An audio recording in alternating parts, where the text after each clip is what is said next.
welcome to this special edition of Raiders Roundtable, presented by America First Credit Union. It's Media Day here at Raiders HQ. JT along with Paul Gutierrez from Raiders.com and the man soon to be inducted into the Pro Football Hall of Fame, Eric Allen. How are you guys? You ready to roll? Doing great, JT. Looking forward to this. I mean, I've seen this from the other side for a number of years, and now be behind the silver and black curtain, so to speak. Looking forward to just doing this all day long. Well, I want to begin by welcoming the fans of the Raider Nation. Absolutely. There you go, Raider Nation in the house. That is a really nice special.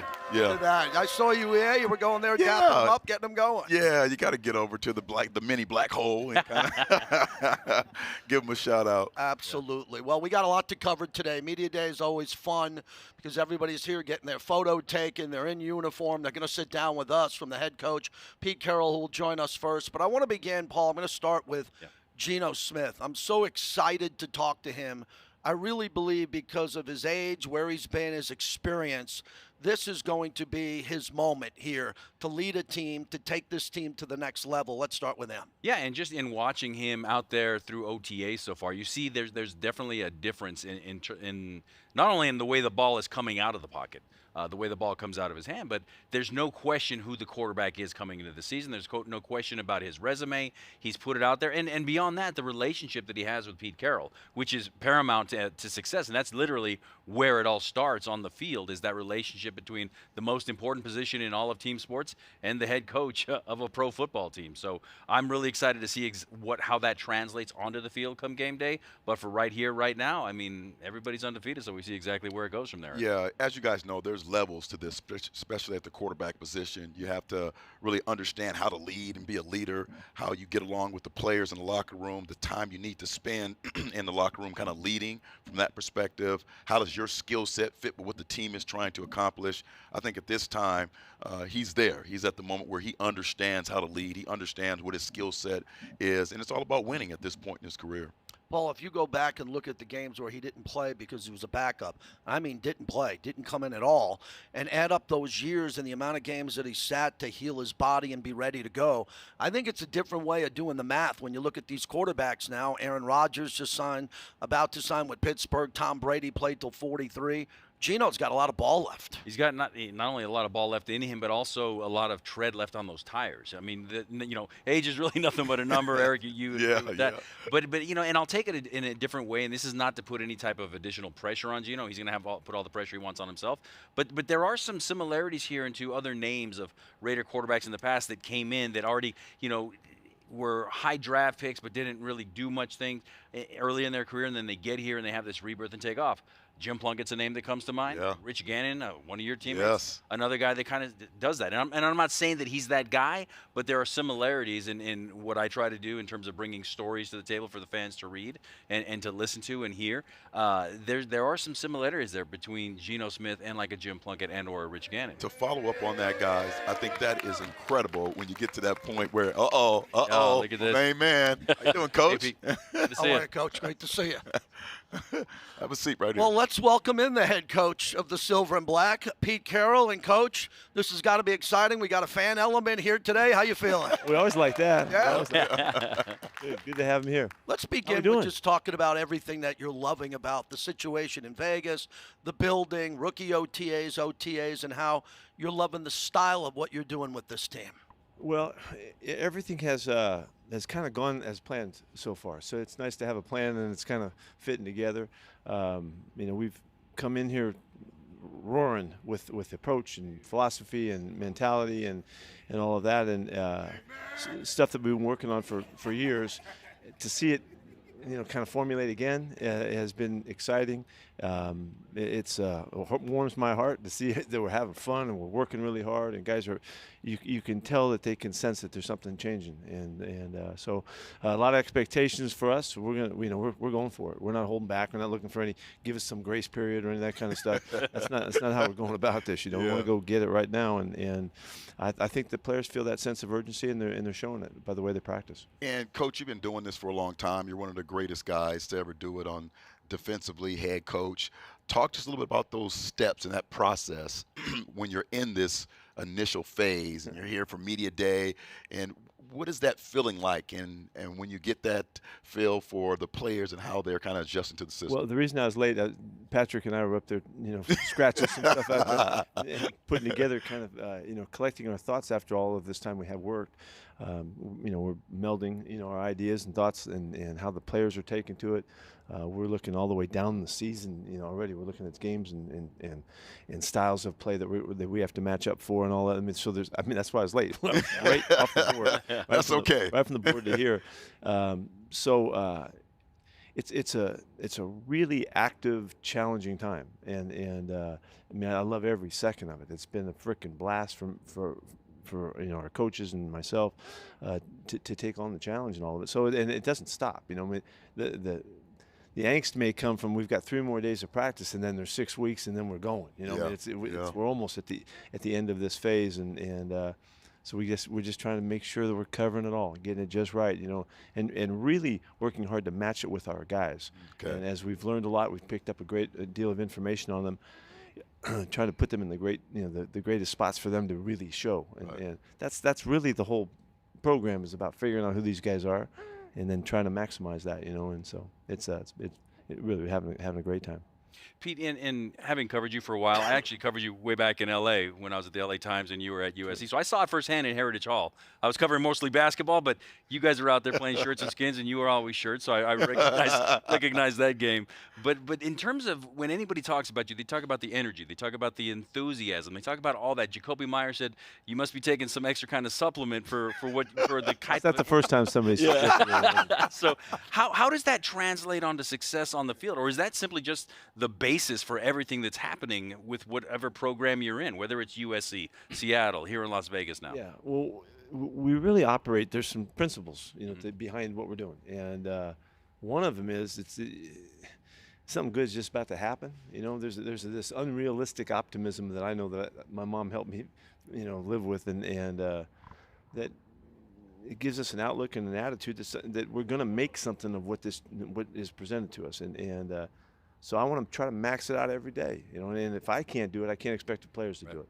So I'm not having any trouble. I'm not worn down. I'm not, oh God, how am I going to get it up this day? I don't feel like that at all. I feel like every day is just another chance to go at it and demonstrate that we can live it on a really high level and a high plane with high expectations and standards. And so fortunately, I've had enough years to figure out the language that it takes to translate that and convey it to the coaches and the players. And so we've got a way that we do our business, and interestingly, I'm asking about this, but we did a class this spring at USC and taught exactly the same stuff to a bunch of students, and to see what would happen, to see how it would take, And it was so clear that we're talking about the attitude that you bring on a regular basis to everything that you're challenged by, moment to moment. How are you going to look at it? Are you going to take this as a competitive moment or not? And that's kind of how we live. And so when we do that, then it gives us a chance to push people. It gives them a chance to challenge them. It counts on us having to figure out who's who. It's very much a relationship-based approach, and so with all of that, it's got to be competitive. It's got to be upbeat. It's got to be ongoing. And so that I got to live that way. And that's just where I like being. So, Coach, I'm not having any problem with it. Yeah, I wanted to ask you about roster development and how much do you love the undrafted free agents? When you're in the war room with John Spytek and you're waiting for a player to see if he's going to be there, you get your guy. Now you bring him in and you're coaching him up. How much passion do you have when you see a roster making it better every day? Well, it's pretty much the same in everything. It's not any different. We've really shifted the roster quite a bit, and we've done it with the individual people that have come into the program and their mentality that has already added to the kind of way that we like to go about it. Landon Roberts has been a big factor for us, coming in. Great attitude guy, great mentality, tough as hell, loves the game, and just brings instant connection to leadership. Jeremy Chinn has been a magnificent factor. Eric Stokes has already, lit it up playing corner. You just love what he's doing. And so we've had influence from guys. Ian Thomas has had a tremendous camp with us. It feels like he's kind of been reborn again, and with an already stout tight end group, he gives us a new factor. Raheem Mostert also, attitude, experience, background.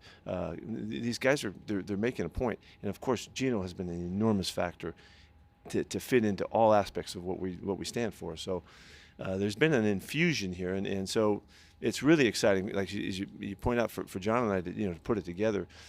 There's some guys in this class that we drafted that not other people. I think few people would have seen them the way we see them, but they're bringing a profile to us that gives us a chance to also have a big influence on the roster and all of that, and we're really excited about. Darien Porter has looked really good. Dont'e Thornton has looked really good.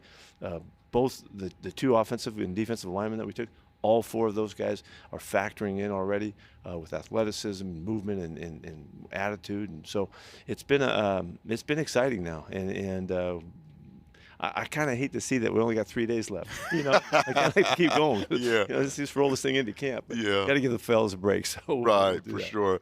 Talk to us a little about Geno and your relationship and how you guys lead together. Had great success with you in Seattle. We have a big background, because for the longest time Geno didn't play, Right. and so it was Pete and Geno, kind of, keeping the optimism up, and hopeful and always, looking for the opportunity to be that very next play. And Geno just embraced it right from the beginning. I've never been around a guy who was so consistently focused on, I could be playing the very next play, and so I've got to be ready. And he did it for years. It took him till his fourth year or whatever before he really got a chance to get in a game, And so we have a lot of common language and common experience. Our communication is tops. My belief in him as a player, as a person, just a freaking thrower. He can wing it now, and he's shown it throughout. He's had every opportunity with Chip's offense, sharing with Geno. It's come together where you can really tell that Geno's a big factor in it.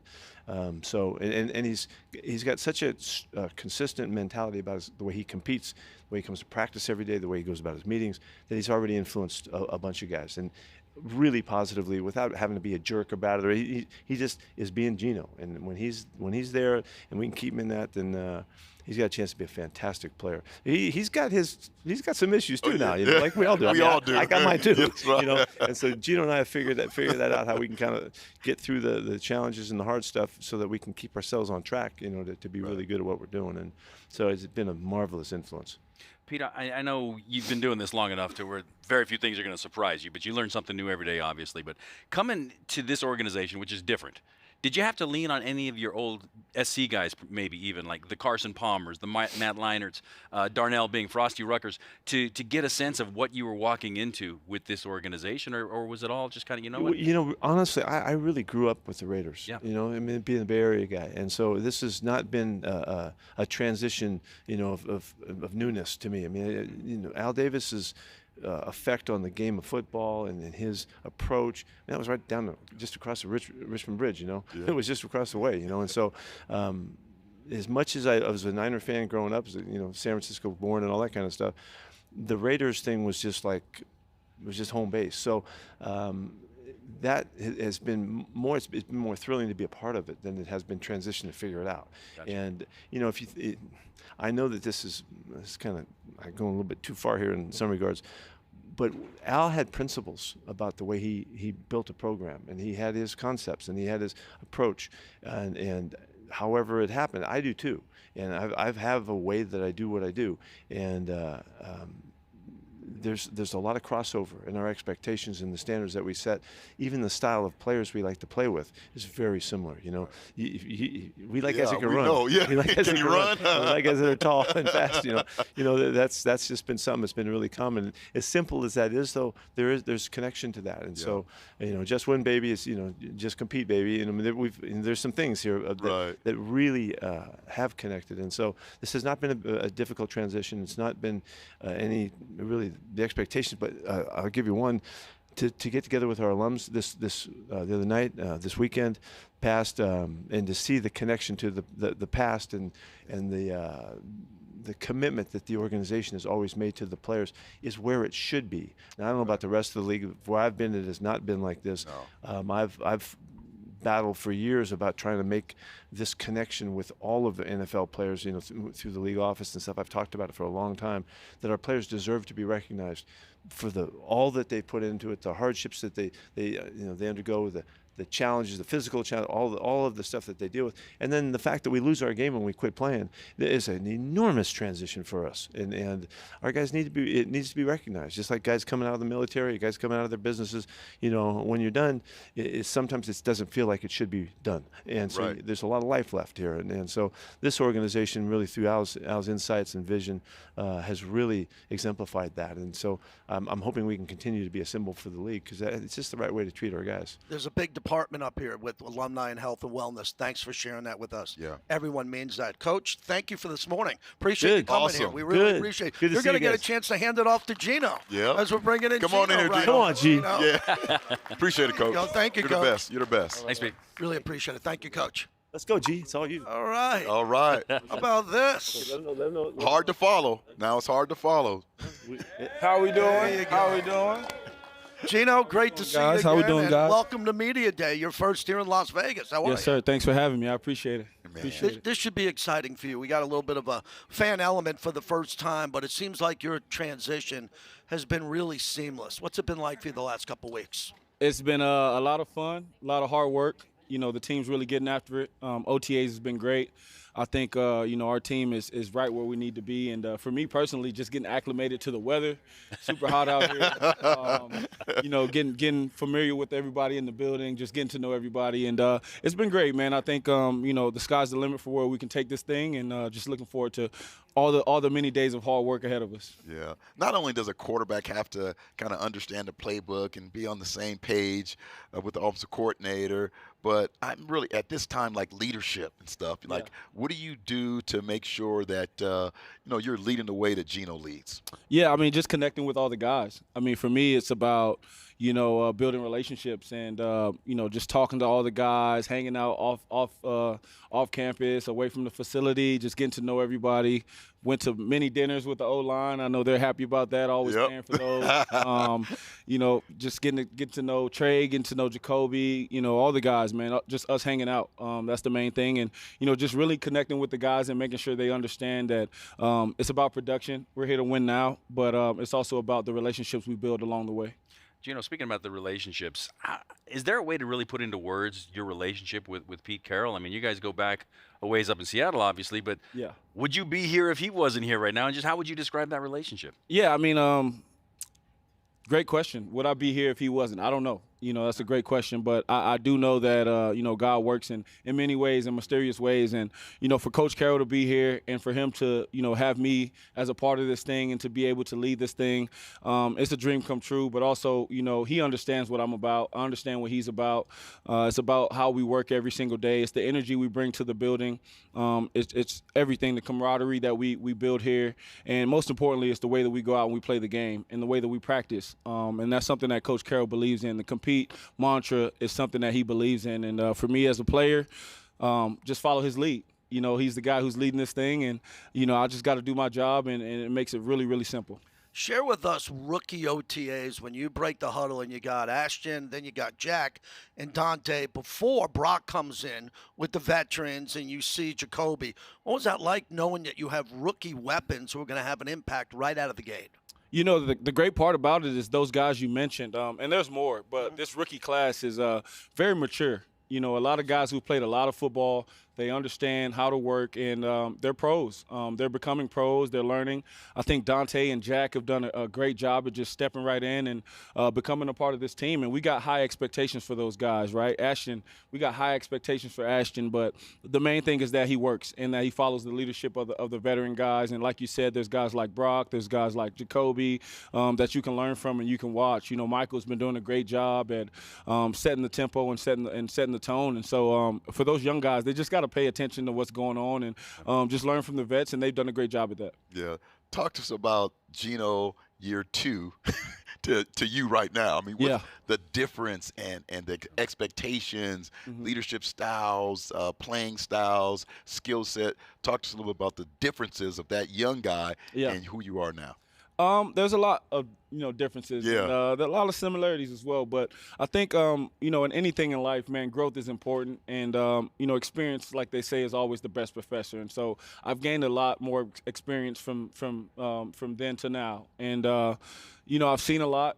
Been coached by a lot of great coaches. Been around a lot of great players, and I've been able to learn every single step of the way. And so for me, it's just about as I get older, I continue to get better. You want to age like a fine wine, but also, just keeping that youth. And I think Coach Carroll does a great job with his spirit and just the way that he goes about things and brings his energy. And so for me, it's just keeping that youth. And I feel great. I don't feel a day over 25. I feel like I can do this thing for at least another 10 years. And so my goal is to continue to take it day by day and just stay focused on, being in the present. Geno, you spoke recently that you actually revered Chip Kelly as the offensive coordinator. Yes, sir. Now you guys are together. He recruited you coming out of high school, back when he was coaching in college. How would you describe what a Chip Kelly offense is going to look like this coming fall? Yes, sir. I think, Coach Kelly has done a great job throughout his career at adjusting to the players that he's had. And so Coach does a phenomenal job at figuring out what we do best as players and then implementing his style onto that.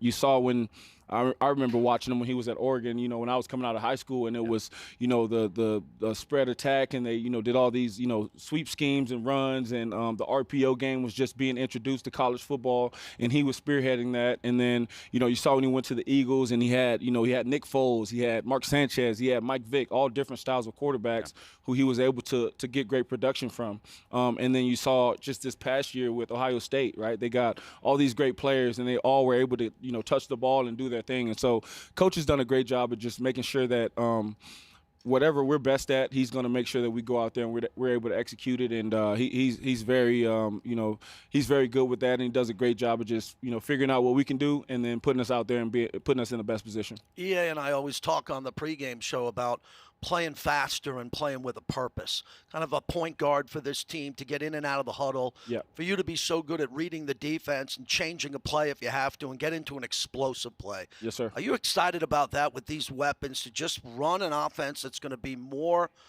quicker, faster, defiant, and take what you want to take going downfield? Oh, for sure. Like I always say, we want to be explosive, but we want to be efficient. You want to take your shots, but you don't want to take shots all game, right? The goal is to get 10 yards before you get to the end zone, right? So you just got to get 10 yards at a time. And when we get those opportunities, when there's the right coverage and we got the right matchups, we'll take our shots, and we'll, I think I've been pretty good with that throughout my career. But, the main thing is that we're efficient, right? You want to be great on first down, you want to be great on second down, and then you want to master third downs, because that's where you win the game. And then you really want to score touchdowns in the red zone, right? Because that's what separates the good from the great teams. So for me, like you said, man, we want to take chunks, and we got all these superstar players that are going to do all these great things and, gain all these yards, but it starts 10 yards at a time. Yeah. Absolutely. For your game, what's the best part of your game? We're going to see each Sunday. It doesn't matter. When you wake up in the morning, that part of your game is going to be on. When you go to bed, it was a great day. What's your best skill set? Yeah, I would say two things. Number one, I play the game from the neck up. So like the mental side of the game is something that I've, really always taken very seriously. And as I've gotten older, like anything, it's gotten easier. Yeah. And, I'm able to process faster. I'm able to see things faster. And then my accuracy, that's to me my superpower. I can throw a really accurate, really catchable ball, and the goal is to complete passes, So that's the main thing, is to make sure that, I'm on time, I'm delivering the ball to the right guy, making the right reach, and then I'm throwing them a catchable ball so they can catch, get upfield, and score a lot of touchdowns. Geno, as the guy playing the most important position in all of team sports, quarterback. Hey. Yeah, I'm talking to a cornerback here. Not only how would you attack a Hall of Fame cornerback, but how fine is that line, like you were talking about earlier? You want the explosive, but you want to be efficient. How fine is that line between taking what the defense gives you and taking what you want? Yeah, it's a very fine line, and I think they go hand in hand, because if you're taking what the defense gives you, ultimately is what you want, right? You want to have a successful play, and you want to not waste any downs, and you want to have, make sure that each play, because you don't know which play in the game is going to be the play that wins the game, but each play that you have on offense, it's got to make sure it makes sense, right? And you got to do the right things given the situation. So we talk about situational football a lot. We talk about how to master the situations, what to expect.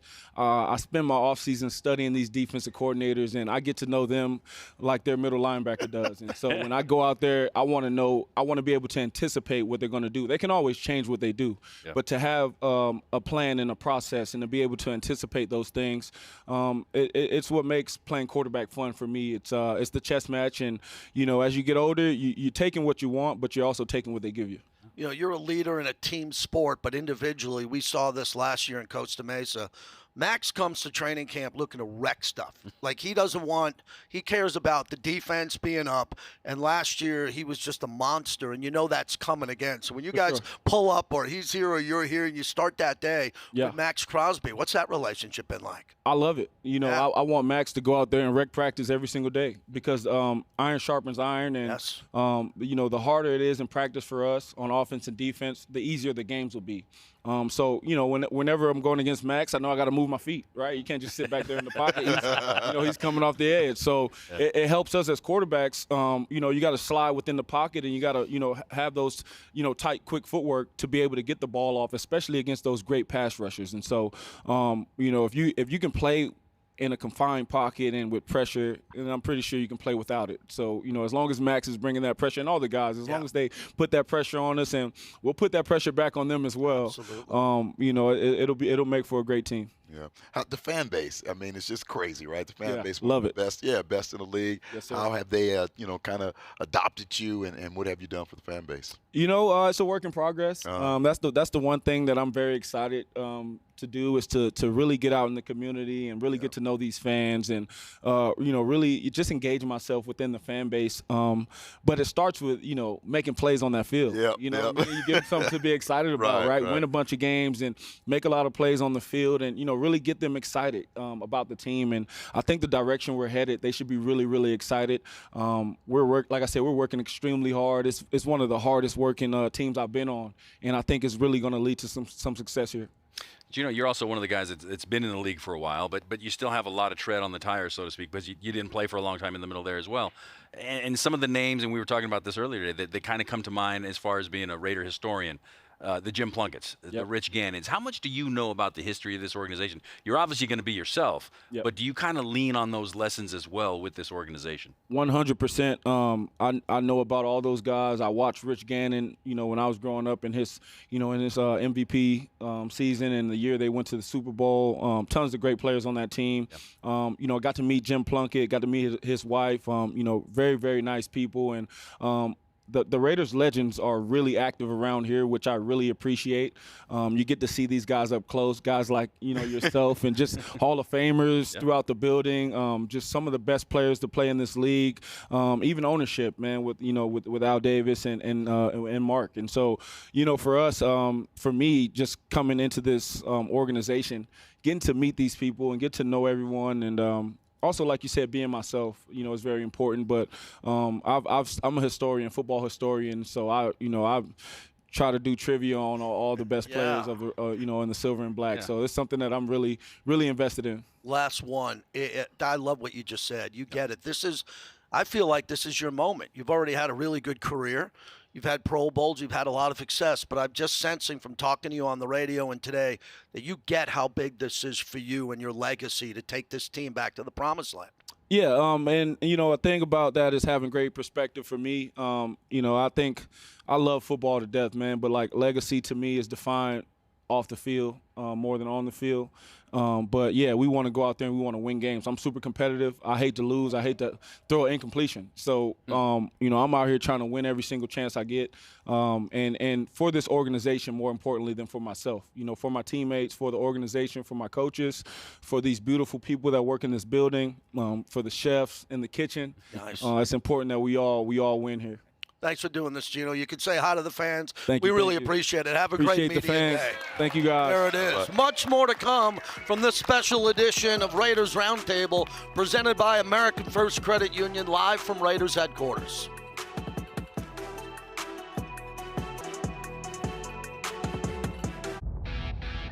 It's game day. The day we've been waiting for. And this is more than just a game. It's a passion. lifestyle. It's time to suit up, Raider Nation. This is Raiders football, where we all bleed silver and black. It doesn't matter who you are or where you come from. Here at the Raider Image, you're part of our team. Every hat, every piece of gear. Let your loyalty show out. Whether you're in the stands or cheering from home, we've got your back. Feel the confidence, own the game. We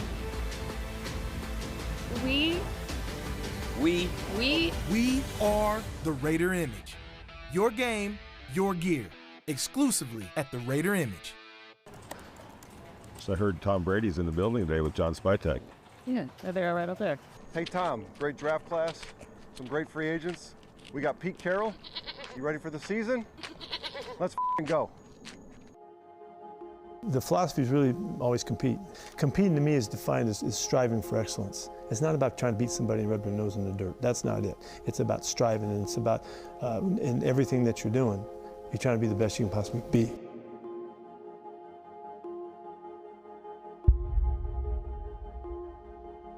With the vision set, the search for new talent underway begins, starting in Naptown. Why is it important for you to come to the Combine? What do you get out of being here in person? Oh, there's so much. There's so much interactions. It's a chance for me with our coaches. I've met for all morning until I got in the car to get over here with my defensive staff. We're evaluating players at the same time, learning about each other and how we see guys and how we interview them and all of that. Putting together this class. So all of that is just keeping us all going. You know, it's nonstop.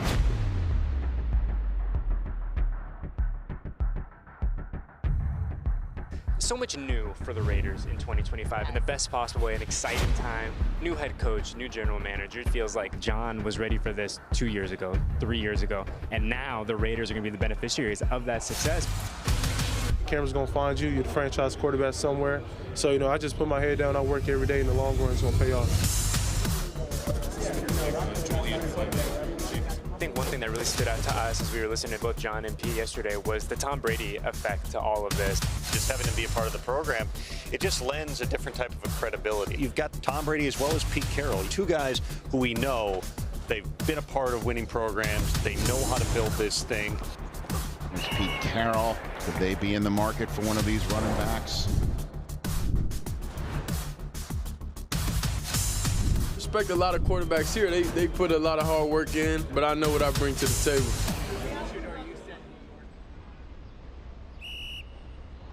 4-4-3. We're seeing some fast 40s here. There's no better way to build a team fast than through the draft, and it requires you to get good players. They don't necessarily have to be like big-time starters, but they got to be contributing players in the middle rounds and into the later rounds. It's the scouting staffs, the personnel departments, the football organizations that find really good players in the second and quality players in the third, fourth, and fifth. You really can distance yourself from the other teams if you can do that. And that's what we were built on in Tampa, and we got to find a way to do it in Vegas now, too. The Raiders Emmy Award-winning docuseries Behind the Shield is back. The latest episode is available now on Raiders.com. And on the Raiders official YouTube page. Welcome back, everybody. We are live from Raiders Media Day. Paul Gutierrez, Eric Allen, and we bring in the general manager of the Silver and Black. Let's hear it, Raider Nation, for John Spytek, who joins us. How you doing? Hey, congratulations, by the way. Oh, thanks, man. Yeah, appreciate that. That's awesome. There's a lot of that going on, John. We're really proud for him. Not only as a broadcaster, but this. And describe him as a player from back in the day. He was probably my age. Yeah, I remember him more with the Eagles more than anything. Yeah. I probably shouldn't say that here, but one of my favorite players to watch growing up, and just admired the courage he played with and the energy, and then, what a fantastic athlete, too. Yeah, so man. We had that great front, Reggie White, Jerome Brown, Steph Joyner, Jerome, all those guys. It made my job a lot easier. You made a hard thing look easy, and I always have a lot of respect for that. How's it been for you so far? Coming off the draft, we just watched the feature of you developing this roster, getting through the Combine, and now OTAs. What's the journey been like for you personally? It's been amazing, really. Everything that I hoped and wanted it to be, and to come to an organization like the Raiders and be a part of Raiders Nation has been a dream come true for me. But to get to know all the people in the building, to work with Pete every day, post-draft to have a chance to add some people from around the league in the scouting worlds that I really respect with Brian Stark and Anthony Patch and Jonathan Stiegel and Brandon Hunt. A lot of guys that have a lot of Super Bowl rings joined us too. So it's been awesome. The energy on the field's been great. It's great to see the rookies out in the field now and fitting into the team. Great to see Geno throwing the ball around. It's been special, and I'm looking forward to a great week to kick us off into summer here. Let's go back to the draft. Like that is like the Super Bowl for, player personnel people, general managers. When you're going through the draft, everyone has a formula, right? So you're trying to either size or you see someone pops off on film. Can you talk to us a little bit about what are some of those things that you came into the building with as far as, hey, this is the kind of player that I think needs to be on the Raiders? Yeah, we're looking for people like yourself that make the hard thing look easy. A love and a commitment to the game, and I think it stands out when you watch tape. I've gotten actually really good in my career when I watch college tape in the fall, for instance. I often don't read the background on the players before I read it, and you can actually guess it when you watch them play. Right. There's a spirit and a passion and energy that the great ones play with. When you watch Ashton, when you watch Jack, those guys play like they love the game of football. We're looking for smart, instinctive football players too. The game, I would say, like naturally makes sense to them too. There's probably times you came off the field where they're like, "What happened?" I just felt it. Yeah. I just knew that this was coming. Well, why? Well, maybe I don't have a good answer for that, but it doesn't matter. You made the play. Right. And when that matches up then with the character that we've talked, Pete and I have talked a lot about, the competitiveness that is essential if you want to be a part of this program. You're going to have to love to want to come out here and practice and work and be in the weight room every day. And we just tried to, in the first draft here, we had 11 picks. We tried to fill this roster up with as many of those guys as possible. Yeah. John, I had the opportunity to interview you literally within minutes of you making the call for Ashton Jeanty, and we were upstairs up here when I interviewed you. And when you came out of the draft room, I could literally sense the adrenaline still pumping through you, coursing through your body, the excitement that was there. How do you maintain that throughout this period of time when there's no games to win, there's no competitions to be won or lost, but there's still the carrot at the end of that stick? Well, you learn one thing: we're always competing here. It's the NFL has it's an unrelenting schedule. There's very little time to if any to relax, and our job every day is to make the Raiders as good as possible. There's still a waiver wire every day that we go through, and we determine, is there anybody on that wire that can make the Raiders better? It never ends. I was down in Marco Island 2 weeks ago. We were getting the initial draft list for the 2026 draft, so we're on to the next thing already. And I've been in this 22 years. The best people I've been around, the players, the coaches, the scouts, the GMs, there's an unrelenting quest to every day make the team better. And that's my job here now, is to every day, what do we do to make the Raiders better? And it's a job we take really, it's a job or a thought process we take really serious. We just had Coach Carroll on. I would think for you as a first-time GM, it's got to be kind of perfect to have that competition and energy guy with a track record like that as you come together to build this program. Yeah, there's a peace of mind to it that if we can just give him and the coaching staff the kind of players that will succeed in this environment, the rest is going to be taken care of. He has a formula, he has a process, he has a program. It's been successful for years across college and the pros. There's a confidence that comes with that. I can lean on him for a lot of things that, as a first-time general manager, hey, what have you seen in the past? What's the right way through this?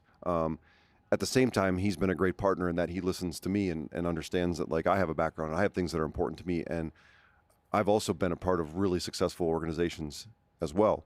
And, the back and forth that we have and the way we support each other has been great so far. But to have a guy like Coach Carroll, that's probably the number one question I get when I go home. I was just home in Wisconsin over the weekend. What's Coach Carroll like? I'm like, he's great. He brought my high school coach out here and introduced him in front of the team and invited him in, and hey, what can we learn and what can I teach you? And just a love affair with the game of football is how I describe Pete, and he really always wants to be around people that share the same mindset. Yeah, he really does love the game.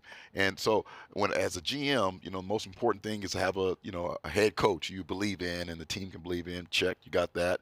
Then the quarterback situation. You have a quarterback who's won, who everyone feels comfortable with, who's a veteran, who can get it done. Then on the other side of the ball, you have a defensive guy who's one of the faces of the franchise, one of the best players in the National Football League. With those three key components all kind of intact, as a GM, what's that next step for you as far as foundational team? Well, it's great to have Pete. It's Yep. You know, our number one goal we talked about in our press conference, not number one, but one of our main goals was to find a quarterback, to find a guy that can make it all come to life on offense. I think we did that with Geno. Yeah. He's been great. He's been everything that we wanted him to be out here so far. We got a long way to go, but we're off to a good start. And then having Maxx, you know, the ultimate Raider, plays the game the way we want to play it. Those things, when you come in, you're like, okay, those are things that we've got in place right now. I just look at it from the standpoint of team building. Every day we got to figure out how can we add to that? How can we make Geno's life as a quarterback as easy as possible, knowing that it is the hardest job in sports, in my opinion. So how can we surround Geno with a great offensive line so he can feel comfortable and confident that I'll be protected?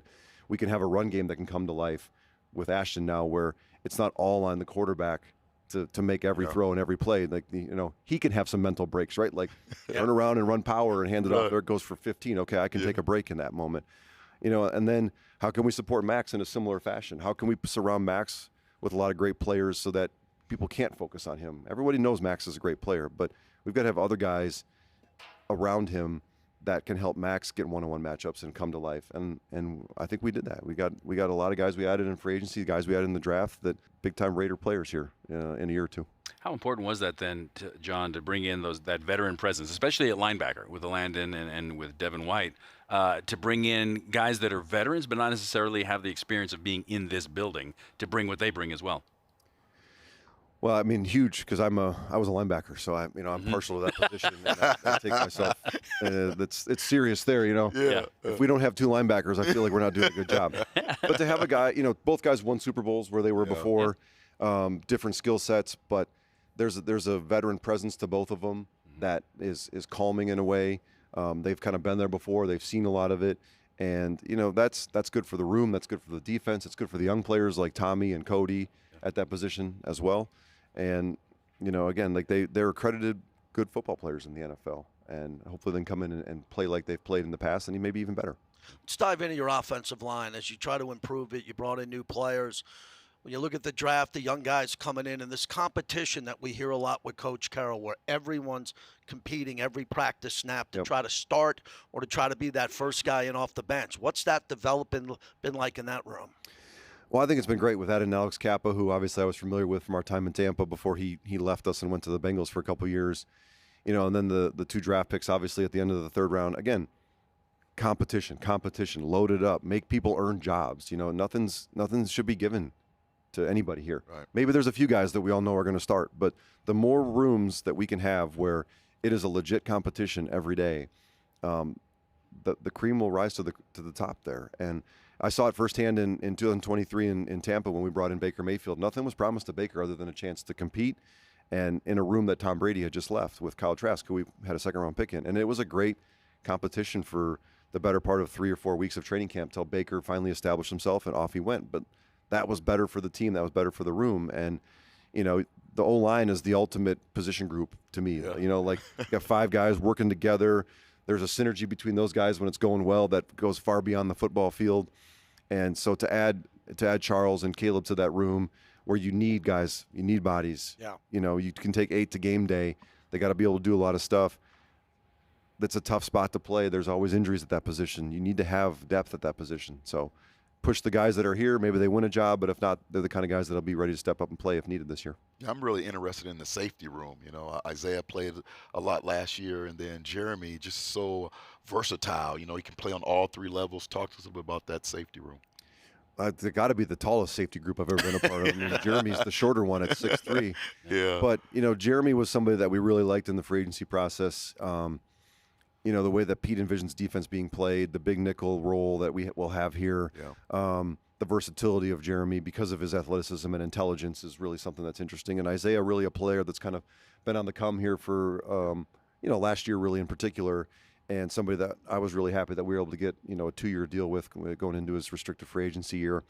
So those 2 guys have been great. Adding Lonnie Johnson to that room, he's another tall safety, which is fun. And then, you know, Thomas Harper and Chris Smith are 2 guys that are doing a good job so far in camp too, and that really give us a lot of depth in that room. And then allow, if Jeremy, for instance, is going to be the big nickel, well, he can't be the big nickel if there's nobody to play either the true safety spots. And so to have that depth and allow the freedom and the versatility within our scheme has been really a great thing to see come alive. On the personal level, you spent a lot of time paying your dues. And we joked about it before. Decades. Okay, 2 decades. Don't do that to me.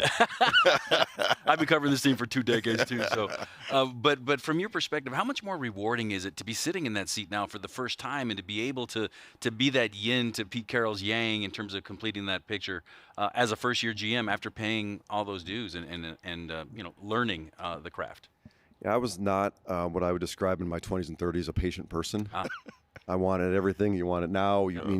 And, some of the wisdom that lives in my beard and on top of my head now here, I think I have an appreciation. Like I am where I'm supposed to be right now. And everything that I was able to be a part of and accomplish up to this point in my life has brought me here. And I feel more ready than ever. Could I have done this 3 or 4 years ago when I first had some interviews?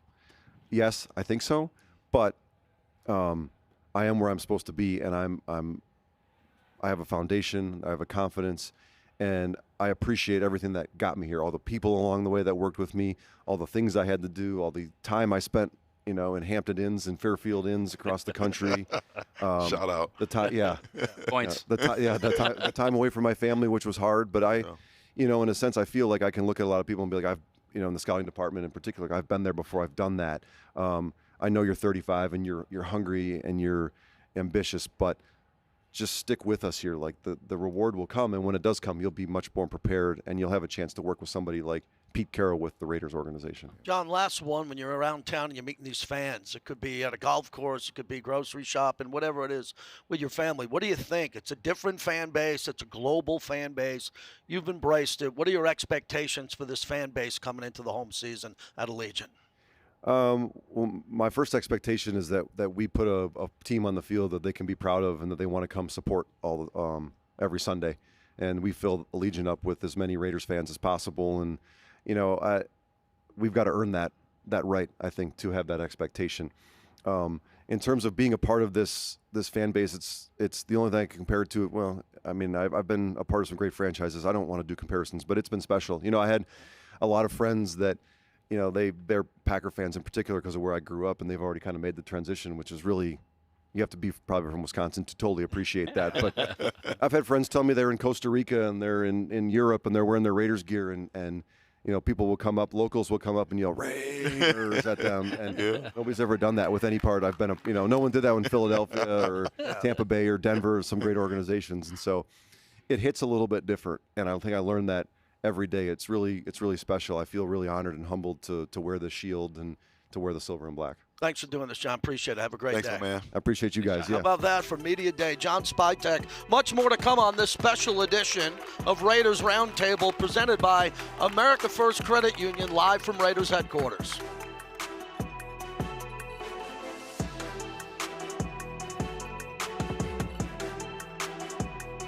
All right, everyone. So the next stop on our tour will be our 3 Super Bowl trophies. The first 2 while we were in Oakland, and our third while we were the Los Angeles Raiders. Of the 3 teams that played in Los Angeles, how many have won a Super Bowl? 2 have. 1, not so much. Who wants to see the team room?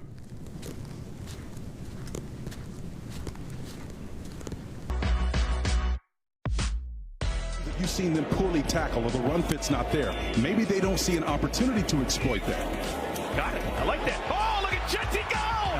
Does he have enough speed? I think he does! Touchdown, Jeanty! He's unbelievable! I've run out of words.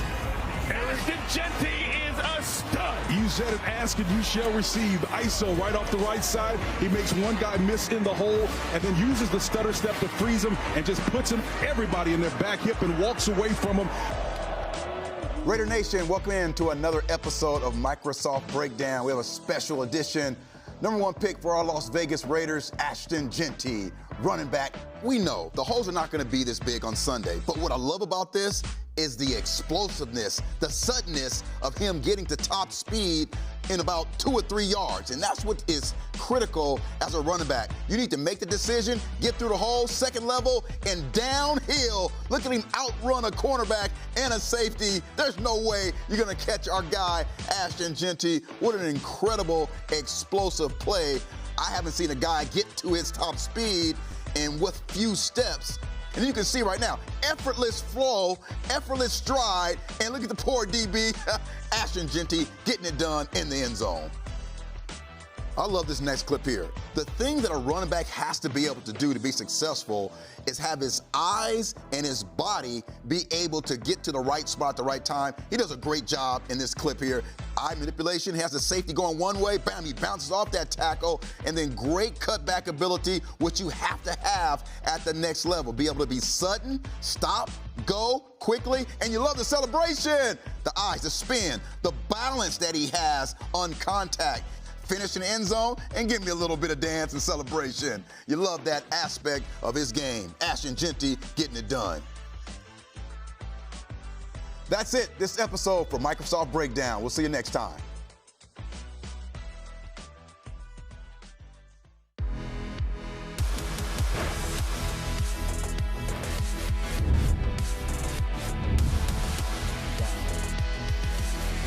I love it, man. Matter of fact, when I walked in the locker room, I thought I was going to start crying.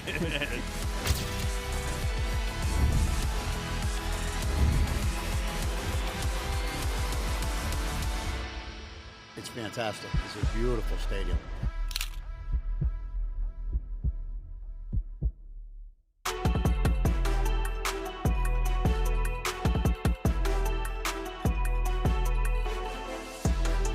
Raider Nation, head on over to Raider Image, the store, or shop online at raiders.com/shop to get exclusive designs and on-field gear. And don't forget to follow the Raider Image on Instagram for first looks at new drops, social deals, exclusive content you won't want to miss. Raider Image is the official team store of the Las Vegas Raiders. Welcome back to Media Day as we're here with the Raider Nation. Let's hear it for them. For the first time, a nice addition, and we bring in the voice of the silver and black, Jason Horowitz. Great to see you. I look at Raider Image online basically every day. I know you. I'm shocked they don't drop new clothes every day. I don't understand what I'm looking for. They do. You guys just don't have the hookups. Well, you guys just don't have the hookups. Marcus just gave EA a drop, which I'm sure you're going to get out there, too. Oh, do I get one of those? Yeah, good. How are you? How you feeling about this? Everything's great. You know what? I don't know that I expected that you should. I don't know that I knew that we were getting a live studio audience. This is fantastic. This is great, and we're excited. We're going to jump right in with you. They want to begin with Brock Bowers. You called his epic rookie year. I'm sure a lot of people stop you at home and in airports and ask you about that particular player. I mean, it was tremendous, right? People thought going into the draft that he might be one of the best offensive players in the draft, not at the quarterback spot. I think most were shocked that he was there at 13, and credit the last staff for taking him at 13. But nobody expects a record-setting season when you come in. Like, you can expect a great season, you can expect an impact, but nobody expects you to break the record for most receptions by a rookie in the history of the NFL, and then all the other accolades that he had. What I'd be interested to see as this year goes along is can it be more consistent throughout games, right? Because he'd have stretches where he'd have like 7 or 8 catches in a quarter and a half, and then you'd have a half where like 1 or 2. Can that be more consistent? And again, I think if you assume or hope that Geno Smith is more consistent at that spot, then you're going to expect that you're going to get more consistency. But man, oh man, was he explosive and fun to call last year. Yeah, and last year it wasn't about, they were throwing the ball to him in certain aspects and he was dropping it. He would just go without any targets for several quarters, and JT and myself are sitting like, can we throw the ball to Brock Bowers? Well, JT's always sitting behind us in the third quarter, and he's passing me notes. Like it's like 5th grade, or it's like 10th grade. It's like here's a note, and I don't actually want to read what it says on those. But yeah, it's exactly what it is. Yeah, from you have a great spot, to kind of view the game, from that aerial view. What did you see instantly or in the first couple games that kind of separated Brock from everyone else? Well, it was last summer, right? I mean, because if you think about what Brock Bowers did at Georgia, how many tight ends in the history of the game have been given handoffs, right? And had rushing touchdowns, let alone given the handoffs and breakaway speed to get away from everybody. And we saw that in training camp last year. Right. You know, he was getting plays like that. And then we saw it a couple of times earlier. But it was the Baltimore game, right? The comeback in the Baltimore game where Devontae Adams in the early part of the season where he was still here, and then Brock Bowers, you saw what those two could have been together because they were both unstoppable, and it's why they were able to come back against the Ravens. And then from there, it just took off. Yeah, I think what's interesting also, and little self-pub here for Raiders.com, was a column I wrote on Brock Bowers going back to school to get his degree. Yeah, he how literally, cool is that? Yeah, the cool thing about that was it was literally the day after the Raiders season finale. His classes started back up in Georgia. He took about a week and a half. He told me, I was able to catch up soon enough. But he took a week and a half off, went back, got his degree, walked across the stage, and then 2 days later was back here for OTAs. What does that say about his commitment to going forward and continuing to improve himself, not only on the field, but off it? Well, it says he wants to finish, you know, and I think that's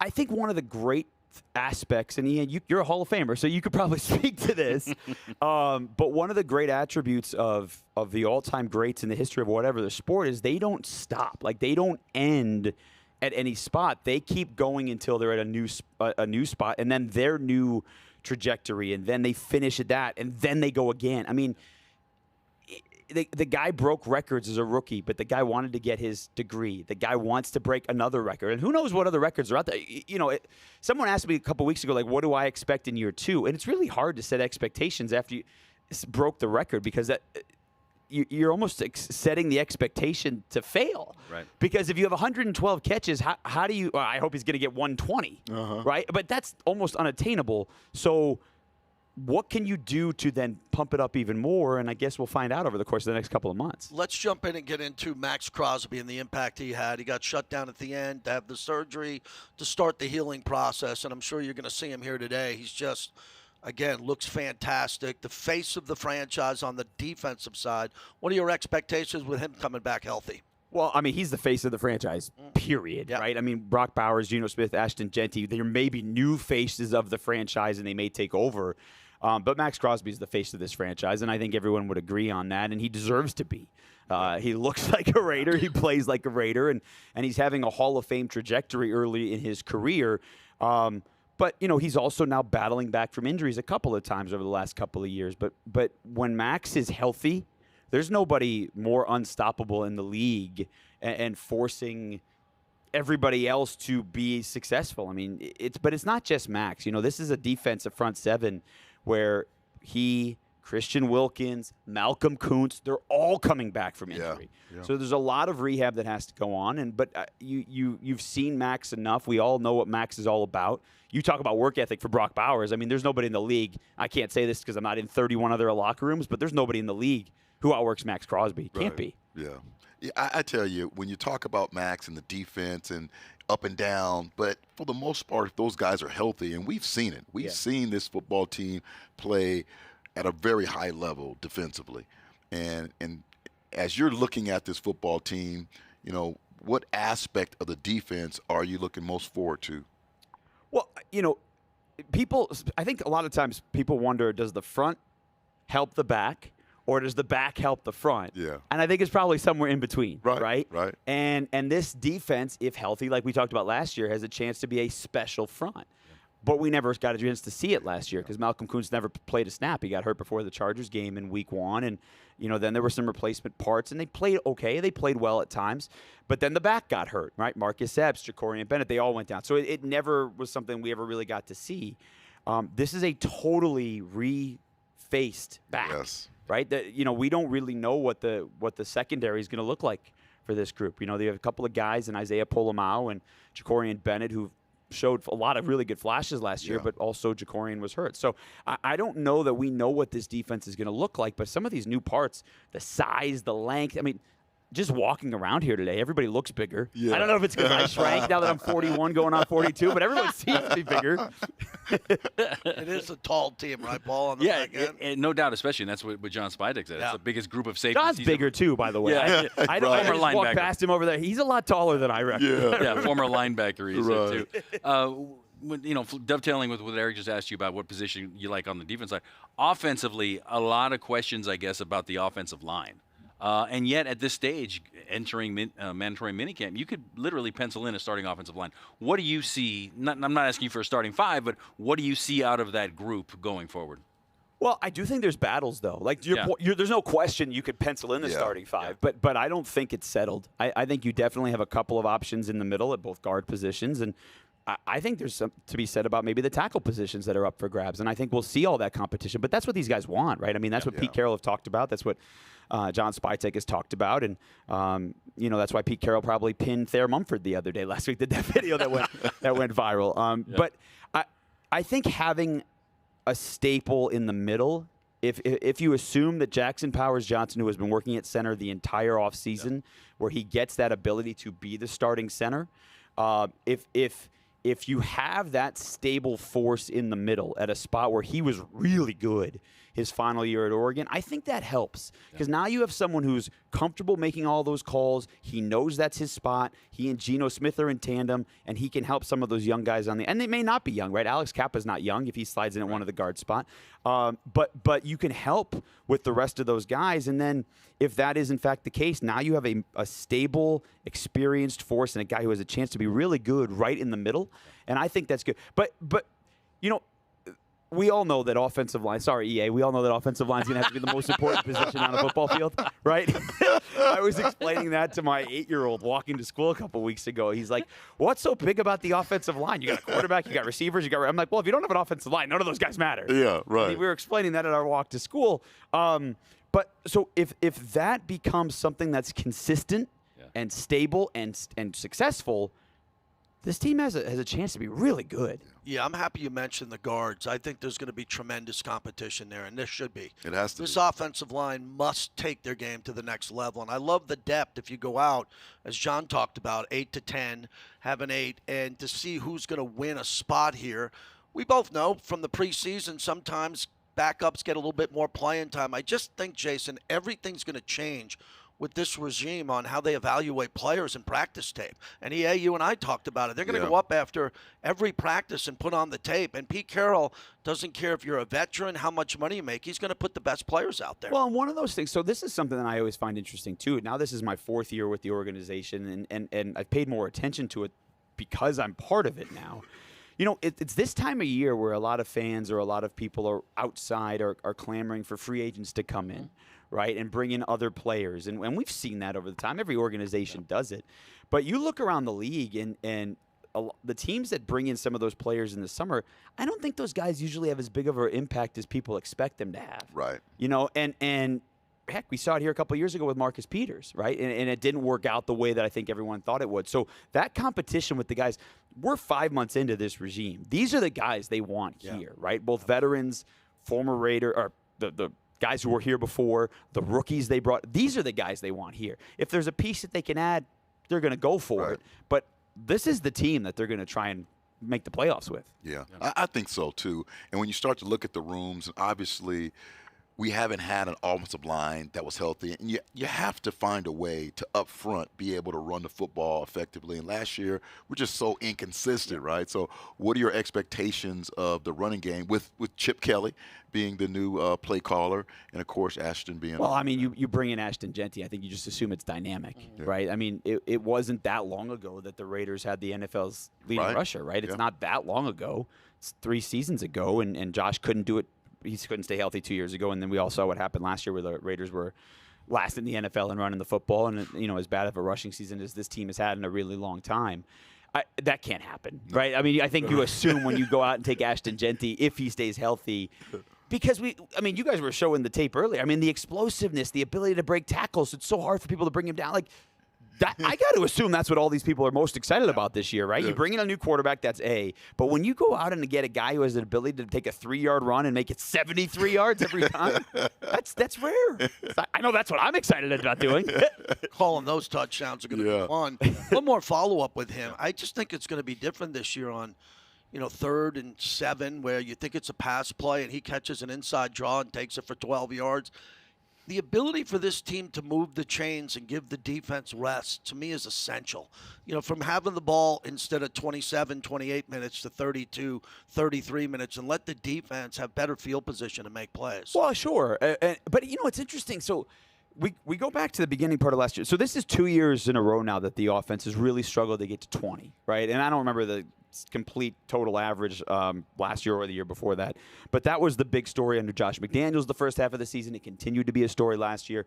It was an offense that was really struggling to score 20 points a game.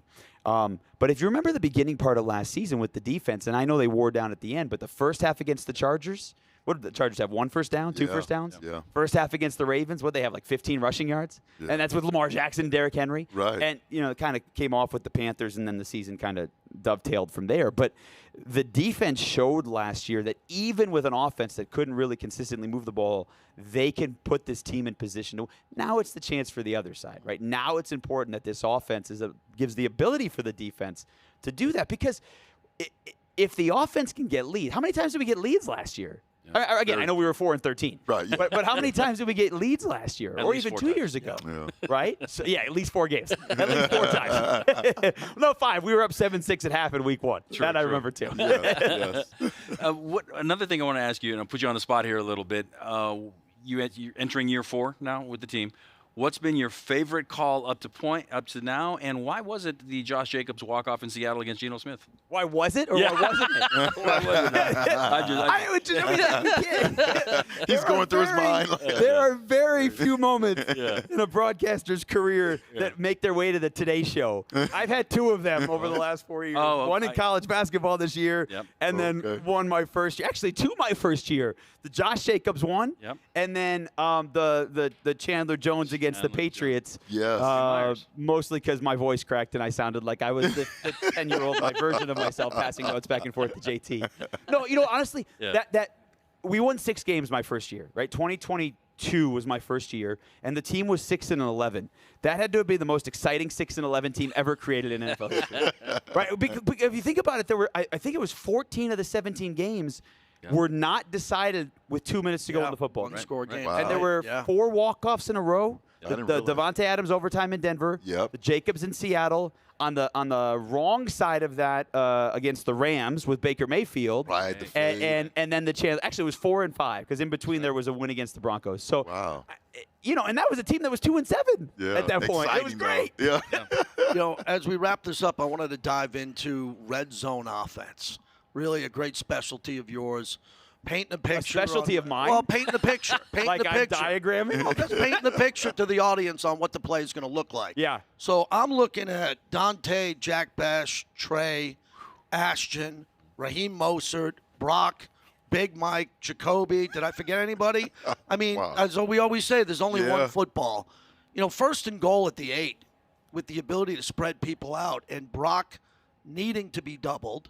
Ashton out there, and then all the other wide receivers should be in single coverage, and Geno's really good there. What do you expect for that? Well, first of all, if Chip Kelly's upstairs, I expect him to pass you a note, and you're going to pass me a note, and then I'm going to scribble something down, and I'm going to say, hey, JT, run this to Chip, and he's going to say, hey, I didn't give you any Norv notes last year. I watched a couple Norv. No, but our booth here in Allegiant Stadium is next to there, so Lake could just put it up. I mean, they don't always cover the booth with paper, so we can see them a little bit. A little high five on the glass. Right. I think I shared a Rice Krispie treat with it doesn't matter. There's so many options, right? Yeah, there are. But red zone offense has been a struggle for this organization for 6 years. Yeah. 5 years. Yeah. Right. This summer I'm going to take a look at that and see. But my first year coming in, my memory was that the Raiders were 28th or 29th in red zone touchdowns, and that hasn't changed in my 3 years calling. So that has to be right. It cannot be field goals. There's someone, I don't remember which person on Raider Nation, but there's someone who always tweet, and you're included, and you're included, and you're included, and like 50 other people who cover the Raiders are included. Every time they don't score a touchdown in the red zone, it's like -4, right? You get a tweet that says -4, whatever it is. So, I think that is something that they're focused on. They know it has to change, because even if you go from let's say 25th in the league to 16th in the league, think how many more points per game that is. Yeah, it's 3, a big jump. 4, it's huge. It's a big jump that has to happen. Yeah. I mean, expectations sometimes are not realistic, but with the amount of money and resources that went into this offense, you would expect it to be tremendous year for them to at least take shots in the end zone, to at least have the ball in the end zone with all those playmakers. It has to, and I think you can agree with the differences in body types, right? Oh, so no the question. matchup down in the red zone are extremely important. Yeah. So if your team has all 6'1" receivers, there's really no guy you can focus on in the red zone. But now you have the differences and diversity between, a 6'4" guy, a quick guy. So I think that could really make a difference as far as the red zone. Well, and even think about Davante Adams Davante is not the 6'3", 6'4" guy. He's just one of the best red zone targets in the NFL history. But he wasn't that 6'3", 6'4" guy. And then when he was gone last year, it was Jacoby, Tre Tucker, who's smaller, and it was hard. It was really hard, but it was also hard to get to the red zone last year. Yeah, right. It was a major struggle for this offense. So get there first, then worry about scoring touchdowns. I think the draft picks, though. Or I got a better idea. Just count on 70-yard Ashton Jeanty touchdown runs. Why worry about the red zone? There's going to be a few of those. I don't know how many, Paul, you think they're going to be, but there's going to be a few of those. I'm sure there's an over-under on 50-yard touchdowns, right? Somewhere. Oh, it has to be. Somewhere for entertainment purposes only, of course. No. Right. Thank you for I guarantee, what do we got here? About 30, 40 people. One of them knows. Someone's going to raise their hand, and there's about 30 or 40. Yeah. I just did a column on Raiders.com on the most underrated player on the Raiders, offense and defense, skill player, non-skill player. And it's a guy that we haven't really mentioned yet today, Jacoby Myers. Yeah. What is he going to do going forward to garner that attention? But as he told me, he's like, look, I just want to go out there and feed my family and compete and try to win games, and that's it. Simple. Is it that simple? Well, I mean, hypothetically. Yeah. I've always thought that football's more simple than we make it. Do you score more than your opponent? Yeah. No, but he's one of my favorites. Yeah. He really is one of my favorites because, you think back. You asked me one of my favorite calls, and he's on the wrong end of that favorite call. Yes. Remember, he's the one who threw the ball to Chandler Jones. Yes. And then you fast forward to where we are now, and his first 1,000-yard season, he's been, for an undrafted wide receiver, he's a guy who's top 5 in terms of what he's done in the first 6 years in the league. And to your point, he's unheralded. I think most people think about offensive skill players. Nobody thinks about Jacoby Myers, but they should. Yeah. And he went on. He went about his business. He didn't say a word when Davante, sat out and demanded his trade. And he carried the load for this team. He's dependable. He is a hard worker, and he's proven to be a really good receiver in this league. And so, but here's the other part. He's also someone who's proven that he can be a guy who's a variety of positions, right? We've seen him throw the football. I got to go back, but I think at one point last year in his career, he was like 6 of 7 throwing the football because he's a former quarterback. Yeah, he's the emergency quarterback. He's the emergency quarterback, but he's a former quarterback. Like he went to NC State as a quarterback, and he's a guy that what he can do. He's going to make good catches. He doesn't drop the football. Drop the ball. He does not. He's as good as anybody in this league at not dropping the football. Incredible. And he just goes about what he does. So I hope he's here for a long time. Because you put him with Brock Bowers. We'll see what Jack Bech or Dont'e Thornton or any of the younger guys. We don't know what Tommy Malotte's going to look like and things like that. So that's the excitement of where you've got all these guys doing their pictures and their interviews and all that stuff. And then about 6 weeks from now, we're going to see them line up and hit each other. Absolutely. Last one, the schedule. So we get 2 Monday night. You love games. the schedule. I love the schedule. Somebody loves the schedule more than holder. You love the schedule. I'm a season ticket holder like them. I love the schedule. Dallas on Monday night. Yeah. Big. What do you think of the home opener on Monday night against the Chargers? I didn't like the schedule the last couple of years. Start with Denver, end with Denver. Just make it a little bit interesting here. So the Raiders have to go to New England. There's a lot going on with that. Why game don't we ever start at home, by the way? I don't know. This is 4 straight years. going on At in the Vegas. Chargers, at the Broncos, at the Chargers, at the Patriots. Well, last year I was just upset that we didn't get any national Monday night games. We got Atlanta, and that was a rivalry. Split. Yeah, but it was split. But this one really gives you the Cowboy game is massive. Yeah. And then the home opener coming off a week in New England, hopefully get a win. Imagine getting a win and coming up and home to Monday Night Football. Well, so that A. But then B, think about the second home game. Everyone's looking at the home opener and it being a Monday night game, but the second hottest ticket right now for the Raiders at home is the Bears, right? Because there's so much excitement. And I don't think they've been here, right, JT? I don't think they've been to Allegiant with fans in it, right?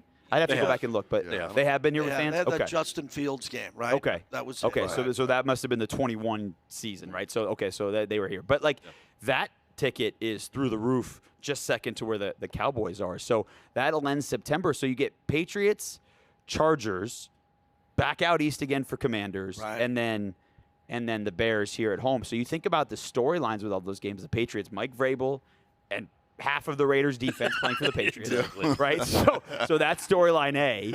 And then B is obviously Jim Harbaugh, who got the Chargers to the playoffs last year, but now it's, going against Pete Carroll, that old rivalry. So that's fun, not just Chargers, Raiders, but Carroll, Harbaugh. Right. Yeah. No team in the NFL has as much pub. The Commanders at this moment don't have a 1 o'clock Eastern game after Week 3. That is how much the NFL is riding the Jane Daniels train. Yeah. And they should, because he was unbelievable, he was good. right? Yeah, and so that's Week 3, and then Week 4 you come back here for the Bears. So there's a chance for some really exciting, entertaining games, but it's going to have to start Week 1. Like, if the Raiders can go to New England and get a win Week 1, and maybe Ashton has a couple of big plays, Geno shows what he's brought here to do, Brock continues. Now all of a sudden this is like, hey, this is a team that does have stars, that does have the potential, and you can start to build some momentum if they can back it up with back-to-back wins. Absolutely. Right? Thanks for joining us That's today. 3 months away, though. Yeah. I know, but I got to talk about something. The schedule's fun. Good to see you. Let's hear it, everybody, for the voice of the Raiders. There we go. Jason Horowitz. When we come back, much more to come on this edition of Raiders Roundtable. It's Media Day, presented by America First Credit Union.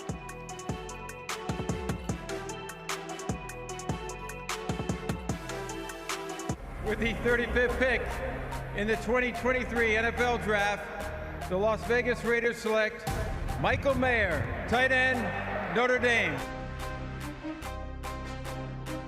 Got a wide open tight end. Mayer at the 10, 5. He walks into the right pylon. Touchdown Raiders.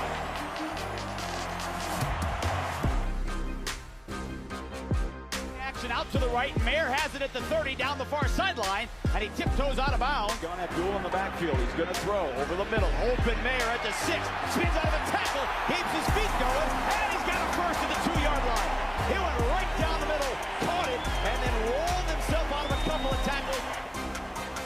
Lobs it to the back corner. Jump ball. Caught. Touchdown Raiders. Michael Mayer took it over a Jets defender and a jump ball. 1983 was a good year. Yeah, I remember like it was yesterday. Let me see that, Jim.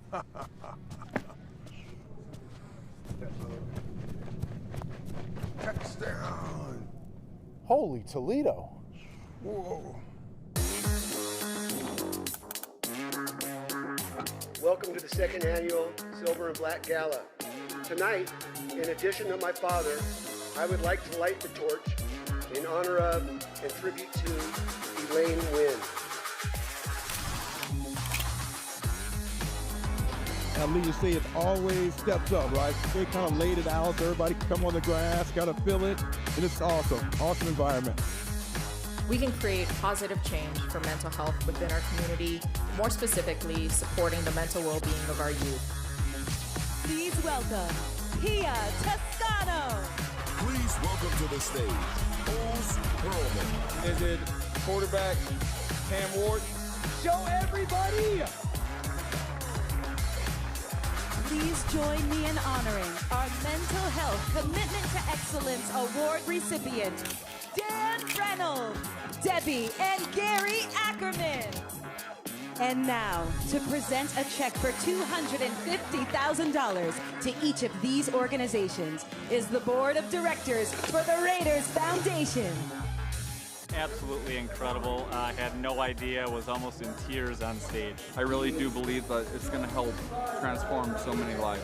Recognizing that need and being partnered with an organization who is cognizant and sensitive to that, it means so much to us. There's a lot of stigma around mental health, and so for the Raiders to take this up as their cause is so important. People need to know if they're struggling, there is help out there. We're going to have an auction here, some phenomenal items. All the money, every dime that is raised will go to the mental health initiative that the Raiders are championing.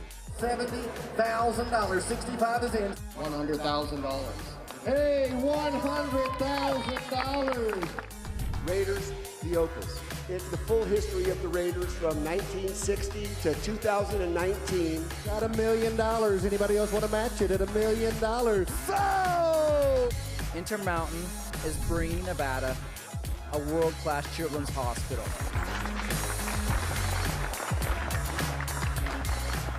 Thank you, thank you, thank you for making this event a success. Ladies and gentlemen, and thank you so very much.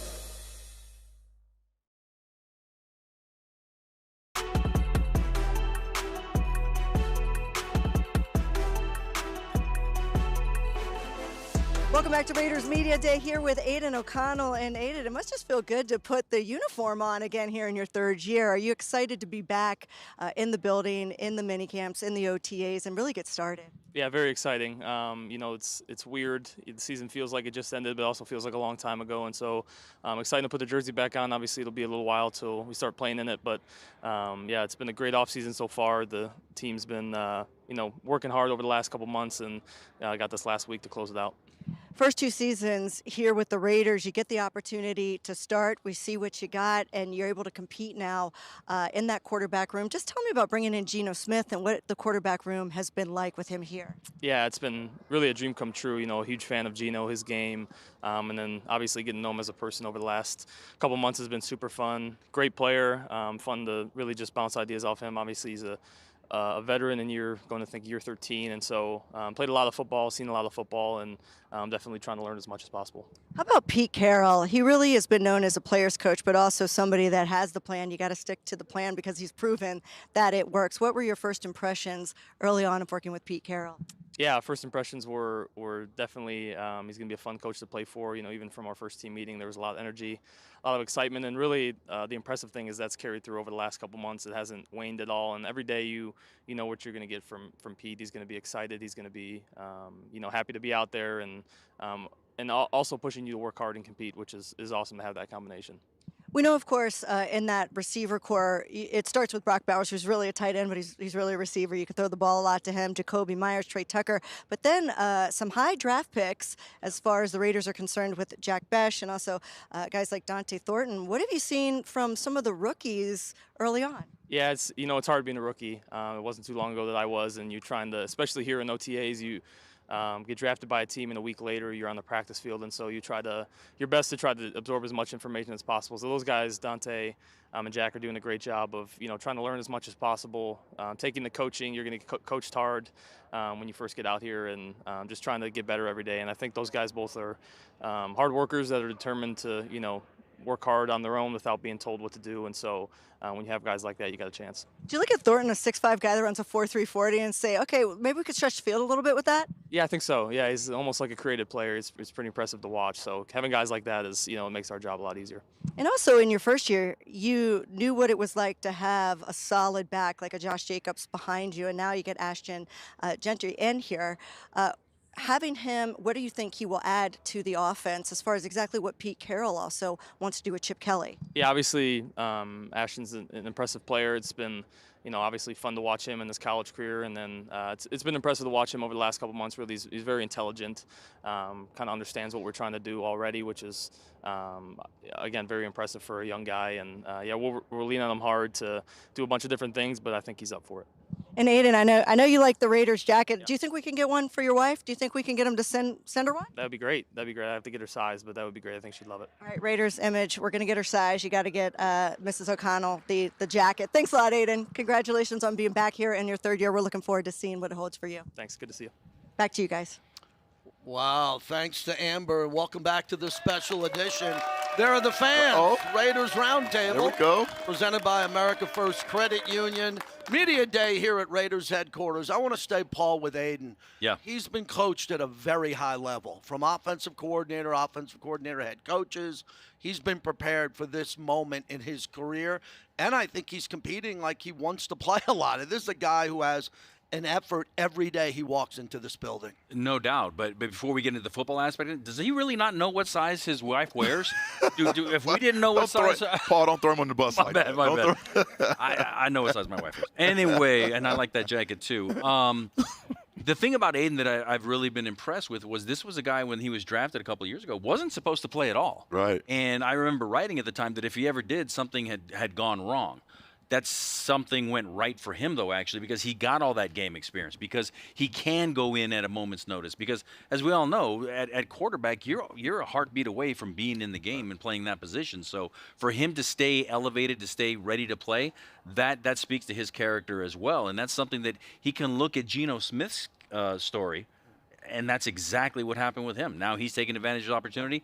Aidan has already had those opportunities, and nothing is going to be a surprise to him if and when he gets on the field. There's no doubt about it that if he has to go in, he will be equipped to win. EA, we're going to do a draft recap here as we take a look at some of the players selected by the Silver and Black, and we just had John Spytek on and Pete Carroll. I think it was very important for the Raiders to come out with starters, right? Starters in the draft. Jack Bech seems to be a starter.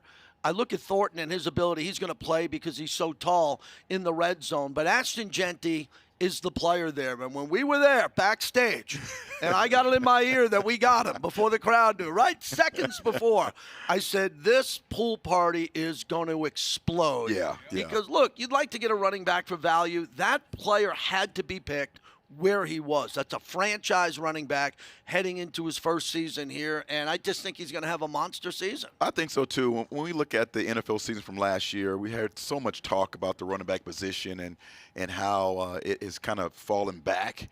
But last year was an example of how if you have a good running game, you can really take the ball away, obviously, from the opposing football team. But more importantly, it really starts your football team in a positive situation. And I think with Ashton, we have a great opportunity with those guys working in the middle, tandem with that great tight end to be able to get it done. Jack Bech is here. Jack, we welcome him All right. to Media Day. Welcome to the Raider Nation. Jack, first off, you seem like you're well at home here, man. You understand this organization, the coaches, the fans. What's the transition been like for you? It's been awesome. Just having the opportunity, the blessing to be able to come out here. I knew from the jump that my brother and God were going to place me in the perfect place, the perfect situation.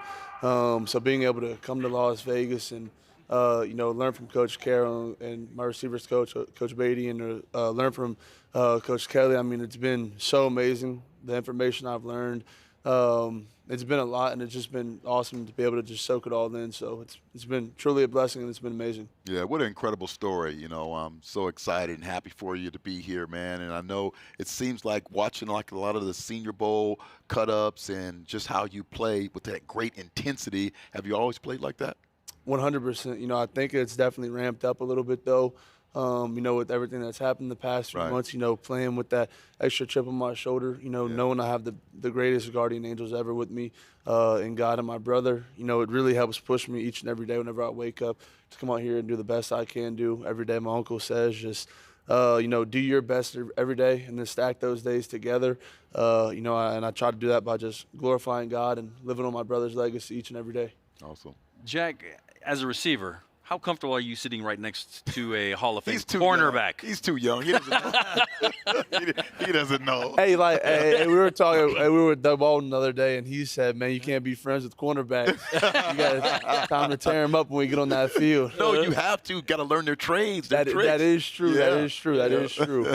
He actually did say that. He was talking about Richard Sherman. Right. How on the field they always fought, but whenever they're off the field, they were good friends because they were always picking each other's brains. Yeah, you have to learn from each other. Yeah, for sure. I think you're the best example that I'm using on the radio of this competition, Pete Carroll stuff, where you're coming in as a rookie, and if you put up tape every day in practice, you're going to get more reps. You want to start, you want to play at a high level. I think that's the perfect head coach to impress every day with your work ethic. Yes, sir, 100%. Like I said, everything Coach Carroll is about is competing. That's the philosophy. It's all about competing each and every day, and everything that we do. It doesn't matter what we're doing for on the field, off the field, in the meeting rooms. It's all about competing, and it's all about going as hard as you can each and every day.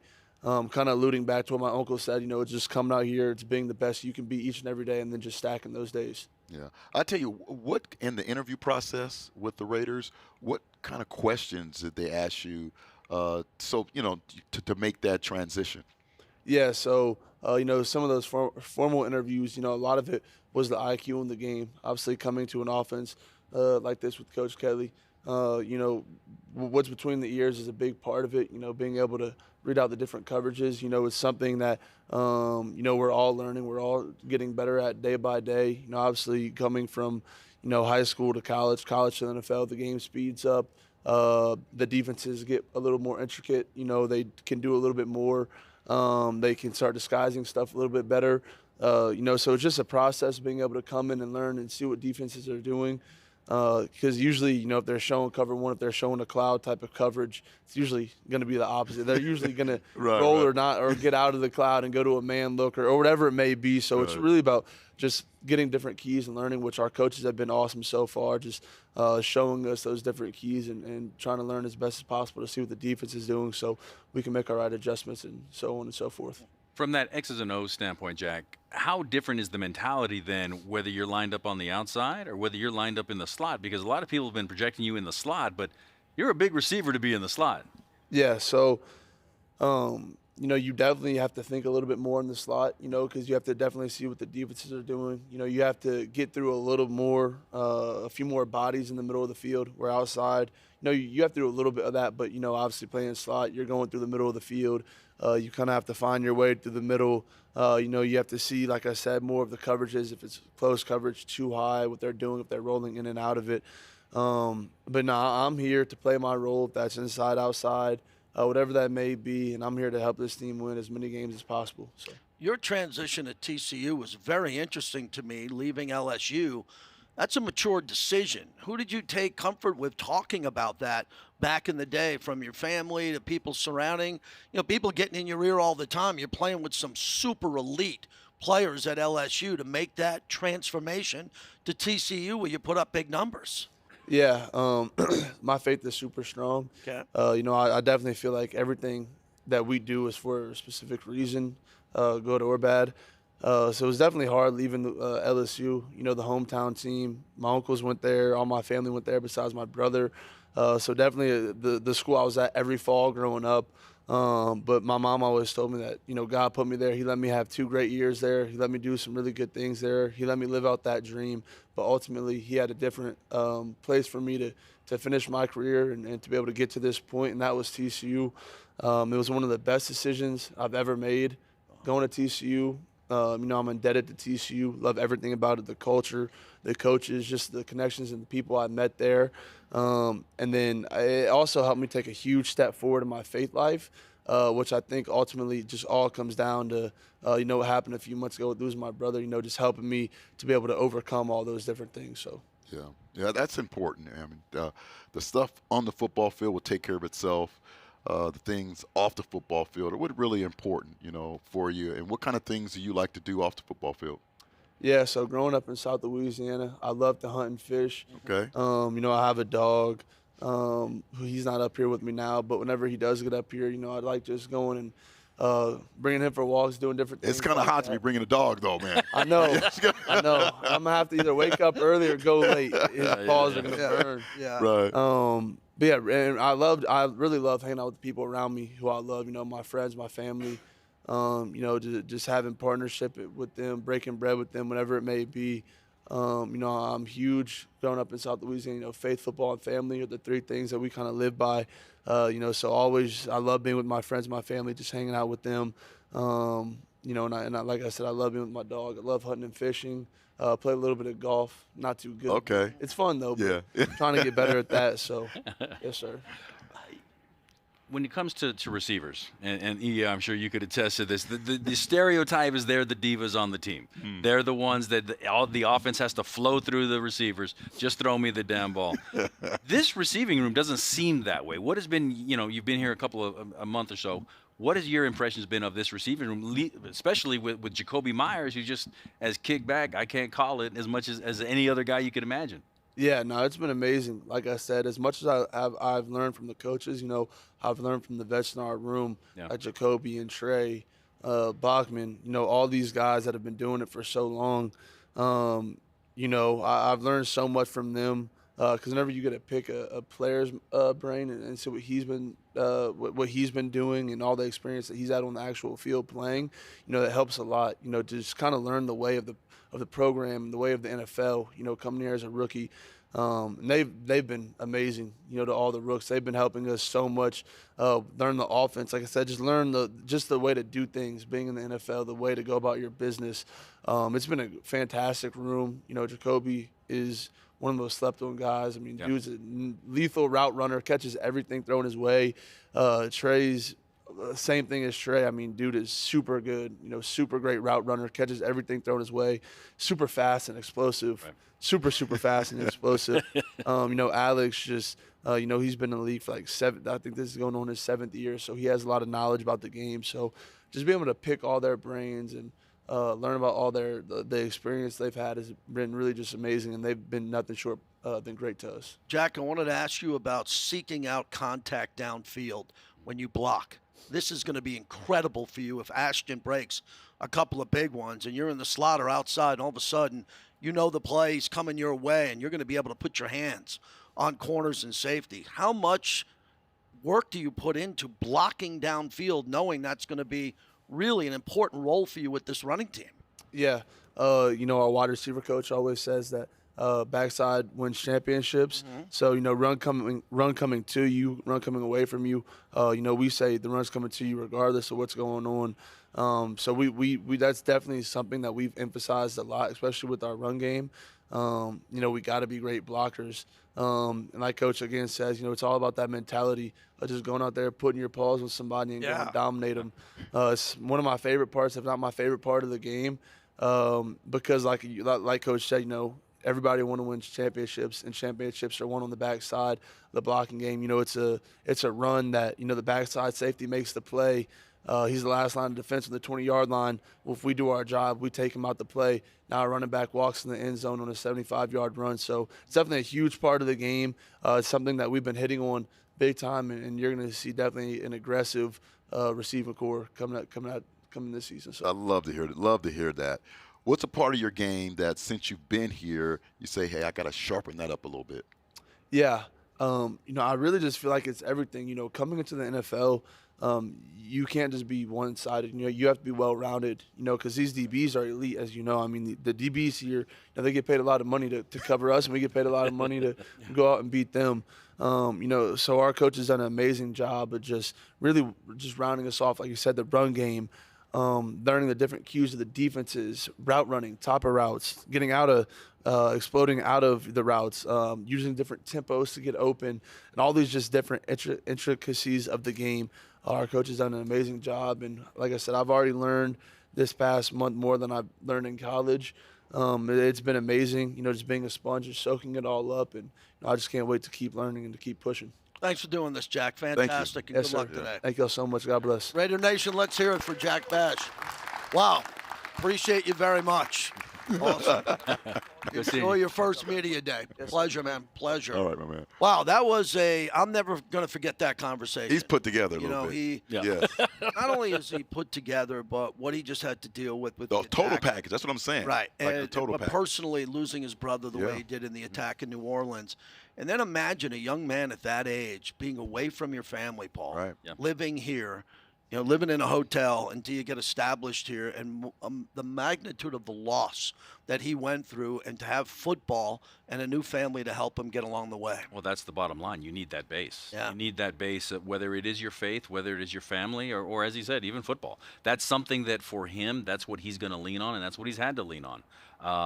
It's really a tragic story. It's also an empowering one. It is. If you go forward with it. And it all kind of depends upon what you do with it. And just in speaking with him right now and talking with him before, it seems like you said, he's put together, but he also has the priorities in place. And that's not to cast judgment or aspersion, just to let everybody know what he went through is something that he's using as a source of strength going forward. Guys, we all know that's one of the most difficult things to do as a young person when you get into your career is kind of have that balance of, your faith, your occupation, your relationships. And it just seems like that is all put together pretty well for a young man. who has an amazing season. Yeah, he's got a tremendous faith. That's what I got out of that conversation. Much as the fact that he's jacked up. I mean, that guy's big. That guy's a big kid for his AJ got him, man, that weight room. Yeah, Deuce has got him lifting there. Now, the expectations for the wide receivers, and Paul, I think there's going to be a competition story with Dont'e and Tre competing for the deep ball. And they're both deep ball guys. What I like about this is they're both going to be on the team. It's not like one or the other. You know, you get to undrafted free agents, someone pops, but you look at this receiver room here and you see Tre Tucker with his experience, and then all of a sudden Dont'e Thornton Jr. comes in, taller, bigger, and a red zone threat. I think that competition in training camp is going to be fun to watch. You know, I don't want to scoop myself here, but somebody very important in the building told me that Dont'e Thornton Jr. was his favorite draft pick. And I said, well, obviously he loves all the draft picks, but when I said, the Al Davis pick, the height, weight, speed guy, the 6'5" guy that's running a 4.3 40. Yes, that is a reason why, and you can all probably figure out who told me why this person was their favorite draft pick, and that's what one thing I'm looking at. You know, Tre Tucker, he can fly. There's obviously no reason he can fly. He had the LASIK eye surgery last year. He could see those balls coming down, and we saw that happen last year with Dont'e Thornton. It's just this raw energy and this potential that going forward is going to be really interesting to watch kind of play out. But yeah, that receiver room is interesting to me because Eric, like I mentioned to you earlier, I mean, those, you know, through the years, those have been the guys you got to take care of. You got to make sure they get the ball. It didn't seem like there's much of a diva attitude coming out of that room. And you know what? It really falls on who the leader of the pack is. And you kind of get your vibe from that guy. And Jacoby is a hard-working, no-nonsense. I'm going to come to work, going to get my job done. I'm going to try and help the younger guys kind of see where we are. I mean, he means everything to that room. I love the diversity in that room, you know, the size difference, the speed difference. Then you throw in Brock Bowers with that, who's going to be able to kind of isolate and do his thing. You're going to see a lot of opportunities for these young receivers, I believe, in one-on-one matches with having, you know, the presence of the running game, hopefully. So now you have to make sure you have 7 or 8 guys in the box. Then you have to deal with Brock, who's going to cover him. You maybe have your best cornerback on him at times. So that's going to leave these young players one-on-one with the second or third best cornerback. That should always be a win for the Raiders. Yeah, I want to just see Jack and Brock next to each other. They look really close, the same size. And, Paul, before we get into the cornerbacks, you mentioned the slot, and that was a great question here because Hunter Renfrow set the blueprint for the maximum you could get out of a slot player. And the league over the last 20 to 25 years, a lot of those players, Wes Welker and Amendola, coming from the Patriots, but I like a bigger size slot guy, a guy that can work his basketball skills, turn a shoulder and get going. And Jack wants to be on the outside, but in the slot too. I just think he's going to stay on the field longer because of that. And that's what's interesting is you know, you think about it, you think of a slot guy, you think of a Tre Tucker, a smaller guy in there that can kind of weave in and out, the Hunter Renfrow. But with Jack, he likes contact. He's looking for contact. And as he said when I asked him that, that's the one thing when you're in the slot, there's a lot more people to have to go through. So maybe he actually enjoys that, and because he's so much bigger than a slot corner that's going to be in there, that's where he can make his bacon and get some things going there. But yeah, seeing him in person there, and again, I wanted to ask him about, you know, we didn't play in the NFL like Eric at JT, but when we're growing up and we're playing sports, what was the favorite? It was like game day. We would lay our little league uniform out on the bed, or high school, put our football. He's out here walking around in his full uniform, ready to go. Ready to go. So that to me is real interesting too. One thing that we talked about, and just kind of hearing folks talk, it seems like this Raiders football team, physical-wise, Jeremy Chinn at the big nickel, and then you have someone like Jack at nickel and on the offense. So the physical presence of this football team, I think we're starting to kind of see here on Media Day. EA, any cause for concern about the depth of the corner room? Because it's not an elite corner room. It's a lot of guys there who have a lot to prove. I think there's going to be some good players here. Jacorian's going to play. Obviously, we get a chance to see him. Look at that, 3 years already here. But everybody's talking about Darien Porter, the former receiver who comes in here. Now, technically, you don't want a rookie maybe to be thrown into the fire playing that much unless he's a Charles Woodson or someone who comes in with just all the accolades. But some of these guys are going to play, and they're going to play early in the season. Yeah. Other teams are going to look to attack them. They have to. We know about the league and how much receivers are on the league and how much they're counted on to be impact players. You have to have another side that you feel comfortable with to be able to go. Now, Bennett started off the season. I thought he played really, really well. Came off his rookie year and really had some great things going as far as his presence, his ability to make plays on the ball and those things. But you are right, JT. It's not only the depth that's important. You need playmakers at the cornerback position. You know, guys who are going to take the ball away so you can have that safety, can kind of roll down in the box, have that free safety look. You can play some cover 1, cover 3, that combination stuff. But it really comes down to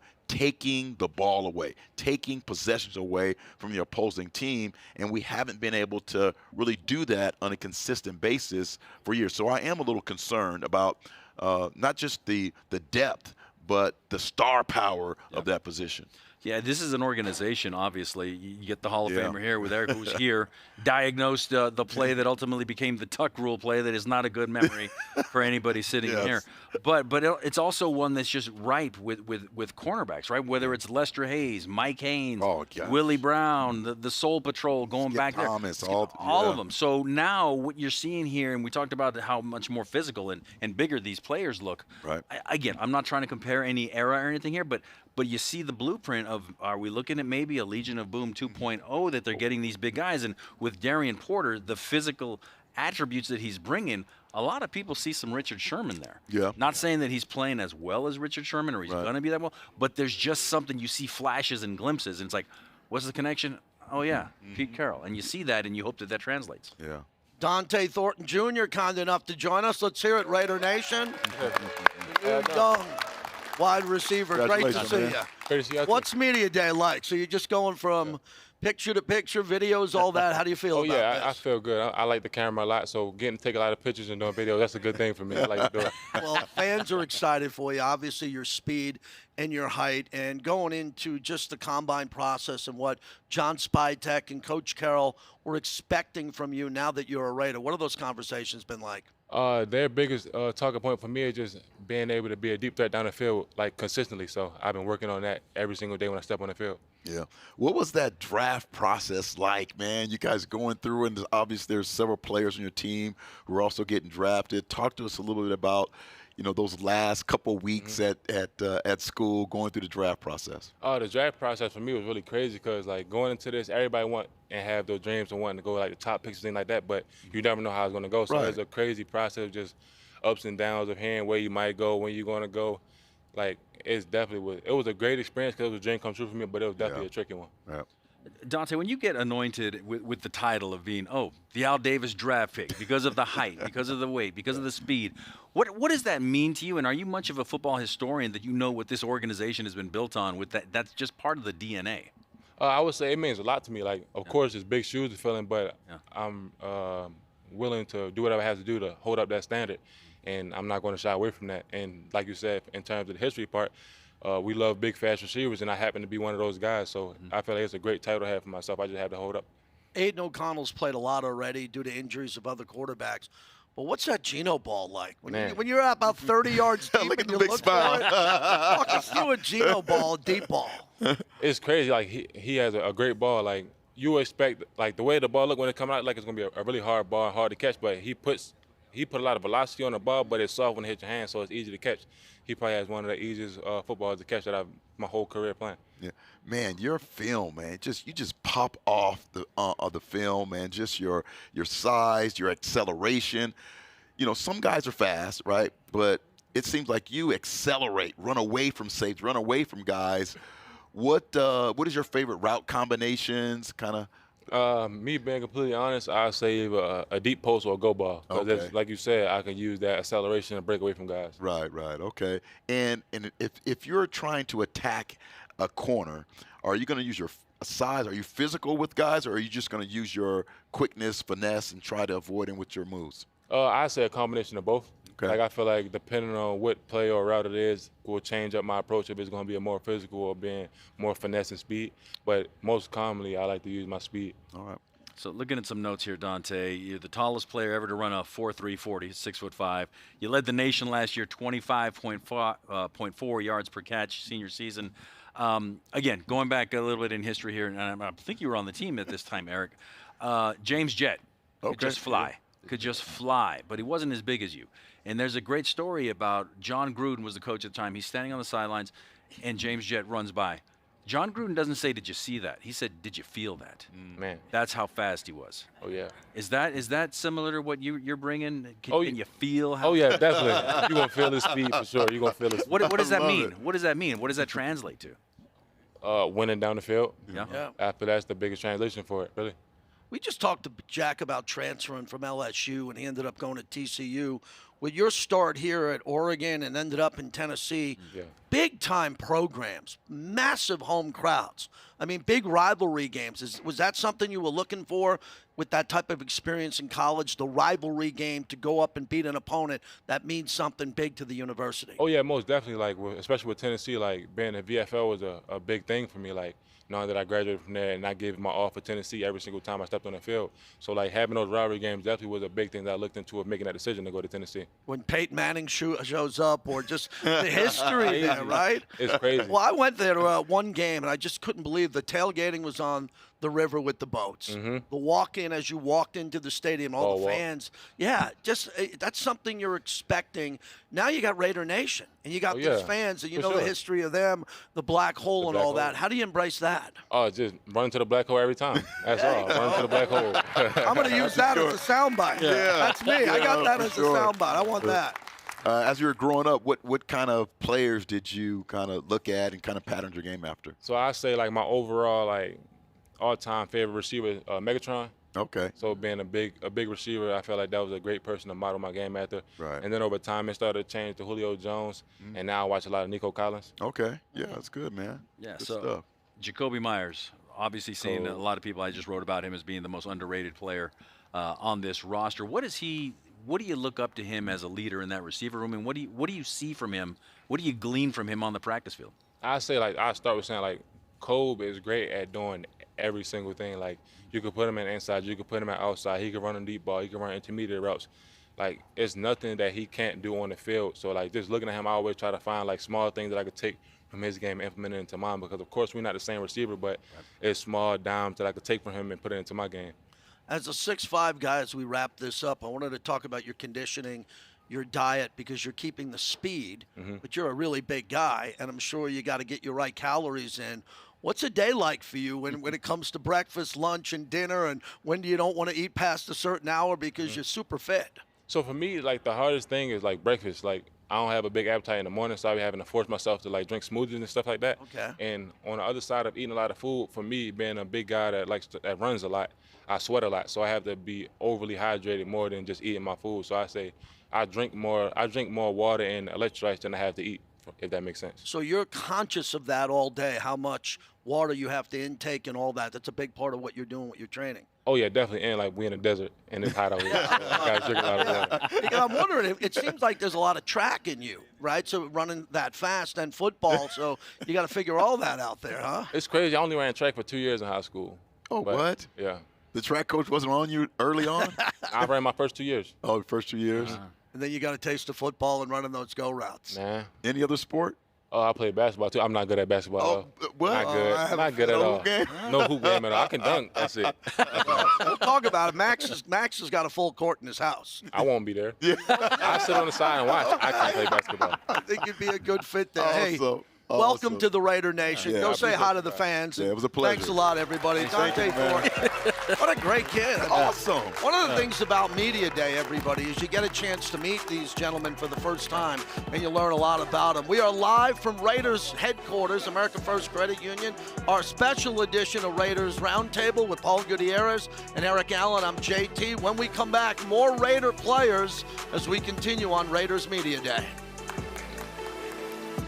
Here at Raiders headquarters, we love to make everything authentically and with love. Come on, that needs more sauce! Yes, sir! Hey, you guys are taking too long, let's go! Yes, sir! Pat, what is up? That's burned! Yes, sir! You call yourself a chef? That looks like bear sh**! Yes, sir! With the 100th pick in the 2023 NFL Draft, the Las Vegas Raiders select Tre Tucker, wide receiver, Cincinnati.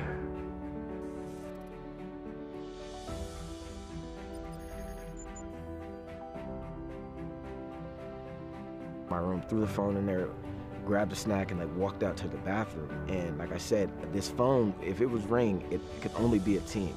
So when it rang, I mean, I think I darted through my door. Actually, the door in my room broke because I had the knob and I shut it, and I darted in there and looked at the phone, and it literally, it said like Raiders football. It didn't say Las Vegas, it said Raiders football. So right then and there, it was like the Raiders, like Raiders football. And like I said, I mean, I probably answered the phone quicker than anybody could, so, but that was what that moment was like. Open man at the 20 is Tucker, into the 10, dives to the pylon, touchdown Raiders! Throwing, there's a wide open man in the end zone, back pylon, touchdown Raiders! Something I'll never forget, and I still have the screenshot of when the Raiders called me on draft day, and someday I'm gonna try to get that picture and blow it up, and it'll never be forgotten.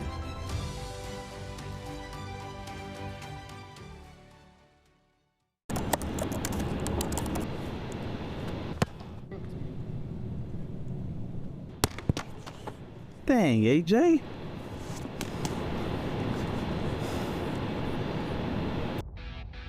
It's game day, the day we've been waiting for. And this is more than just a game, it's a passion, a lifestyle. Here at the Raider Image, you're part of our team.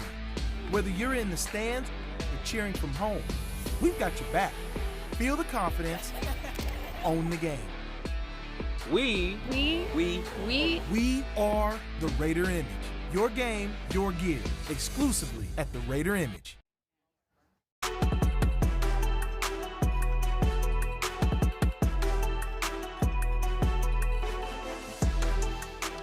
Raiders.com is your home for all things silver and black. Digital team reporter Levi Edwards' latest feature story, the 8th round, just dropped and highlights undrafted players who've been able to make an impact for the Raiders. This year's story shifts away from the current roster and takes a deep dive into some of the best undrafted players throughout team history. You can read the full article at Raiders.com/8th round, which I like a lot, the history of the team. Welcome back to Raiders Media Day. JT, Paul Gutierrez from Raiders.com, and the soon-to-be Hall of Famer, Eric Allen. I'm doing something like that on Raider Nation Radio this summer. I always pick a summer topic, the greatest team, the greatest roster, and then I'm going to do this radio year the most impactful draft picks in Raider history. Unfortunately, you will not be a part of that as you were not drafted, but either was Willie Brown and Jim Plunkett. Yes. There's a lot of great Raider players. Mike Haynes that have had, and then you look at Reggie Kinlaw, Rod Martin, and you look at guys who are undrafted. Then you count their Super Bowls, their impact. Really deep dive I'm going to be doing. I call it summertime radio. But, Paul, as you can see with Levi, the key to this organization, tying it into John Spytek, he wants undrafted and late-round players to be great players, to be specifically good leaders, and I think he's finding that. Yeah, and he inherited one of them, obviously, and the guy that we talked about earlier, the underrated guy who now we're giving him all of his shine, right, in Jacoby Myers. There's an undrafted guy out of New England that came here and is now wide receiver 1 for the first time in his career, and the guys are gravitating toward him because he's kind of that anti-diva, because he's not that either. So, the undrafted guys are really, they're the glue. They're the glue guys that really make an organization kind of stick together. We're going to move now to the tight end room and the expectations. You got Brock, Michael Mayer. Last year, one of the most important interviews I did was in Costa Mesa with Big Mike. And then the personal issue with him, he missed a lot of time, EA, and this organization. A, stood by him, which they should. Right. He stood by this organization, but there's a new regime here. And if we get a chance to talk to Chip Kelly later, I'm really interested to think what he's going to do with tight ends who can make plays. Yeah, it looks like this team is going to be a physical run-first football team. Then you kind of take your shots after. So that means Mike's going to be on the football field a lot, I think. I think he's going to be the kind of guy who can be that extra just protection for the running game and be able to kind of stonewall guys like he was doing at the end of last year. I really like his attitude coming into this year. I think he's a very positive guy. When you look at him, you know he's a football player, that physical presence he brings. But not only that, he has really done a really good job, I think, of being able to extend and catch the balls away from his body. I think that's the one issue that coming into the season, I think we were questioning, and, man, he, by flying colors, just really took it to the next level. Loves to get physical, but also has those really soft hands. Yes, and that's the thing. Before Brock Bowers was drafted, I remember when Brock Bowers was drafted, I'll admit, I was one of those going, what are they doing? They already have a tight end. They just drafted one in the second round. And then they have one of the greatest rookie seasons of a tight end ever, if not the best ever. So Michael Mayer accepting that role and coming back. And he's not just that blocker. He's a red zone target as well. And that's what we talked about earlier with Jason. How are they going to improve things in the red zone? So with him out there with the tight ends, there's a lot. It's funny. On paper, they have a lot of weapons and there's a lot of potential. But as our guy Bum Phillips back in the day said, potential means nothing. Just means that really you haven't done anything yet. Yeah, I've been disappointed with the former play callers here not getting him the ball enough. I really was bothered by it to the point where I'd sit there after the game on the post-game show and he's got 2 targets and he's just got 1 reception. He should have more than that. Here we go, one of our highlights of Media Day. Maxx Crosby joins us, and we always look forward every year, Max, to our conversation because this year we got the element of the fans. What do you think of that? Hey, it's nothing better. Raider Nation, baby. You already know. All right, I love let's dive right into it. We ask you every year about your excitement. Last year with the injury, taking care of business, being ready now. What was the offseason like for you?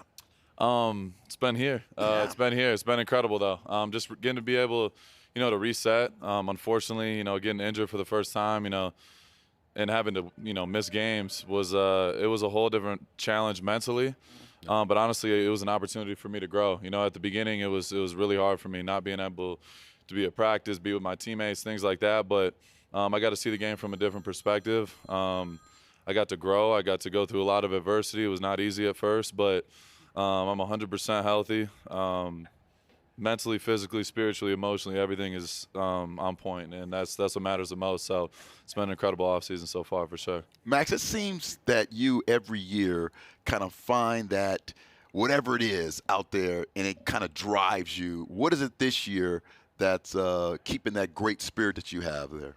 Yeah, honestly, I think that edge, that motivation, all those things are a part of what makes me myself. God blessed me with a mindset to always want to have something to prove at all times, and that never changes. For me, it's more about proving myself right. It's more internal than anything because everything external is opinion. You know what I mean? The people, the fans, the things, going on outside, everyone's going to always have something to say, whether it's positive or negative. But for me, it's about proving myself right. And I truly believe I'm the best in the world at what I do, and I'm looking to prove that every single down this year. So I'm really looking forward to it. Max, kind of a strange question because obviously the physicality of playing professional football, I don't think any normal person could actually know what that's like. But what hurt more last year? The actual ankle injury happening when it did, that like second to last, if not the last play of the game in week 2, or having to sit out and watch everything as the season went on? Honestly, the hardest part was the first time, in Baltimore, getting a huge win. I had one of my better games I played in my career, and I literally get hurt right at the end of the game, and I'm so excited about getting the win. I could barely walk off the field, so it's like a double-edged sword, and it was tough because I'm in there celebrating with the guys. We're all fired up, but I know in the back of my head, like, I don't know. Right. I've never felt like that, you know what I mean? And it was really tough. The second time, obviously, it was horrible, having to, being told you have to get surgery. I have no choice at this point. That was tough as well. But honestly, it's just, I think everything happens for a reason. You know what I mean? A career is a long duration of time. And, you look at all the greats, the Kobes, the MJs, there's points in their careers where they had to miss significant time and they got hurt, but it's how they responded that matters. And that's just part of my career. People are always going to have an opinion. I've heard, even in the offseason, I remember and I heard and seen everything. And I take note of that, and I love it because, people always have, this opinion about I need to take more snaps off, I need this, I need that. and they don't understand what I do every single day. They don't understand the preparation, what I put into it. Unfortunately, injuries are going to happen. You're not going to play football and not have injuries. That's just what comes with it. You know that better than anybody. That's what comes with it. But it's been an incredible offseason, just being with my teammates, being with my guys, really honing into the details and this new regime, and it's been a lot of fun. Great segue, because as a leader, the way I know you, you always get behind every regime. Some end, coaches are gone, GM's gone. What is different about this one? If you can share with us, Pete Carroll, and this competition, Pete, and what competition's like, because a lot of the other coaches you played for were all about competition too. Yeah. This is kind of next level. Yeah, it's something I've at this level, like, I've never experienced it, and it's just, having a guy who's a proven winner at whatever level he's been at, from college at USC to the pros in Seattle for all those years, just being around it. It makes sense why he's had so much success in his career. People, joke about, the age and stuff like that, and I give him, some flack sometimes. You have to. But that's the type of person he is. He loves a challenge. He loves to compete in everything he does, and he loves to win. Like, it's not just compete, it's about winning at the end of the day. And, he's all about that. So, yeah, it's been so much fun. He makes the environment, makes showing up to work enjoyable every day, and that's something you can't take for granted, because it's been rough in the past at some years. Like, that's just reality. But yeah, it's been a whole shift of just energy, and it's not just the players and not what's just being said, it's the action behind it. And he's all about coaching the coaches and getting everybody else on board. He's holding everybody accountable, and that's it makes it unbelievable because everyone's held to that same standard. So it's been so much fun. Coach Carroll is incredible. He's been we haven't been with each other for very long, but just being with him so far this offseason and spending a lot of time upstairs watching more film together and just sitting and talking ball, like, the dude's obsessed, and that's how I am. Like, when you meet somebody that's on that same type of, like, I'm crazy about this, like, it's all I do. Me and him have that same conversation, and literally from the first time I talked to him, it was just like a match made in heaven. So I love the guy, man. He's been so cool. I know you like to dunk. I know you like to dunk, but he keeps you honest with your jump shot. You can have to shoot anytime. Oh no, anytime. Like the first meeting we had here, I did a shootout versus Jackson. And you guys, Jackson, how that went. But we had a shootout in there, and then on the field one day after practice, we got there's a hoop right over here on the indoor, and me and Geno did a shoot off. You know who won that too? What? But your mid-range is like that? That's deep ball, Steph Curry. Oh, dude. That's like, it's truly like, it's so much fun because you have to be ready at the same time. Like, we had just finished a practice. I'm taped up gloves and everything. He's like, Max, Geno, you're up, shootout. And I'm getting somebody to cut off my gloves. I'm like, all right, I got to dry my hands off. I got to be ready because I'm not trying to lose. I'm trying to win. Yeah. And Pete's the same way. He's like, I don't care. Anytime he plays, we're gonna compete.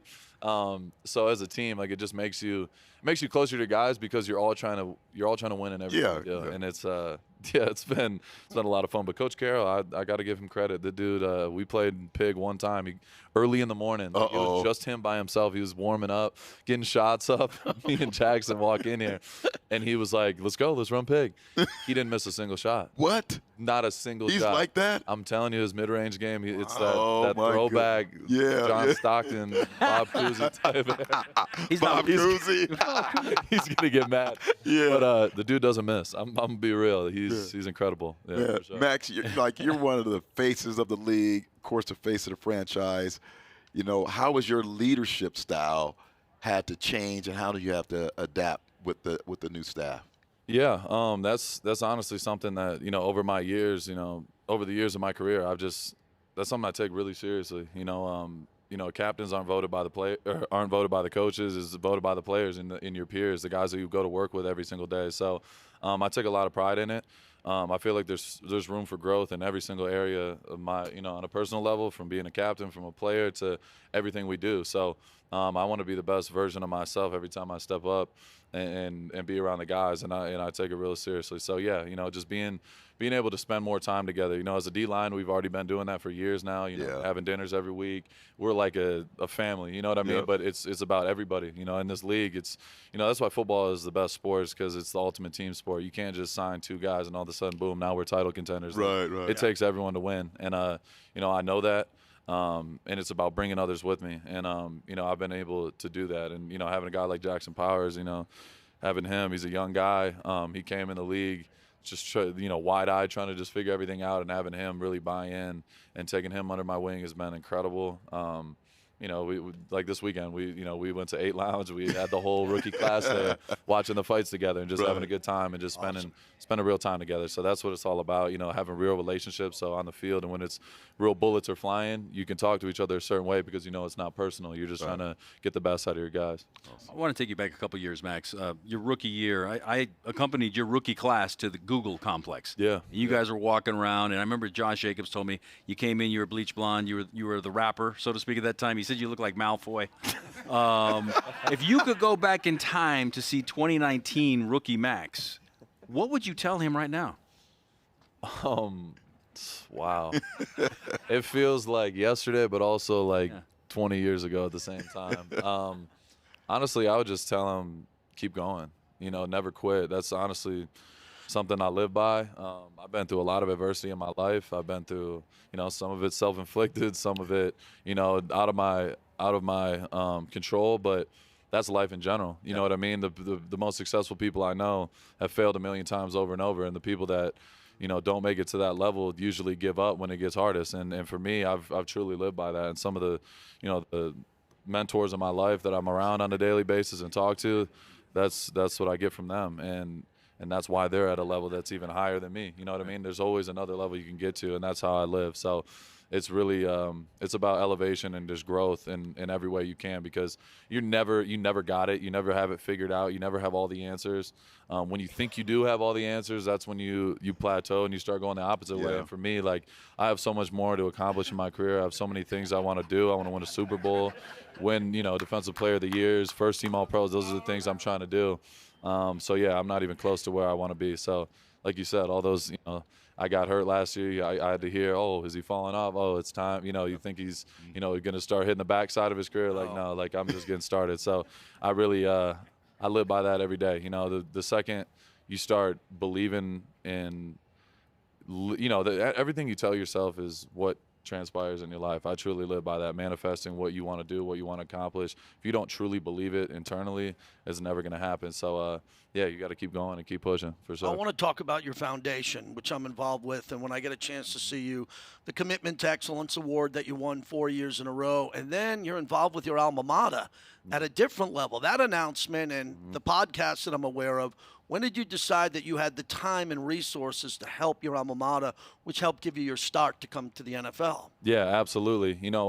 Eastern Michigan, I mean, is the same. It's similar to how, my loyalty to the Raiders it starts, with Eastern. They were the only team to give me an offer.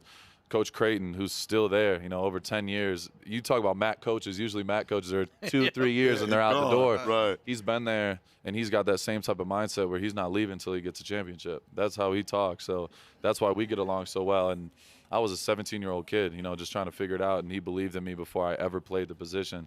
He just seen me at a camp, watched me play the basketball game, and he was like, I want you. And I look at it as, okay, this dude believed in me when really nobody else did. So I take it as, a source of pride, a source of, I can give back, and, all the things I've done in my career so far, being able to have the resources to give back to my school that believed in me is everything. So, yeah, getting the assistant GM role has been incredible. And people, some people have their opinions, and how do you have time for it? And, I mean, all I have is time. At the end of the day, I'm not wasting time. My time is with my girls at home, my dogs, obviously at football all day, but in the off season, on weekends, I'm not in the club. I'm not doing any of that. So I have time to really pour into my school and do the things that I've always dreamed about doing, and I'm doing it right now. So, yeah, we have the collective with the NIL going on. We're building that up. We're being able to help with recruiting, getting some D linemen, some guys getting on the phone with other D linemen. You know what I mean? If I look at it from the other perspective, being able to talk to an NFL guy that's doing it at my level, it's you kind of put it into perspective and just try to give them light, because the whole college game is crazy right now. All the NIL stuff going on. Yeah. And I've had to be on the other side of it now, and I'm trying to convince this dude, come on, bro. I got you. I'm going to be your mentor. There, come and here. They're like, well, I'm getting 100,000 from. I'm like, we don't have that right now. But it's a whole different battle and a challenge. And it's honestly especially in the offseason when you have a lot more time to kind of be by yourself, I need another something to compete in and really bring that out of me because that's just how I am. So it's been really cool, and got to give a shout out to the whole staff at Eastern because they've helped me so much, and it's been great so far. Last one for me. I mean, the most important job you have is being a dad, right? Yeah, absolutely. So, what's going on on the dad front? Oh my God, it's been unbelievable. She's 2.5 now. Wow. She's talking now. She's running everywhere. Yesterday, she does at least once a day where she'll go upstairs and she just starts doing down and back. And she's running 100 miles an hour. Oh, touches my the wall, goodness. sprints back. She's already got the motor. She's a savage. Oh, that's so awesome. it's just funny, just like the experience of being able to help your own creation become the better version of yourself. You know what I mean? And seeing a little daughter, just like it brings out a different side of you. So it's been so good. She's amazing. She's happy, healthy, flying around, running the house. She needs a sibling though because she definitely needs a sibling. Breaking news. She's getting too confident and demanding. We're like, okay, it's time to bring another one in. So yeah. We're working on that too. Awesome. Thanks for doing this, Max. Everyone, let's hear it for Maxx Crosby. Appreciate it. Always appreciate your time. Always generous with us on Media Day. All the best, my friend. Good to see it. When we come back, Amber Theo Harris is going to have a conversation with Brock Bowers. Wait till you see this as we continue live from Raiders headquarters here, Raiders Media Day, on a special edition of Raiders Roundtable brought to you by America First Credit Union.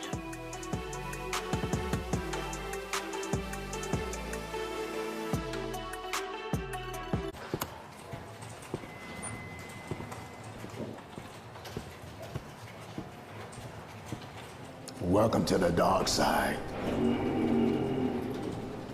Going up. I was kind of a guy with a wide range. I kind of didn't know where I was going to get drafted, so I was hearing everything from third to day 3. So. Okay, now with the 77th pick in the 2024 NFL Draft, the Las Vegas Raiders select Delmar Glaze, tackle, Maryland.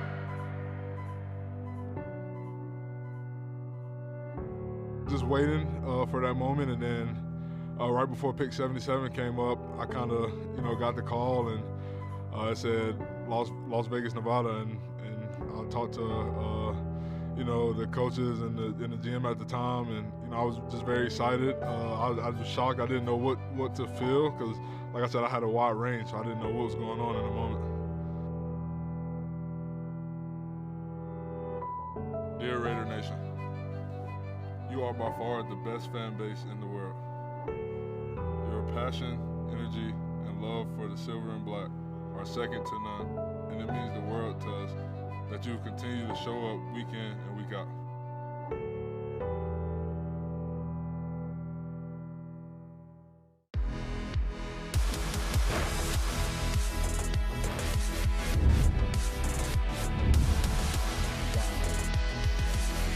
I love it, man. Matter of fact, when I walked in the locker room, I thought I was going to start crying.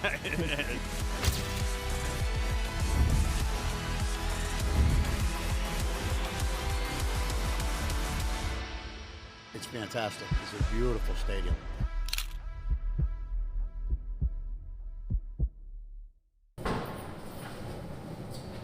Hey, where's the flags? Grab one there. You can grab one over there, and get a penalty flag over here. You see, up here. There we go. There's one here, and how about here? There's one here. Good reaction. Good reaction. Today was a great day.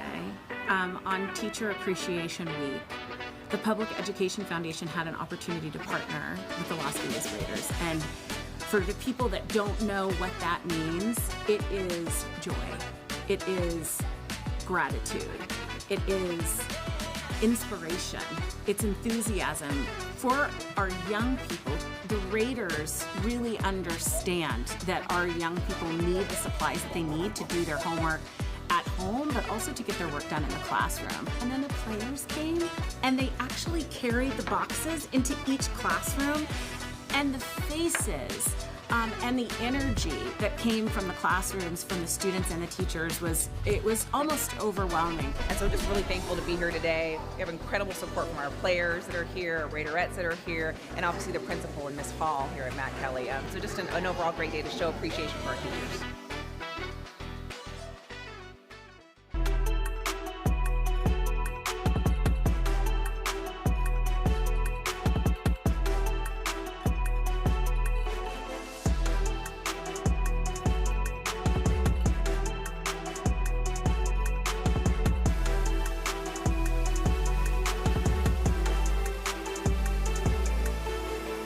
Back here at Media Day with Brock Bowers. And Brock, I just saw you running through all of the pictures and the motions. Do you, in your mind, think, okay, this is going to be on Monday Night Football, or this is going to be on, and you do think that in your head?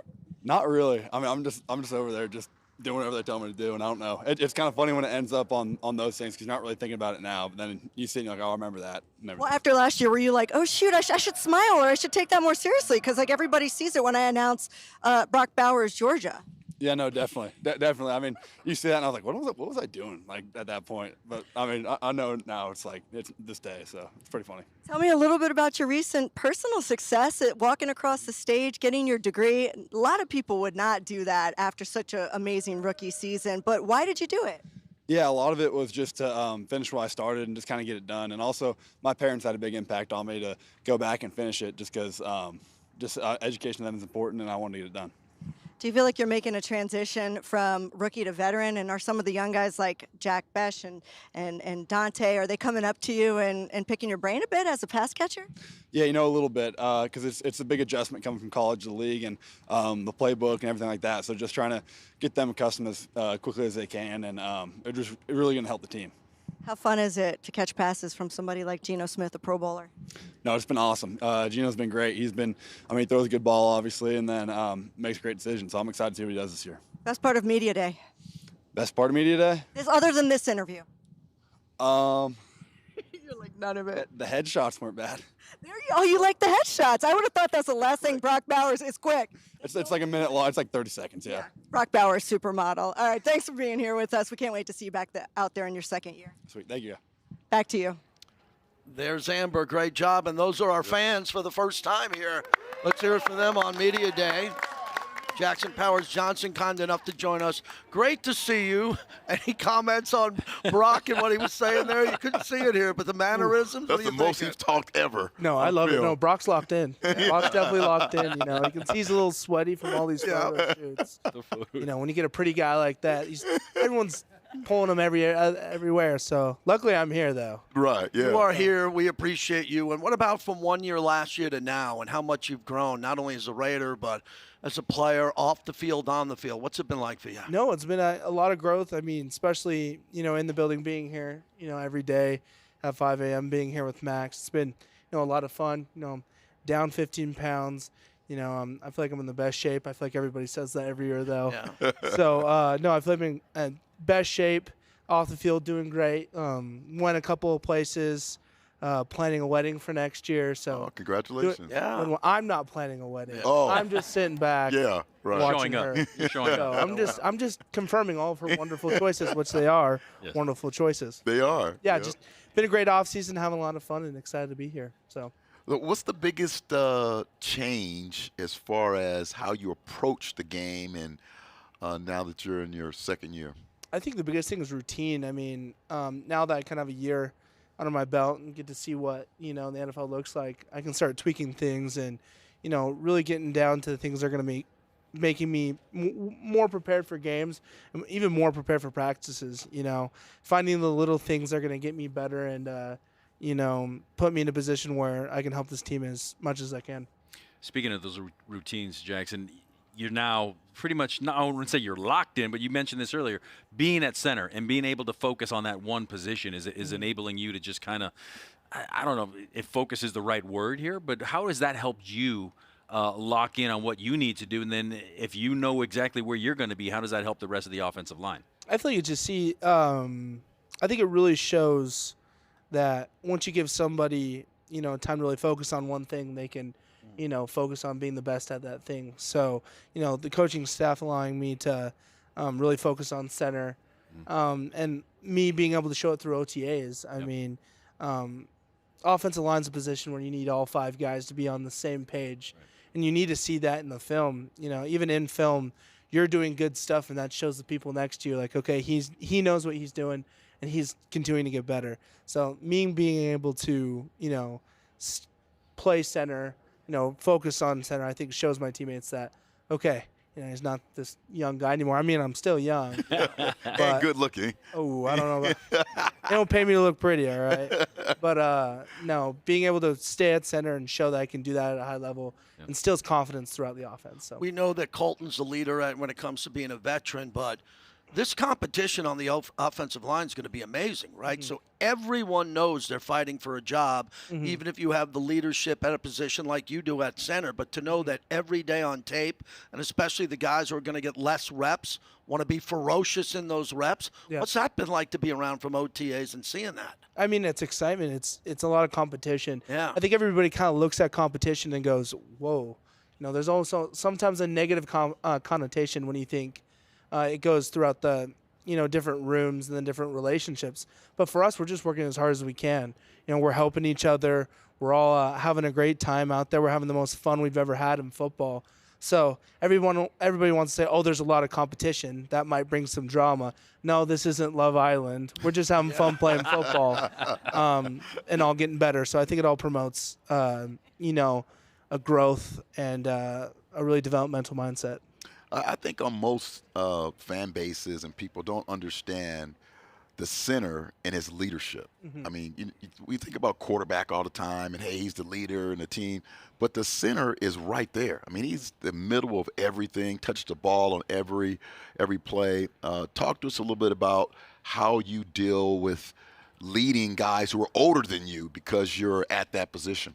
I've done it since college, you know. My freshman year, I started and I played. I've always had guys that are older than me. I went to a room at Oregon that had 5th year, 6th year seniors. There's this little 17-year-old freshman walking in, shaking things up. So, you know, it's not anything new to me. I mean, I've always been, you know, told, you know, even from my high school coach, if you're young enough, it doesn't matter. If you're good enough, you can play. And that's where I kind of hang my hat on, you know. I'm going to continue to play as hard as I can and be the best I can. And I think me doing that, you know, leads the guys. I also think, you know, relationships kind of off the field and relationships in the meeting room, relationships in the meal room, especially for linemen, you know, is imperative. Yeah. So me being able to, you know, connect with the guys, bring kind of a youthful aspect to the offensive line, I think it's going to, you know, help lead the group and also put us in a great position. Yep. I got a 2-parter for you, Jackson, and neither question is related to the other, which is fine. But like the first part, for the uninitiated, offensive linemen don't really have stats, right? That fans can look at and say, oh, yards per carry, blah, blah, blah, whatever. But to me, it's always been the less you notice an offensive lineman, the better the job they're doing. Yep. So where is the reward for an offensive lineman? And the second part of the question, which has nothing to do with the first, is what do you think of Coldplay this weekend? Ooh, okay. We'll start with the football question, of course. But, no, I mean, I think it's changing. I think the landscape of lineman football is changing. Yep. We're getting an award this year. I mean, you look at Jason Kelsey, he's in commercials. Yep. It's becoming more well-known, and you can kind of see it in the replays. I mean, there's a great run, and what do? They're starting to talk about the blocking now. Yeah. And I think that kind of landscape of linemen not being talked about is changing for sure. But I think definitely the reward is, you know, within the field. I mean, we're the only position to where if we don't do our job, people can get physically hurt. Right. And I think that's kind of the reality of the situation that people kind of forget. So my pride I take is, you know, my quarterback's healthy. You know, my quarterback can go, you know, throw a football to his kid when he's older. You know, my running back can run around with his kids, and that goes on my hands. So I think that's where all the, I think, gratitude comes from, and all the, you know, the praise. That's where it kind of all goes to. And Coldplay was amazing. That was an amazing, like, bucket list thing. One of the coolest things I've ever done in my life. So I was there Saturday night with my daughter. Yeah, it was amazing. Yeah, awesome. I wanted to ask you about your downfield blocking. I love some of the cut-ups of you when you get your guy right out of the gate and now your head's on a swivel to get out there. What changes with Ashton Jeanty? And my follow-up is going to be Raheem Mostert, because if he doesn't get as many touches as Ashton, he's going to be a beast when he does get his touches. So to be able to get your block and win at the point of attack and then go with these guys as they're going, that's going to be unbelievable for you this year. No, it's going to be a lot of fun. I mean, linemen can't, we don't really run the ball, catch the ball, but we can run with the people who run with it and catch it. So it's kind of like catching and run with it, and in my eyes. But, no, these running backs we got are amazing, and it's super exciting. I mean, you got a power back like Jeanty who's going to run over people. That's fun to run behind. And then you got Mostert, which I can't keep up with. He'll be like 30 yards down the field, and I'll be waving to him. But no, having these guys in the system and how we're going to run the ball this year, it's exciting, and it makes the offensive line really exciting as well. Yeah, talk to us about you and Maxx, kind of the leadership that he's kind of helping you kind of come along with in your guys' relationship. No, Maxx is unbelievable. I mean, kind of right after the season, I was kind of iffy on it. I didn't know what I was going to do. It was my first off season, first time I ever had a break. And he's just like, all right, when you're done with your trip, come back and let's get to work. And, I did that. So I've been coming in with Maxx every day at 5 a.m., trying to beat him to the building every day now. Right. Now it's a little bit more competition. Yeah. But, having breakfast with him, working out with him, he's doing a little rehab on this and that. And I'm just doing his rehab. I'm doing everything he's doing. And, I get kind of made fun of a bit about it. Why? Just because they're like, oh, like you're this little puppy. I'm like, well, that's an all-pro. That's right. Might as well. Yeah. So being around him, he's such an amazing person. I mean, we have so much fun. I think it's kind of the thing that kind of gets pushed aside is we're having so much fun. And we're working really hard, and I'm dying. All right, but I'm having a lot of fun. So there's more to this story, though. I'm fascinated. That was a great question, because a lot of guys can initially say, yeah, I'll jump in with you. Or, yeah, I'll do a month with you. And then you're looking at the clock at 4:15 in the morning going, not only do I got to get in there, I got to work out with Maxx Crosby. Yep. That's a commitment to excellence. Yeah. Oh, good little throw of commitment to excellence over there. That Gauntlet. He's a pro at this. He's a pro at this. Look at this guy. That's awesome. I had my window. That's awesome. That's amazing. No, definitely a level of commitment, working out with him. I mean, the first week was, whew. Yeah. That was tough. That's what we're getting at. As I said, it was so fun. There's no reason not to now. We're, riding on the assault bike till we're almost puking, but we're both laughing about Step Brothers, the movie, and quoting lines with each other, having a great time. So, we work really, really hard, but we have a lot of fun at the same time. Did you guys just become best friends? Maybe. I mean, I don't know if I have the neck tattoo in me yet. I don't think the wifey would let me do that. We'll see. You got a new team. A new teammate is an old teammate from Oregon, Dont'e Thornton Jr. I mean, what can fans expect to see from him, and how different does he look today than he did when he was with you up in Eugene? Okay, so a whole lot of speed. I mean, I take a lot of credit for recruiting him to Oregon. Yeah, I heard. And then he left us, which a little bit of relationship issues. We've been going to therapy. Right. There you go. No, he's amazing. I mean, you see his college tape. Even from Oregon, you see all the explosive plays. You go to Tennessee, you see all the explosive plays. He's a proven guy, and above all that else, he's just an amazing human being.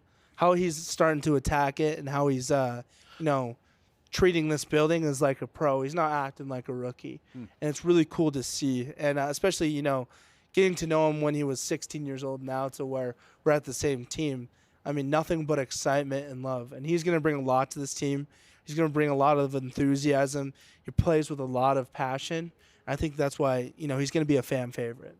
I mentioned this to you in the past. I just love the fact that you gravitated to the legacy of Jim Otto and understood how big that is. And then Dave Dalby, Barrett Robbins, the other centers that came before you. But there's just something when you're at a game and you see the 00 and you see all those jerseys.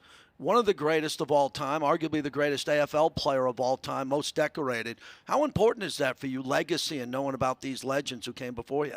It means everything. I mean, we wouldn't be here without those people. I mean, I wouldn't have loved the Raiders as much as if Bo Jackson wasn't a player, the people who laid the groundwork and the foundation to where we are today, I mean, it means everything. I mean, we like to say the greatness of the Raiders is in its future, but man, there were some great times that we, got to look back and, take a little bit of, and then, also play with passion for them. Jim Otto, like, you see an organization idolize the center. Like, that's unbelievable. So to be a part of an organization that, treats their alumni like that, I mean, why not play as hard as you can every day Sunday for the guys that played before me? Have you ever sat down and talked with Chip about the Oregon days and which team would be better than you? I mean, a little bit here and there. I mean, he's riding his little Ohio State national championship. All right, just little things. No, I've talked to him a little bit. I mean, not a ton though. I mean, we're staying in the present. I ask him little questions here and there. Like, I'll make like little funny Eugene jokes, and I'll see that like he'll peek his head a little bit.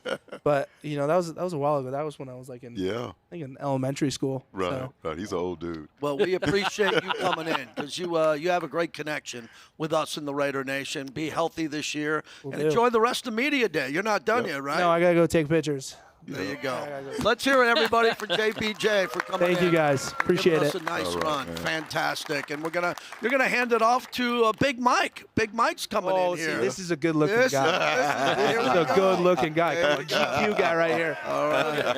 Look how cute this guy is. Let's go to Big Mike. This is the first time Jackson's done his hair all year. Just for today. What's up, Big Mike? What's up, Mike? Great to see you, Mike. How are you? Good. So fantastic to see you here. You look fit, in shape. What was the off season like for you, getting ready for OTAs and what's about to hit? It was great, yeah. I think coming into year 3, there was a lot of things that I needed to get fixed and figured out, and I think I did all of those. It was a very fun off season. I was home in North Kentucky with my family, but just training mentally, getting ready, physically, emotionally, all that stuff. And it's been a great spring here. I'm so excited to be back here. And it's been very fun. New coach staff's been great. Everything's great. Yeah. Football-wise, what are the things that year 3 that you were working on and say, hey, I need to get better at this. I got this is all solid, but some of the things you need to work on? Everything. Yeah, I think when it comes to my game, I got to work on everything at all times. I think that's just the NFL. It's kind of the name of the game, you know what I'm saying? But I think this offseason what I really did is did a lot of hot yoga, did a lot of stretching. Okay. And I think that's helped with my speed a little bit. I think that's helped with my footwork a little bit. I think that's helped with just overall quickness and things like that. So that's been great. And then, just staying in shape, lifting, running, doing all the good stuff that I like to do. Yeah. So I can come back here and be ready to play with the boys. Awesome. Michael, as a tight end, you're not only a pass catcher, but you're also a blocker as well. What do you kind of get, and I think I know the answer, but what do you get more satisfaction out of? Pancaking somebody or catching a touchdown? Catching a touchdown is way more fun. Yeah, that's what I thought. Way more fun, yeah. But I will tell you this, though. It is very fun to it's very rewarding to get a good block or do this or do that for somebody else and they score or they get a first down, or like if it's 4th and 1 and I know I'm in there and I know we're running the ball and I'm blocking, I take a lot of pride in that. Gotcha. And I think over the years, going into year 3 now, year 1 and year 2, it's just there was so much in the blocking game that I had to learn, that I had to rep, that I had to get better at, and I feel very comfortable with that right now this spring, and I'm kind of really excited to just keep that going into camp. I'm really excited for you because when we talked in Costa Mesa last year, there's a different regime now, and it's Chip Kelly and this offense, and John Spytek and Pete Carroll, they really are embracing your upside here. Do you love the new offense compared to what you've seen going back to Notre Dame and how you could really take advantage of your skill set? 100%. I think these coaches, John Spytek, the GM, they know what I can do. Yeah. These coaches know what I can do and what I can put out on that field. And it's obviously only going to be better out there with Brock Bowers, with Ian Thomas, those other 2 tight ends. The tight end room as a whole, we're very, very close. We're a close-knit community, and we've had a great spring so far. And we're really, really excited to just help this football team in any way we can, man. We got a lot of good tight ends in that room, and I think Chip knows it. I think, PC knows it, and we're excited to kind of get this thing going. Yeah, talk to us a little about the Chip and the offensive philosophy and how you fit in there. How do you see yourself? Where do you see yourself? Yeah, I think, with me and Brock, it's pretty interesting because we do a lot of 12 personnel stuff. And, this spring we've also been doing a lot of 13 personnel too, which has been awesome. It's been a lot of fun. So I won't speak anymore to the 13. Right, yeah, I'll save that for the season. Take some notes. But I got to be ready to do a lot of everything. I got to block, I got to pass pro, and I got to run routes, and I got to be able to catch the ball. And that's just what it comes down to. And if Chip wants to have me out there on that field, I got to be able to run routes. I got to be able to make people miss, and I got to be able to score touchdowns. And when he asks me to block, I'm going to go out there and block 100%, the most I can, the best I can, and work my hardest and go from there. Michael, what has the support of this organization to you, both professionally and personally, meant to you since you got here? Yeah, huge. I think, my NFL career has been very up and down so far, and that's going to change this year going into year 3. But to have this support of an organization behind me for everything that I've kind of gone through and been through has been fantastic. And, it started with the city and it started with the fans. These people are awesome. Thank you so much. Thank you. And, I'm really excited to get going here for year 3 and just show them what type of team we got. Yeah, I keep talking, and EA's kind of reined me in on what this 1st and goal looked like at the 8 with you and Brock in there and Dont'e and Jack in the slot and Jacoby and Ashton, right? So you're looking at everybody like you can't double Big Mike. You maybe double Brock. There's going to be one-on-one matchups that I think you're going to benefit from, especially – your corner outs to the end zone, those 50-50 balls, which you love. 100%, and I think the entire offense is going to be able to benefit from that too, which is huge because we need to be able to spread the ball around. We got plenty of ball makers to do it, so let's do it. I love that. EA, you'd have your hands full, man. You'd have to pick a side of the field. I'm calling linebackers over there to cover this guy. You're looking good. What was the target this year?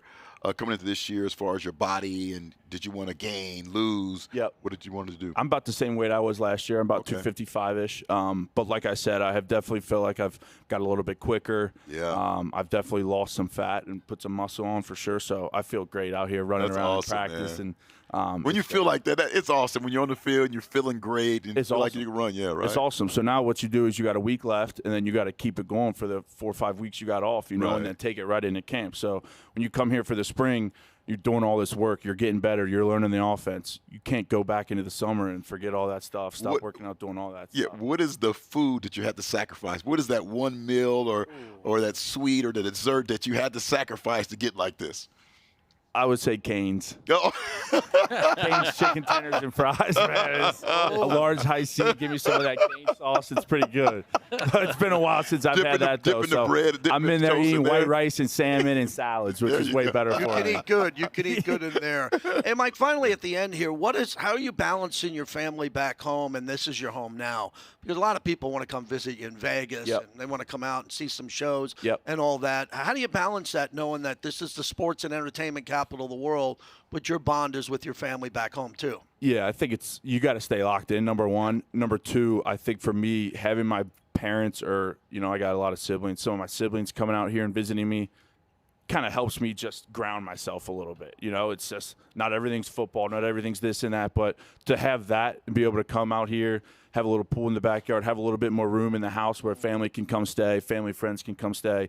It's awesome because it's what, a 28, 29-hour drive for me out here. So it's very far away, but it's awesome to have people from Northern Kentucky, Midwest, everybody come out and visit me. You build a bigger house out here, you're just going to have to fill it up. Yeah. Well, yeah, and then, when everybody gets out here, it's all right, let's go see the Strip, let's go see Old Vegas, let's go do all that stuff. So I got to be prepared for that too. Paul, you got one more? I got one more for you. Notre Dame guy.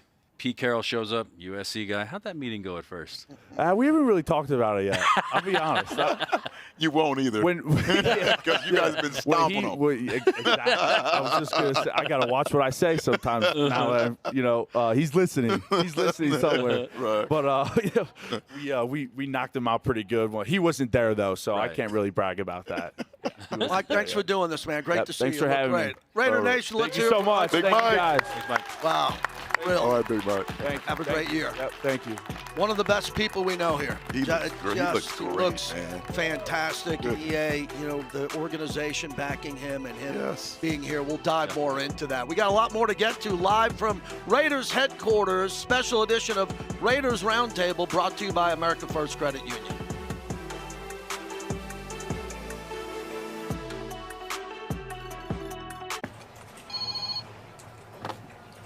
Las Vegas Raiders. This is JP Jackson Powers Johnson.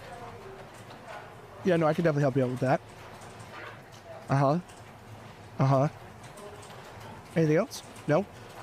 Just always remember, go Raiders.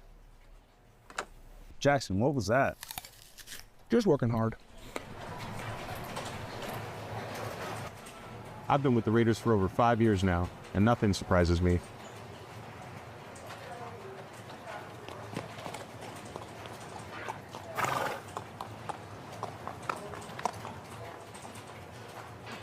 Cute pony.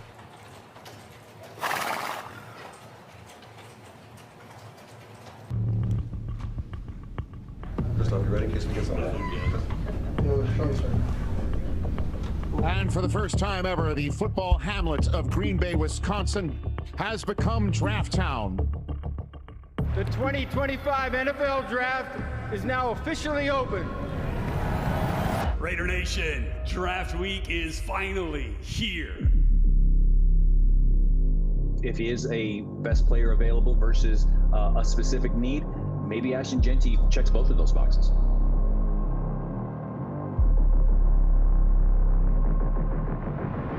The Raiders are definitely entertaining multiple scenarios as far as teams drafting ahead of them. They could potentially trade out of there and other things. So they're ready to go in case of multiple things happen in front of them.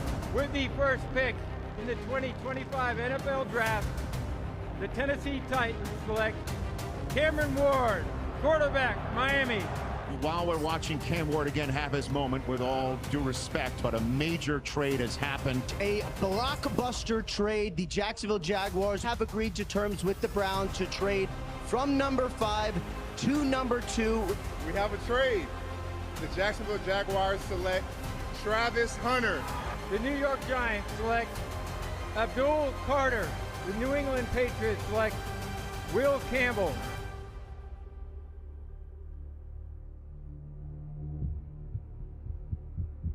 Is going to be the new Las Vegas Raider. With the Cleveland Browns next at 5, they have some interesting options. We'll see what the Browns end up doing. Who do you think Cleveland's choosing here? Is it Ashton Jeanty? Well, Ashton Jeanty's my highest rated player. That to me is a position they have to address. With the 5th pick in the 2025 NFL Draft, the Cleveland Browns select Mason Graham, defensive tackle, Michigan. Vegas took about 3 minutes to make their pick, and I'm wondering if it is in fact for Ashton Jeanty.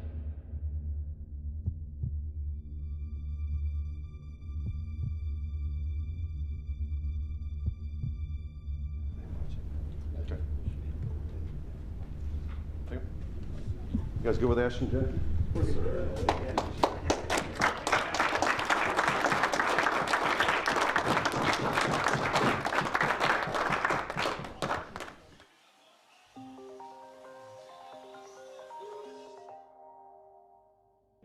Hello? Ashton. How you doing? John Spytek in Vegas. How you doing? I'm doing great. Enjoy the moment, man. We're about to make you a Raider. Yes, sir. As Let's Mr. go, Davis baby. would love me to say, welcome to the dark side, my friend. Let's go, baby. All right, let's go. We need you to come and be great like you've been. I know you I'm will ready. be. We need Yes, you to be a sir. leader. And enjoy the moment, enjoy the time with your family, okay? It's a special moment. And I got Coach Carroll here to hype you up a little bit. All right. All right, you ready? I don't know if you're ready. Yeah. Here he comes. I'm ready. All right, Ashton, congrats, man. Enjoy it. And you better be fired up. God, dog, man, this is so good. Congratulations, Ashton. We're proud to take you, proud to get you. This will be so much fun for you and for all of us. So congrats to your family and everybody that's there at the party. Tell them that the Raiders are bringing you on in. So the whole room's going crazy. Congrats, buddy.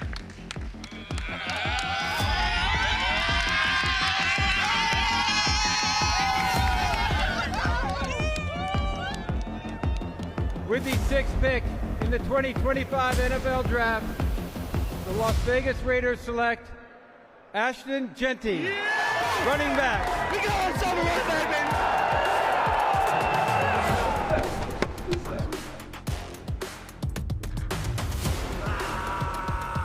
If I'm I'm a defensive coordinator, JT, and I'm thinking about the Raiders, I'm thinking about, man, first, how can I stop this great tight end? Then you got to worry about the running game. So I think this is an outstanding pick. All of Raider Nation is really excited. And that first pick means that, hey, we're going to be a ball control football team that uses play action. And that's right down the lane of Pete Carroll. As they hope to get the most out of Geno Smith at quarterback, there's nothing like having a guy who averaged 7 yards a carry last year and carried the ball 374 times.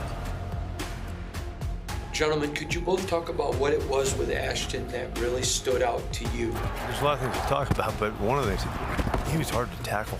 I mean, you guys couldn't get him on the ground.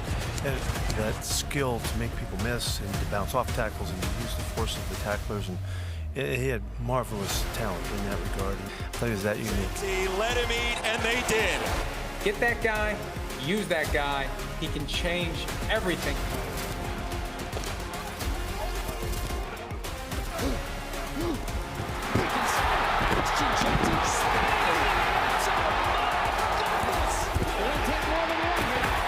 It's one of those deals where it meets the need and the best player meet together, and you kind of feel like that's a perfect storm at that point too. And it's just too much to ignore at that point. He's the perfect player for us this year, and we were thrilled to make him later.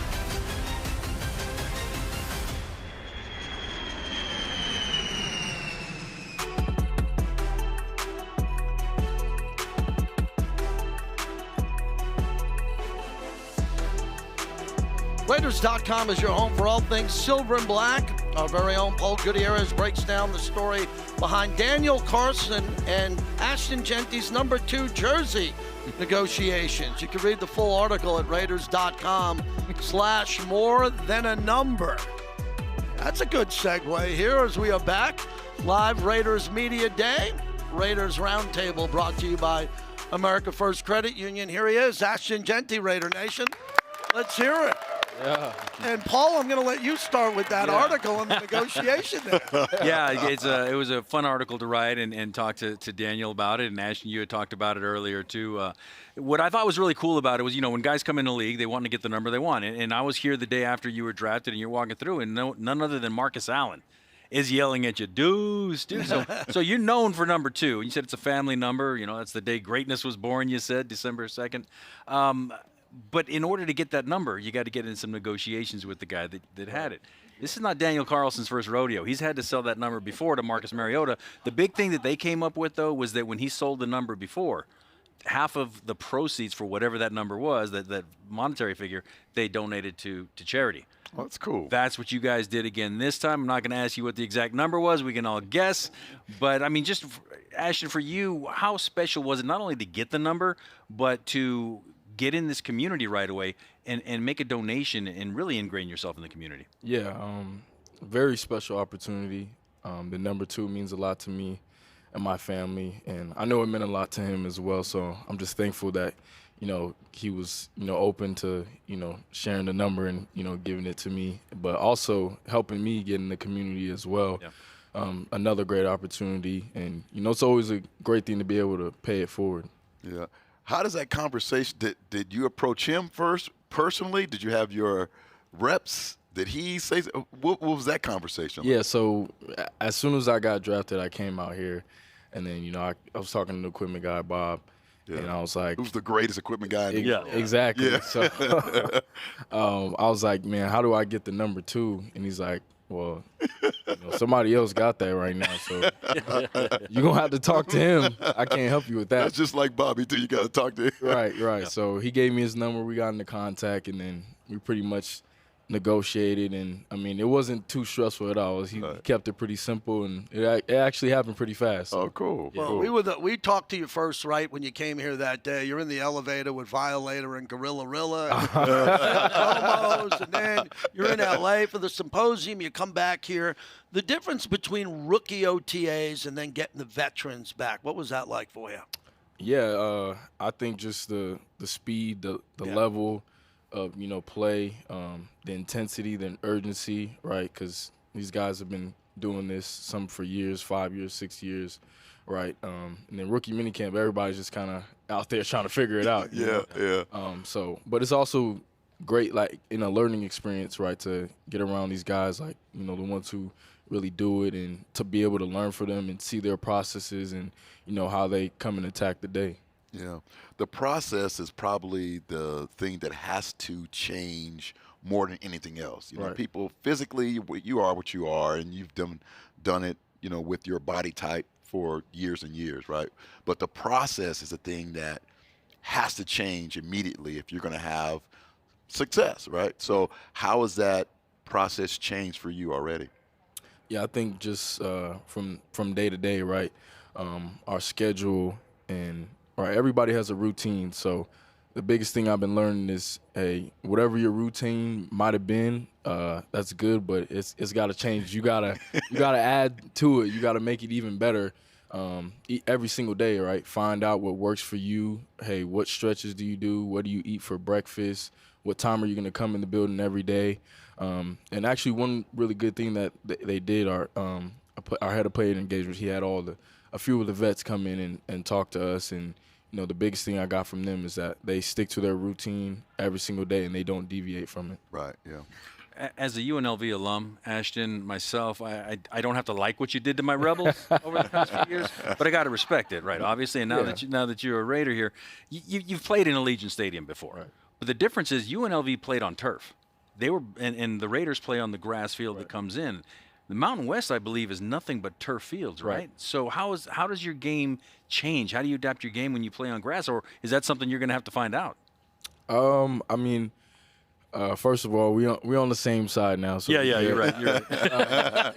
But I think in terms of just like we practice on grass, so it's definitely different when you're cutting in certain types of way. Like turf doesn't really have any give, whereas grass, like, hey, you might slip, different things if it's wet, weather, all that. But I wouldn't say it would so much change my game. I think the same thing remains consistent as what I do on the practice field will then translate to game day. What are you learning from Raheem Mostert? He led the league, the entire league, in touchdowns a few short years ago. Explosive player. What's it like having him in the running back room as a mentor, a veteran, and someone who's been down this road before? Yeah, it's great. I mean, even beyond football, just in life, he's answered like all questions that I've had, even just giving me advice about different things. And I actually had met him before, even coming here. So just a great person, great guy to be around, and just great to have that vet presence in the running back room. It seems like it's been a rebirth of the running back position in our league. It's always been one of the most important positions in college. But coming into this year, I think everyone looks at the position a little bit differently, right? And so has that put added pressure, I guess, on your class, your group of running backs?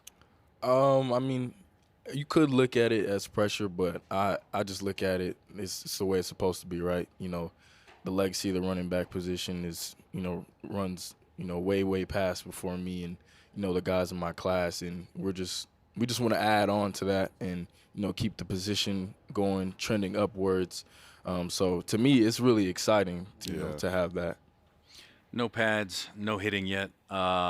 Standing up, hands on the knees. I mean, what differences are you feeling out there right now?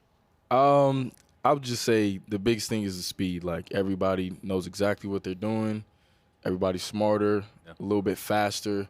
So generally making your reads, like, you got to know exactly what you're doing, because everything it's like that.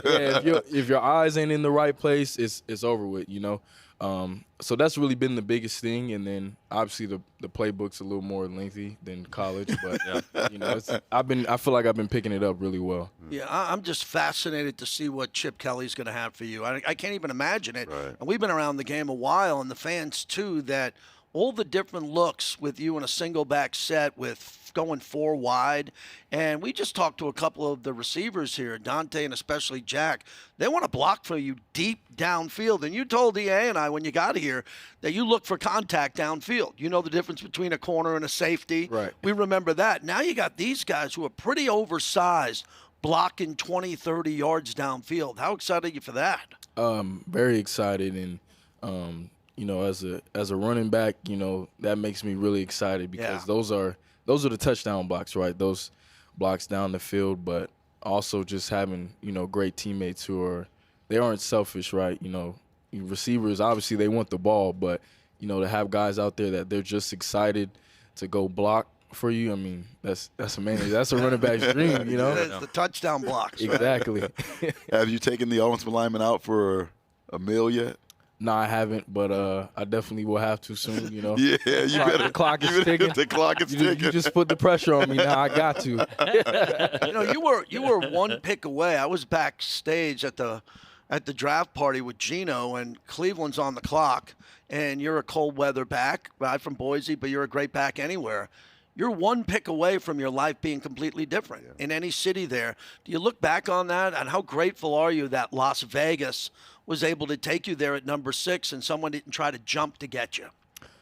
Super grateful. Yeah. I mean, like you said, it could have been anywhere else, but this is a great organization, great history. A lot of legends have come through here, great fan base. I mean, just great overall. So extremely grateful and, blessed to have this opportunity. Speaking of those legends, Ashton, your first visit here, the day after the draft, you're out here a couple yards away from us taking a picture with Fred Biletnikoff, Super Bowl MVP, Super Bowl 11. Jim Plunkett, MVP, Super Bowl 15. Marcus Allen, MVP, Super Bowl 18. Marcus Allen looked over to me and he says, "Hey, this could be the 4th." You want to talk about the pressure of the situation. Or is that something that you just welcome? Yeah, I mean, shout out to Marcus Allen, man. He's a great guy, but he putting the pressure on me already. Like, man, let me play my first game first. It was a good photo. It was a good picture. It was a good photo, but just that presence of the alumni. But not only that, like they're all, legends of the game. It's just great to have that, and that was an amazing moment, and especially a guy like Marcus Allen to hear him speak of me so highly. That's just great. Yeah, he said you have the speed of Barry and the power of Emmett.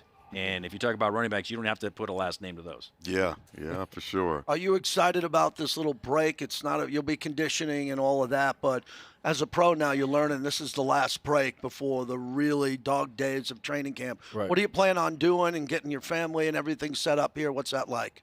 Yeah, so, I mean, first of all, getting set up in my house, I got to get all my stuff out of Texas, bring it back over here, and then, just training, getting ready for training camp, and probably take a little vacation, little time off, before it gets serious. For a long time. Yeah. Well, thanks for doing this. We really appreciate you. Really appreciate you. Let's hear it, everybody, for Ashton Jeanty, new running back for the Silver and Black. We're excited.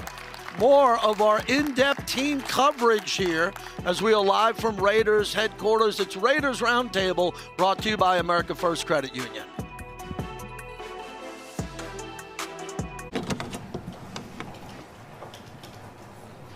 It's good, but let's have a closer look. Yeah, let's have a closer look.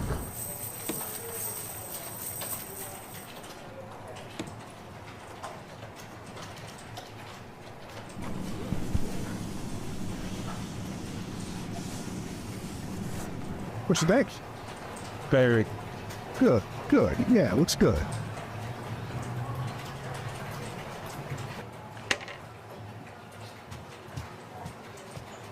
Hey, yo, come on, man. What's going on? It was bring your dog to work day today, bro. Man. Come on, man. What's that smell? First 15 offensive play caller as the flea flicker's dialed up. And it's dialed up, man. Wide open, a catch is made, and this will go for a touchdown.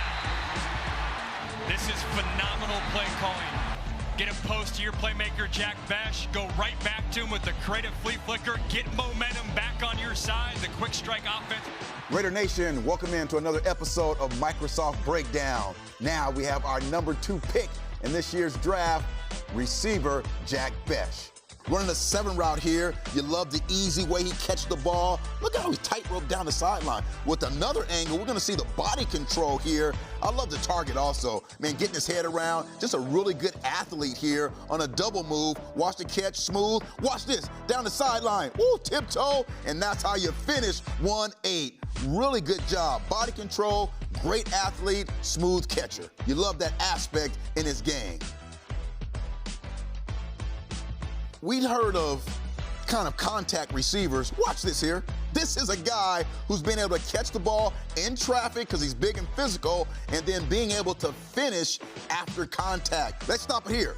That's traffic he's catching the ball in. All that traffic between safeties, corners, linebackers. And hey, man, you got to catch the ball, and then the run after the catch, really solid. The guy only had 4 drops and 200 attempts, only 1 drop last year, and he's catching the ball in traffic. This is a big-time player with a physical presence on the football field. That's it, this episode for Microsoft Breakdown. We'll see you next time.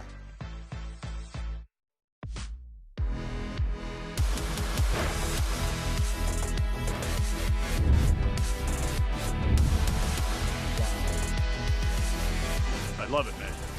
Matter of fact, when I walked in the locker room, I thought I was going to start crying.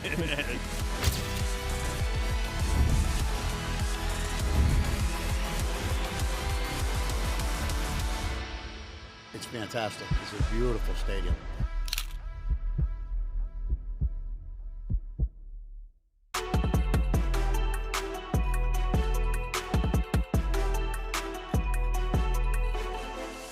Back at Media Day with Raheem Mostert. And Raheem, I've covered you for so long in the NFL. It's great to see you in the silver and black when you put that on.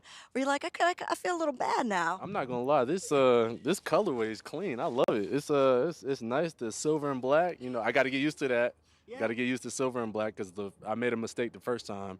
I said black and silver. No, you can't. I did that too, and I was corrected very quick. Yeah, I was over on social media, so I gotta be careful now. So it's silver and black. I'm learning, but I love the colorway. I love this whole place, man. It's honestly a blessing to be here. And you get reunited with Chip Kelly. What a full circle moment. 11 years in the NFL, and you first are drafted to the Eagles, and you play under Chip Kelly. What can you tell us about him as a coach and a coordinator? Yeah, obviously I've spent a lot of time away from him, but we've always stayed in contact, even when he was in UCLA. And we would have practices out there, and we would just reconnect. And, just over time, we just had that bond, that relationship. And he understands the type of player that I am, and especially coming into this situation, he knows that, you're going to get a guy that's a high-caliber player, respectable, a guy that's going to work his tail off and put his life on the line for his teammates. And he witnessed that in Philly and even when we were both in San Francisco. So we have a great relationship, and he challenges me every day, and he knows that I'm gonna step up to the challenge. I'm trying to think back to those teams. Was Shady McCoy on the team at that time? No, he wasn't. No, okay. I was wondering, because I'm thinking you're now a veteran, and you've got somebody like Ashton Jeanty coming in. So that relationship of being able to, he's probably picking your brain a little bit. What is your first reactions of Ashton as a rookie? Well, honestly, we met in New Orleans. We both have the same marketing agency, and so we got a chance to meet each other at the team party, the marketing party, and it was cool, man. Just gotten to sitting down, talking to him about, what to expect, him being a first rounder, and everything that goes with it. But also, come in and work hard no matter what. Keep doing what you've been doing. And he understood that. And especially, now with the rookies here, we got a chance to see them, practice with them, hang out with them, be in the meeting rooms with them. And he's just soaking up every information that he possibly can. And I told him early on, hey, you got to be a sponge in this league. And that's the best way you could go out there and perform at a high level, and that's what he's been able to do thus far. Give Raider Nation a little glimpse of, without giving the playbook, of how we're going to see that 1-2 punch to really bring a Chip Kelly offense who loves to run the ball to light. Yeah, absolutely. I try to tell everybody, they're like, hey, how's Ashton and your chemistry going to be? And I say, hey, look, he's going to take majority of the reps. That's fine with me because he's a younger guy. He's a first rounder, and I'm a little bit older, but at the same time, I know my place. I know where I stand, and I just want to make an impact as best as I possibly can, and we're both going to do that. We're going to fly around. We're going to have fun, and they're going to put us in a position. Chip's going to do a great job putting us in position to succeed, and that's up to us if we want to accept that challenge or not. And Raider Nation, one thing you don't know about this man, he was offered a contract by Billabong at 14 to be a pro surfer. Yes. Why not go into that? That seems pretty cool. I wanted the educational side. I could have traveled the world and learned, different cultures, but coming from my background, I wanted to be the first person to graduate in my family, and I was able to do that. So instead of shredding in Australia or something, you just decided you were going to actually get educated. I like that. Yeah, chase my dreams. But, hey, it put me in this position. I'm here at the Raider Nation. Ended up in the NFL with a brilliant career. Hey, thanks so much for joining us. Welcome to Raider Nation, and we're excited to see what you do here in year 11. Thank you. I appreciate it. Hey, let's go. Let's do this. Hey, go And we're Raiders. gonna go surfing, and we longboard, so we're both gonna longboard. Longboard surf. In Vegas somewhere. We'll find it. Lake Mead. Lake Mead. There we go. Back to you guys. Another fabulous interview from Amber. Amber's mixing killing in the she is. It's great to have her here. Welcome back, everybody. We got Raider fans in attendance. Paul Gutierrez, Eric Allen, JT. Yes, as we continue on. This is Raiders Media Day, a special edition of Raiders Roundtable, brought to you by America First Credit Union. All the big guns have come by already. We have several more interviews lined up. You know, EA, when I look at the young players on this team, I just feel like it's different. There's always a good draft class. There's always that first-round pick, but I'm just sensing that the level of playmakers up and down this draft class are going to be really important to the resurgence of the Raiders. I think that's a really important point. Coming off of the couple players we had last year who were really just spectacular for this football team, it just goes to show you that drafting this last couple years, we have some playmakers, and hopefully this draft class will have the opportunity to get on the football field and really kind of show, you know, what they are and who they're capable of becoming, because that first year is always, unless you're Brock Bowers, you know, that first year is always, you know, it takes you maybe 3 or 4 weeks to kind of get accustomed to the playing style, the speed, processing information. But I think JPP and Brock really kind of set the bar really high for these guys who are coming in this year. Paul, Adam Butler's going to join us next. I wanted to get your opinion before he sits down on the depth of this defensive front, because Christian Wilkins going through what he's going through. We talked to Maxx, Malcolm Kuntz. Tyree Wilson is there. There's a lot of players here that are going to have an opportunity to have an impact, and Adam's one of them coming up for us. Yeah, and when you're talking about Adam Butler, he's probably, if Jacoby Myers is the most underrated player, this guy might be underrated player 1.5, you know, because he's a pass rushing specialist from the interior. And he gets home quite a bit. And when I'm covering the game, I always have fun throwing gifs out there. So whenever he gets a sack, I always throw the gif out of the Butler did it. And people know exactly who I'm talking about, because he's just one of those unassuming guys that you don't want to meet in a dark alley anyway. Right. And if you're an offensive lineman, you don't want to meet him in the trenches. But he gets through, and he's just really, you know, for lack of a better term, underrated. But he's very important to what this defensive line wants to do, especially on the interior. Yeah, I thought he took huge leaps last year in the run game, and that started off maybe the first week of padded practices, and he came through the line. I think he may have olayed one of the offensive linemen, you know, had a tag off for a loss, but I thought all year long when he had his opportunities, he made plays not only in the passing game, but did a really good job in the running game. Every offseason I chart who has left and then who's coming in. And I also have charts going back to new regimes, which I have a few of those. So who are the new coaches who said, I don't need that player, but I want that player. I'm bringing him back, and they got to sign him. So a lot of times you say, oh, we got this guy, he's under contract for 2 more years. We'll see what he can do. But then when you start re-signing players, Paul, and looking at, you got to field the football team, and the regime can only bring in so many of their players. I think that's important, looking at who's going to be here, considering where they were a couple seasons ago. Well, going back to what you talked about when we came back from the break, the type of player that they drafted, you can look, and they all have that same blueprint, that same DNA, the type of player they drafted. They all look the same. They feel the same. They're playing different positions, obviously, but the mentality is there. And the guys that they choose to keep from the previous teams, the previous regimes, they have to fit that same kind of blueprint to a degree, but they also have to have produced to deserve to come back. And Adam Butler, to me, kind of fits that to a T.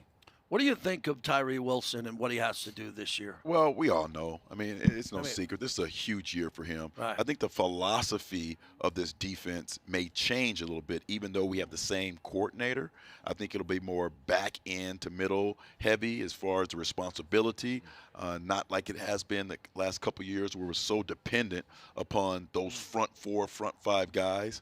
But he has to find a way to be an impact player on this football team. And I'm not saying he has to have, double-digit sacks, but if we can kind of utilize him in that NASCAR package where he's that defensive tackle rushing the passer, he needs to develop like a move and then a counter off that. So all those things right now in year 3 for Tyree are extremely important. He's kind of finding himself, finding his dominant move, finding that 1-2 punch for him, but being able to be on the football field in meaningful times, making meaningful plays for this football team. Paul, let me jump in and segue to the linebackers here. Spillane's a big loss. He was a good player. Yeah. And he was a Raider, and he really loved being here. But, wow, when that gauntlet opened up for free agency, I mean, was it minutes or seconds he was gone? And Trayvon Merrick, and you know that. If you're going to get an offer you can't refuse, as we say, you're going to take it there. But losing a player like that and a leader and who they brought in, how do you see that group? Yeah, again, it's the same thing, right? They have to fit what the new regime wants. And of course, Spillane, he was a guy that really earned what he got in leaving in terms of a contract. With Landon Roberts and Devin White, you've got guys that are the quintessential team leaders, team captain type guys. And just in talking with Landon last week, you just felt that coming off of him. Again, a kind of an unassuming guy. You don't look at him and say, "Oh, this is a linebacker. This is a guy that's going to rip your head off." But the mental game that he plays and everything that he was talking about in terms of being in the middle of the defense, whether he's wearing the green dot or not, that's the guy that's the quarterback of the defense, middle linebacker, and the fact that they have this continuity. Not just in the players that are coming back, but mostly in the scheme and or the coordinator who's making the calls. With Patrick Graham coming back, yeah, we understand that it's Pete Carroll and he's a defensive-minded coach, but at least there's that. What I did find interesting, though, with Patrick Graham last week was that he said, yeah, there's continuity and it's nice and everything, but every season is a new season into itself. They're constantly hitting refresh. So what happened last year doesn't really matter. It doesn't really have that big of an effect other than the experiences they bring to the table. Yeah, EA, I think that's the most important room, just my perspective on this competition thing that we see all over the building, because there are some good players there, but on paper, not elite. White was an elite player for a short period of time, and now being 100% healthy, hopefully he can get there. But I have a feeling someone's going to pop in that group and impress Pete Carroll to stay on the field. It has to, and at this point, that spot in the middle of the football field, it's connecting the back end to the front end. So automatically you're a leader. You have to be able to really have discipline about you, great preparer, understanding kind of what the offense is trying to do. But more than that, in this defense, I think you have to be a guy who has to be on the field all the time. Like first down, second down, third down, there's no weaknesses in your game. You may not be great at one thing, but you have to be really good at a bunch of things, being able to communicate on the run, being able to follow the running back if he goes to empty and bounces out to the outside. Yes, you got to go out there and cover that guy. You have to be able to drop in the middle of the field if we're playing Tampa 2 or something like that. So the one thing that I think is going to really help this club, though, is those two main guys in the middle. Even if they didn't perform well in the Super Bowl, they went on the whole journey.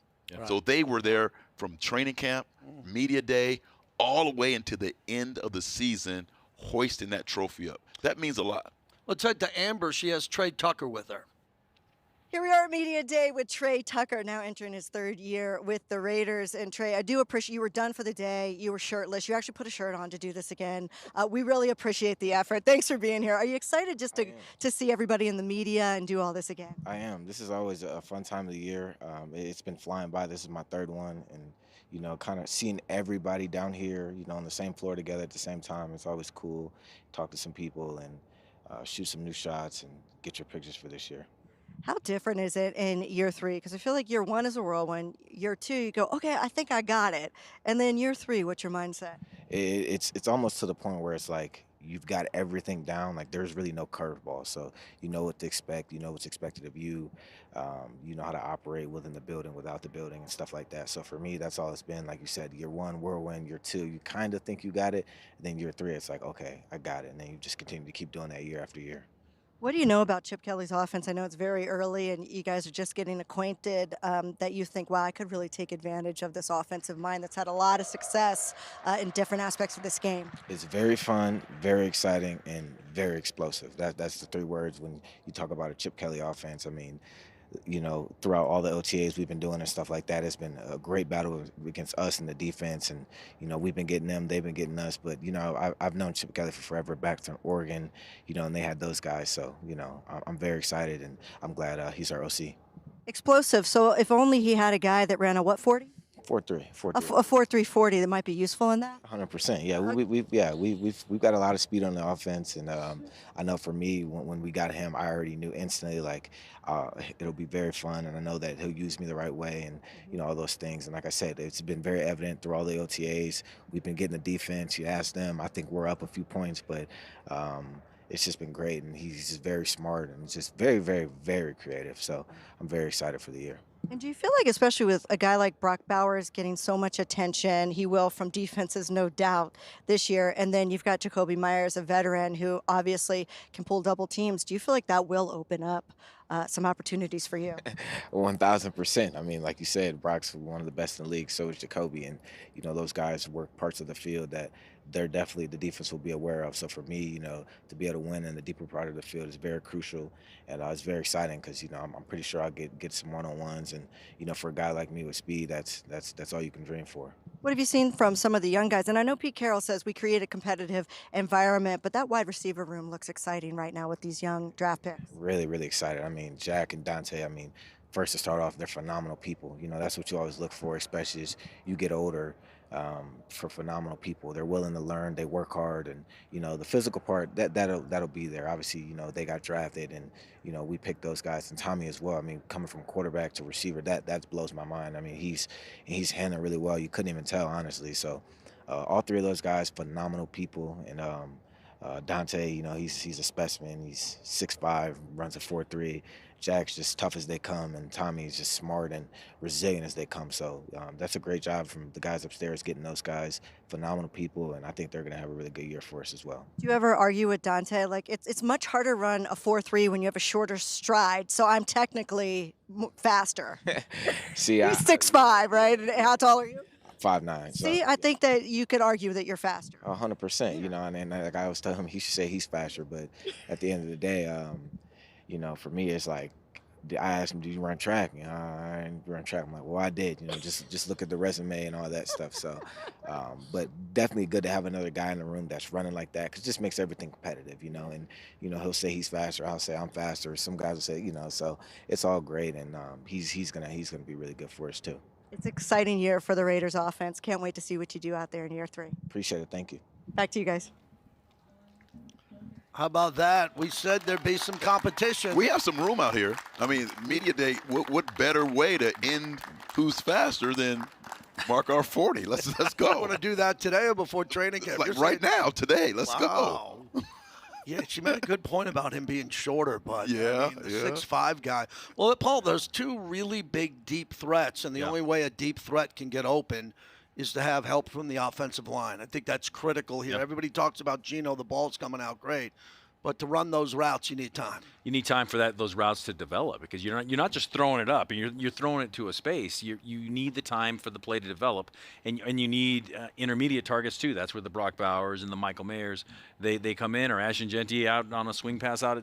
All of those things come together. So when you've got two guys that can run a 4.3 40, that I don't know if that's unheard of, but at least here, I know even back when you were with the Raiders, you had Jerry Rice and Tim Brown. Yeah, those guys weren't creative route running guys. They were the route running. They weren't burners. Who else could you see a team having two burners like that? Very rarely do you see a team that has two guys who are capable of beating you over top. But you are correct as far as the offensive line is the key issue here. You have to find a way to have some protection to be able to run the ball to be effective, to put yourself in situations where you can take advantage of the deep ball because everyone's crowded up at the line of scrimmage. So that's the one thing that I think ties all this in together. You can have all these great weapons and players, but if you don't have that consistency at the offensive line, it's basically all for naught. So that's the one critical area that this team needs to get early on in the year. Well, Todd Christensen, who you remember back in the day and you watched him play, I look at Brock with wide receiver numbers. We were fortunate to have Darren Waller put up wide receiver numbers when he was at his absolute peak here. It's interesting, Paul, when you look at the numbers and do the math and just see who's getting all the yardage and receptions there. I look at Brock like a wide receiver. He's productive like a wide receiver. Now it'd be nice if one of these other tight ends or another receiver in that big group gets 40 to 45, maybe 600 yards or 500 yards. Some way you say to yourself at the end of the year, man, look at Jack Bech. Look what Dont'e did. Look at the numbers, because Brock did that, and these guys are coming in with Brock being double team. I just don't know which one of them's going to have that year. Well, not only that, but you got the guy that's the possession receiver. Then you're talking about having a possession guy that's going to help out the speed guy going downfield.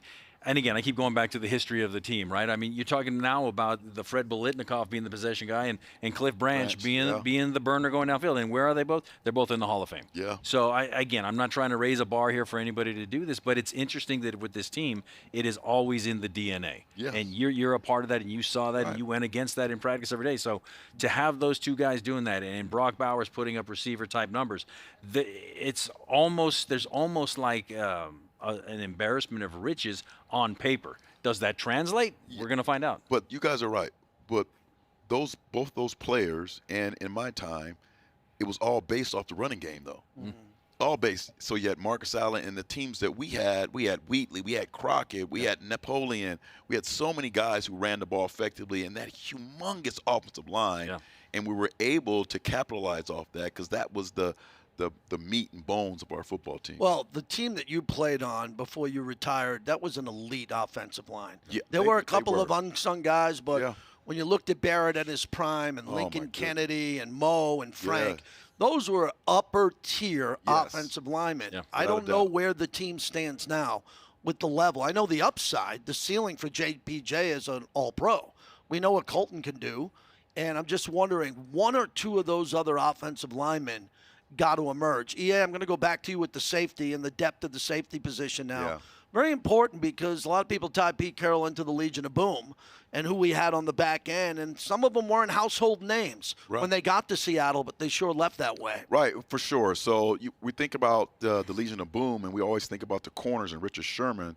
Cam Chancellor was really the heart of that defense because he was a versatile player. He played in the middle of the football field. So he took all those crossing routes, tight ends, catching the ball. He put a stamp on those guys, and he really did an amazing job of being able to kind of juggle between a man guy with some of the bigger tight ends and then a zone guy if you have like a smaller, quicker inside guy. So I think this defense here is a lot like that. I think Jeremy Chinn is going to be able to play at all three levels. Like we just talked to John earlier, talked about playing a big nickel. So he's going to be that Sam linebacker a little bit. But he has the athleticism, the skill set, the processing to be able to walk up on the line of scrimmage, blitz.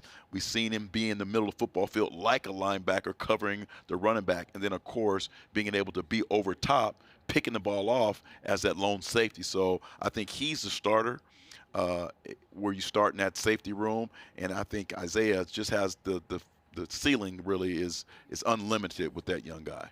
He's got to play at a high level because he's going to play. Yes, we're penciling him in yes. as a starter. And, Paul, with the hat you're wearing now here in-house at Raiders.com, do you think there is, I don't want to say truth to the rumor, but the Raiders have money to spend.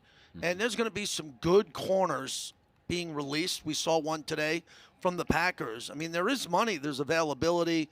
Jalen Ramsey's out there. His price is pretty high, and there's no way around that number. What do you think the Raiders are thinking when it comes to the money they still have left to improve the team? It all comes down to fit. Yeah. I mean, you can go out there, as we've been talking all day now, it's about the culture that they've built here. And it's only been a few months, but you can feel the culture shift. Yeah. You can go grab somebody, but if they're going to come in here and wreck what they've already kind of built in these 5 years, why would you want to go get somebody like that? Yeah. I'm actually more intrigued by somebody like a Chris Smith II, Tre Taylor, especially Tre Taylor. This guy that was the best college safety 2 years ago, and he started last year injured. So there's a lot of intriguing options in-house. But, yeah, if you think you can make your team better and they're a culture fit, absolutely go and do it. When we come back, we have some more interviews coming up. Amber's out here roaming, getting great content for us. We want to thank everyone who's watching on YouTube, and got a lot of fans here who are excited about it, and we're excited to see them here.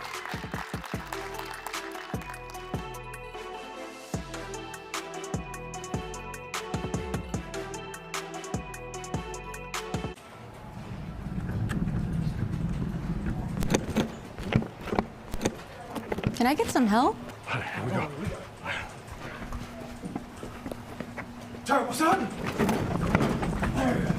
There we go. Woo! Easy money. Easy money. Hey, thanks, yeah, guys. hell yeah. Yeah. That's what I'm talking about. Here we go. Come on, you got it. Good shot. Oh, you think of? Got you, bro.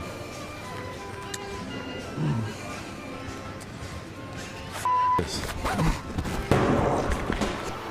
Come on, Max. Guys, white, not blue.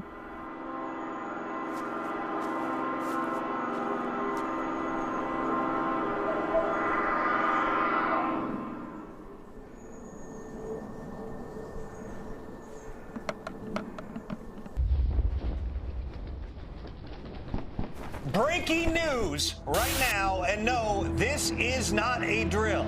Just moments ago, the Seattle Seahawks have agreed to terms with the Las Vegas Raiders. He was, above all, an accurate thrower of the football. It is not surprising to me that in addition to Pete Carroll wanting to reunite with him, Tom Brady saw that and liked it and 100% signed off on this deal.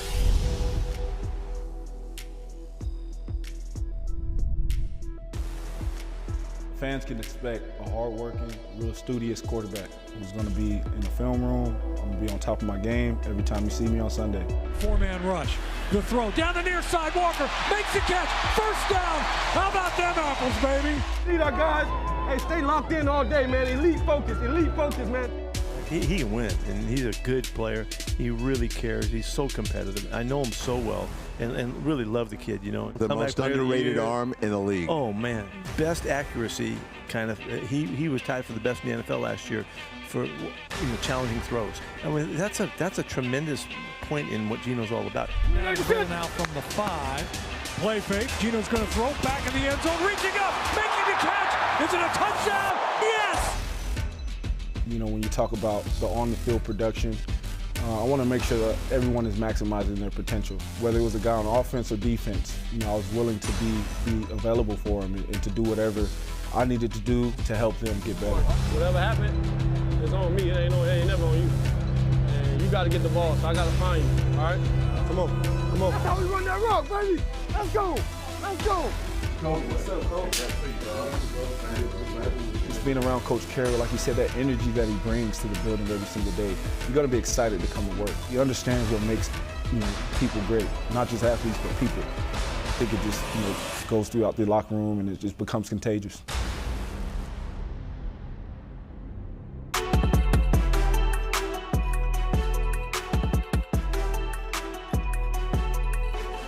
Back here at Raiders Media Day with one of the new members of the Raiders roster, Darien Porter, who was a third-round pick out of Iowa State cornerback. But you weren't always a cornerback. Tell me about the transition. Yeah, so really played my first 3 years at wide receiver before, finished up my career as a defensive back. But, kind of needed help in the secondary, and our head coach, thought I could make that transition. And, obviously it ended up working out for both of us. So what was the biggest difference other than one you're running backwards, the other one you're running forward? Yeah, that's definitely one of them. But really just kind of, because I never really played the cornerback position. I was always a receiver in high school, and, so just a little bit of a learning curve there. But, once I figured it out, I'm still learning, but, got my feet wet and, was able to, do what I could. How helpful is it to have some real veteran coaches as position coaches? I mean, a guy like Joe Woods that was a defensive coordinator and Marcus Robertson as well. Have you had a lot of fun interacting and learning from them? Absolutely, and it's been a lot of fun to learn, this past month. And, I think, even just the month that I've been here, I've already seen great growth and have become a better player, because you have those coaches like Coach Rob, Coach Woods, and then obviously Coach Carroll, who is something of a defensive back guru. So, it's a lot of great coaches to learn under. We heard Patrick Graham in a quote say that the thing about you that really stands out is your ability to correct mistakes. Where does that coachability come from?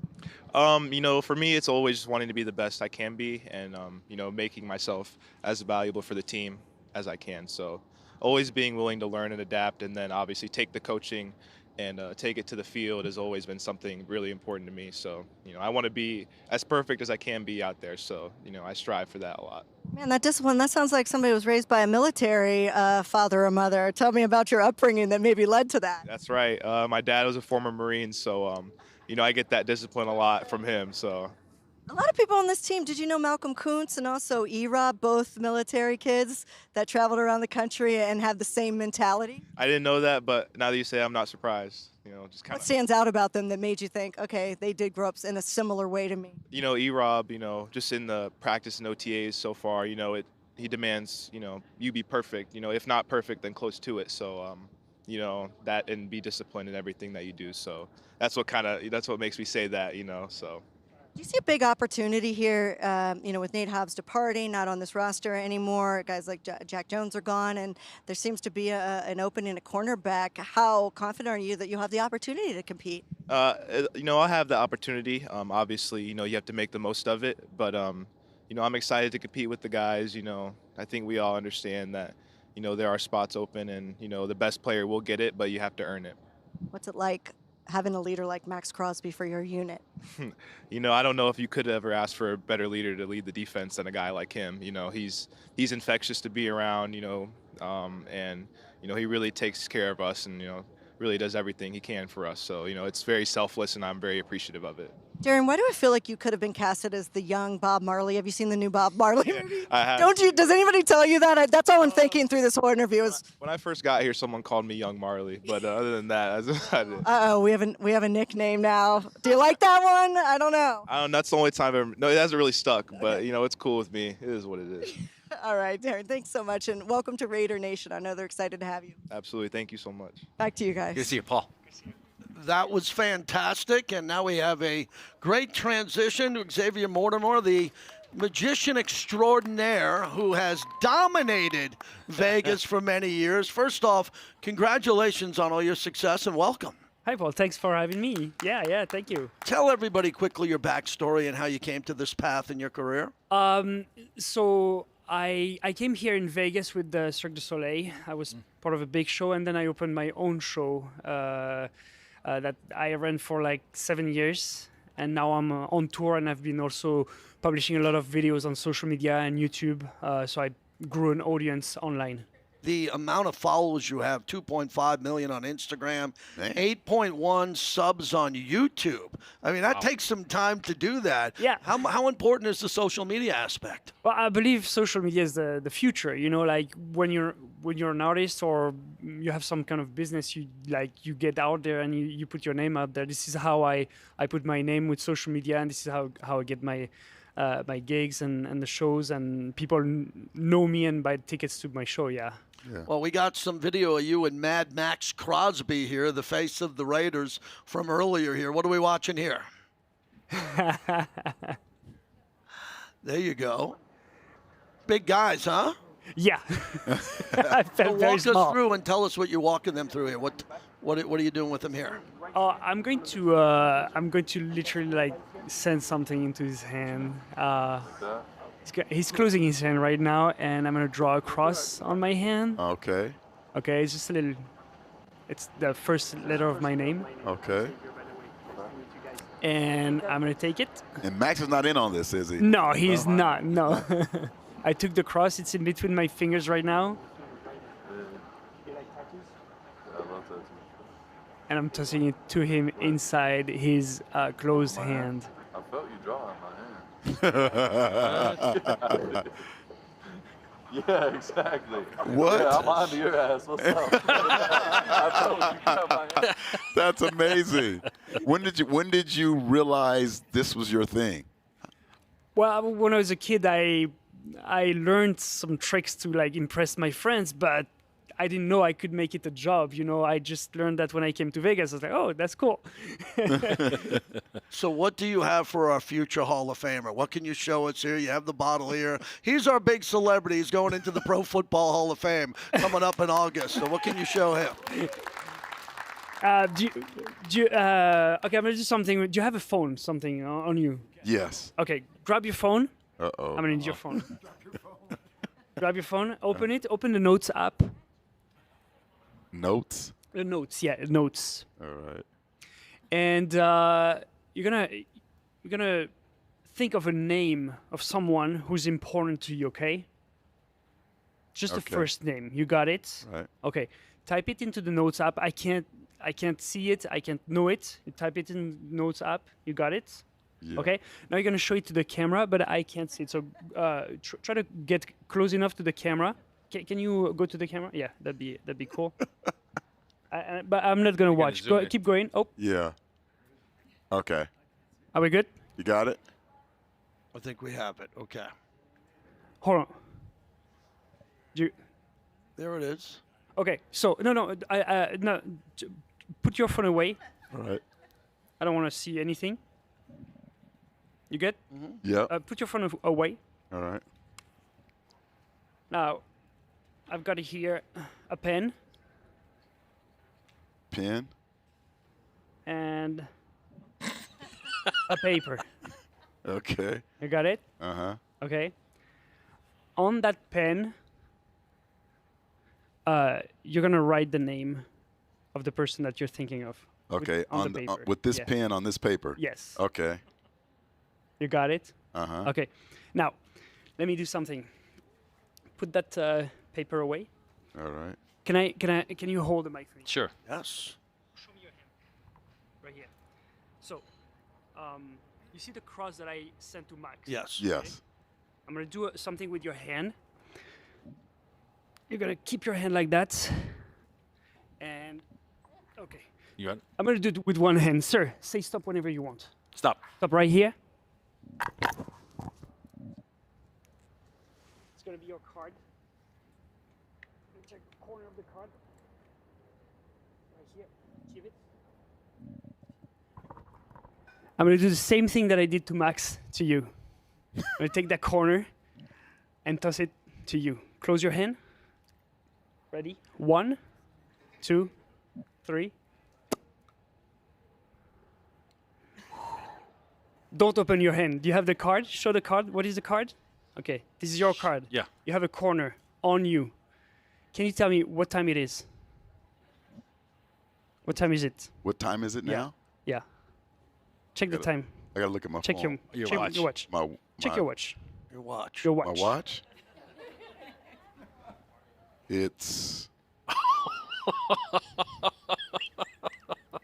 5. You don't see nothing in your watch.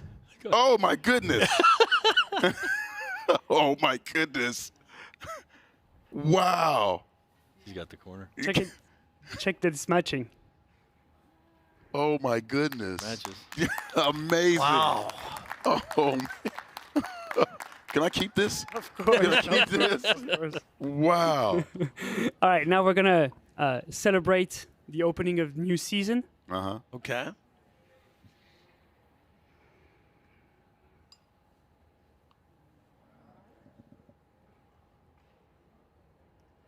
What just happened there? It should pop. Oh yeah, Pop the champagne bottle. I feel like it wants to. I see it. It wants yes, to. I see it. Yeah. It's bubbling in there. It's okay. Happy opening, guys. Yeah, happy opening. Oh, There it goes. Yes. There it goes. Good stuff. Tell everybody where we can find you on social media. It's Xavier Mortimer, Xavier Mortimer, Mortimer, and there's a lot of magic on my pages. Yeah. Yeah, you have a big impression with this organization. That's the guys awesome. on social media speak the world to you. Congratulations, and we look forward to seeing you again. Awesome. Thank you, guys. Thanks for Thank having Yeah, me. yeah, Thank there you. you go. Raider Nation. Real deal. David Mortimer joining us there. Appreciate it very much. EA, it took you a second. Huh? It took you a second. Right? Wow. Look That's at that. pretty cool. There you That's go. good stuff. Thank you, my friend. Thank you, Appreciate man. it very much. As we continue on here live from Media Day, you know, whenever you throw these Paul, you've been out here a while. You went to college here, and there's always an American's Got Talent or someone comes in from a show.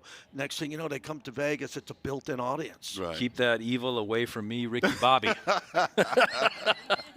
I don't know. I mean, I'm not gonna do the sign of the cross or anything, but yeah, it's crazy because it just seems very bizarre. A lot of shows in college that we go to, and you just try to figure it out, and then you just obviously they know how to do it, and there's something to it. But it's impressive. It's amazing. All right, Jeremy Chinn is kind enough to join us. Raider Nation, let's hear for our latest and greatest guests. Yeah, we got cards. He still got his cards. He got his cards in. You can move them there.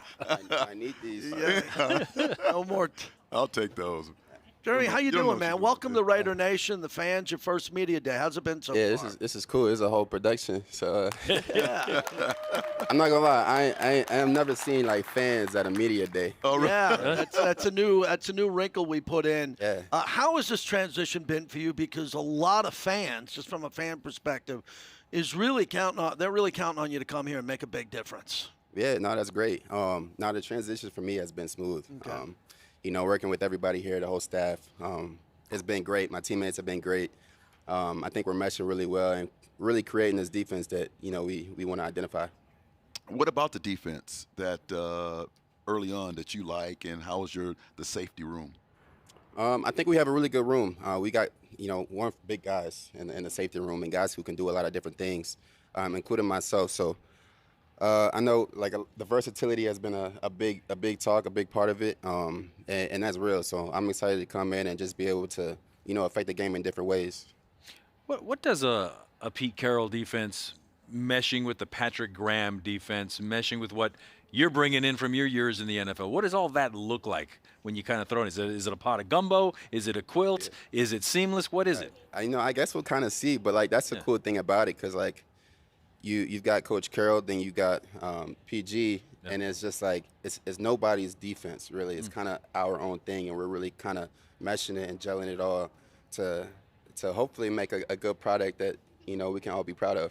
I'm happy you mentioned Patrick Graham, because I believe he's going to be a head coach in the next cycle. He was very close in the last cycle here. To get an opportunity to play for him along with Pete Carroll as you're seeing this defense evolve through OTAs, and you got a big week coming up this week. Yeah, PG has been great to work with. He communicates so well, not only with the way he kind of calls the defense, but he explains, you know, what he's looking for and what he's looking to do, and why he's putting us in this situation and what we're trying to defend. And I think, you know, all the guys have bought into that, and I think we see his vision. As you know, defensive backs, you know, you usually have, you know, a free safety, you have a strong safety. Recently, there's been a trend where, I mean, I put your film on, man, you're at the line of scrimmage, you're playing like a linebacker, you're playing deep third. Kind of, where did that come from? How long have you been kind of doing that? Yeah, I mean, my whole life, really. Oh, I mean, really? I've been playing different positions since I started playing the game of football. So I think that's the cool thing about it. But I mean, as far as like specific to the NFL and playing different spots on the defense, it really started like since I came into the league. Mm-hmm. Like if you watch when I came into the league, I played a lot of the, you know, like the Sam linebacker spot, the big nickel spot. I also played deep a lot as well. So being able to just kind of flip the switch between being a true safety and then being kind of like that sub linebacker, and sometimes even playing on the line of scrimmage. Yeah, that's that versatility you're talking about, and not only just with yourself, but it seems like with every player that's back there, you have to be able to play. Yeah, for sure. I mean, the game has changed so much now. Yeah. You really don't too much see just a true safety anymore. Like a lot of guys come down and play that nickel role, and you know, you'll catch them in different spots. I look back at the great Sean Taylor, may he rest in peace. His ability to play. Yeah, you were just with Ronnie Lott last weekend at Marcus's event. Ed Reed. When you look back at the history of the position of safety, who were some of the players and idols you looked up to as a kid? Oh, man, I'm glad you asked. I could go on and on. Well, Sean Taylor, you already mentioned Sean Taylor. Ed Reed. I'm from Indiana, so a huge Bob Sanders fan. Okay. Awesome. Yeah, all love Bob, That's man. the way he came downhill. Man, love that guy. Cam Chancellor, everybody loved the Legion of Boom. Yeah. You know, and Earl Thomas and all those guys. Troy Polamalu, you know, versatile, so instinctive. And, you know, there's a lot of times Troy Polamalu would play, and it's just like, you could tell he's just kind of doing his own thing. Yeah, exactly. But he was super fun to watch. But, I mean, the list goes on. Yeah. How do you have to process differently when you're in those different positions? I'm in deep third, right? You're either cover one or cover three or whatever, and you know you have speed on the outside, but you know you have a guy who loves the middle of the football field. How do you process different from, you know, coming from the outside where you're playing like a Sam and you have to maintain leverage on maybe a sweep. How do you process those things from play to play? Yeah, you know, I actually like talk to myself a little bit. Like, all right, I'm at nickel right now. So you're going through this as you're playing. Or like, all right, I'm at safety right now. Like every play, like it's a process, there's a thought process. Like there's a diagnostic to what the offense is doing. What are they showing me? What are presenting me? What's the down and distance? Who's in the game? Like, and where are they lined up in the game? So, I mean, every single snap. Oh, awesome. Knowing what you know about the Legion of Boom and Pete, do you feel like there's going to be a lot of traits from that where you coming down into the box, you really finish people off and tackle well down there, but just the concept of what Pete's going to do because you're new with him and throwing up that tape and building a defense that could play, maybe not instantly at that level, but was that one of the goals you're looking to follow? I mean, I'm not going to say that we are the Legion of Boom and that we're trying to be the Legion of Boom, but I definitely think there's certain things from that group that will be incorporated into this defense. Outstanding. When you talk about the position of safety, and you talk about some of the guys that you've liked, what do you know about this Raiders as a franchise and the history that it's had from the back? I mentioned some of the cornerbacks earlier about the Soul Patrol, and you know, but even when they had Lester Hayes and Mike Haynes, there was Van McElroy in the back there too. Do you know a lot about the history of this organization? A little bit, like the Ronnie Lott and the Yeah. you know what I'm saying, the Charles Woodson. Yeah. You know, Rod Woodson. Yeah. Yeah, Rod, you know what I'm saying? So, I mean, guys like that, like, I mean, if you know ball, like, you know about that. Awesome. Well, we want to thank you for coming on. You got a busy day today. Yeah. Fans really appreciate you being here. Thank you, Well, I Jeremy. appreciate you guys. You got to Thank go you. say hi to them. I'm sure they'll want to take a picture or two with you. And we're going to be wrapping this thing up, guys. Nice long day today. Already? Yeah, Already well, over? This Come on, portion, man. this portion of it, I got to run up and do radio on Raider Nation Radio. EA, and Thank you, guys. I'm excited. Pleasure. Excited to see him. You talk about the size. You Oh, mentioned man. it. I mean, you it's said it just- from being around it, Paul. I mean, just the length and the height of these players, Paul. There's something to this that there's a checkbox. They're checking boxes as far as the mentality, but also the size and the physicality of them too. Well, we want to thank everybody who watched today, everyone at YouTube. We appreciate shows like this. Media Day is always fantastic. We make a lot of memories here. I want to thank everyone at Silver and Black Productions, our incredible crew upstairs, the camera people down here for an outstanding job. We'll continue our coverage right here on Media Day on Raiders social media and YouTube.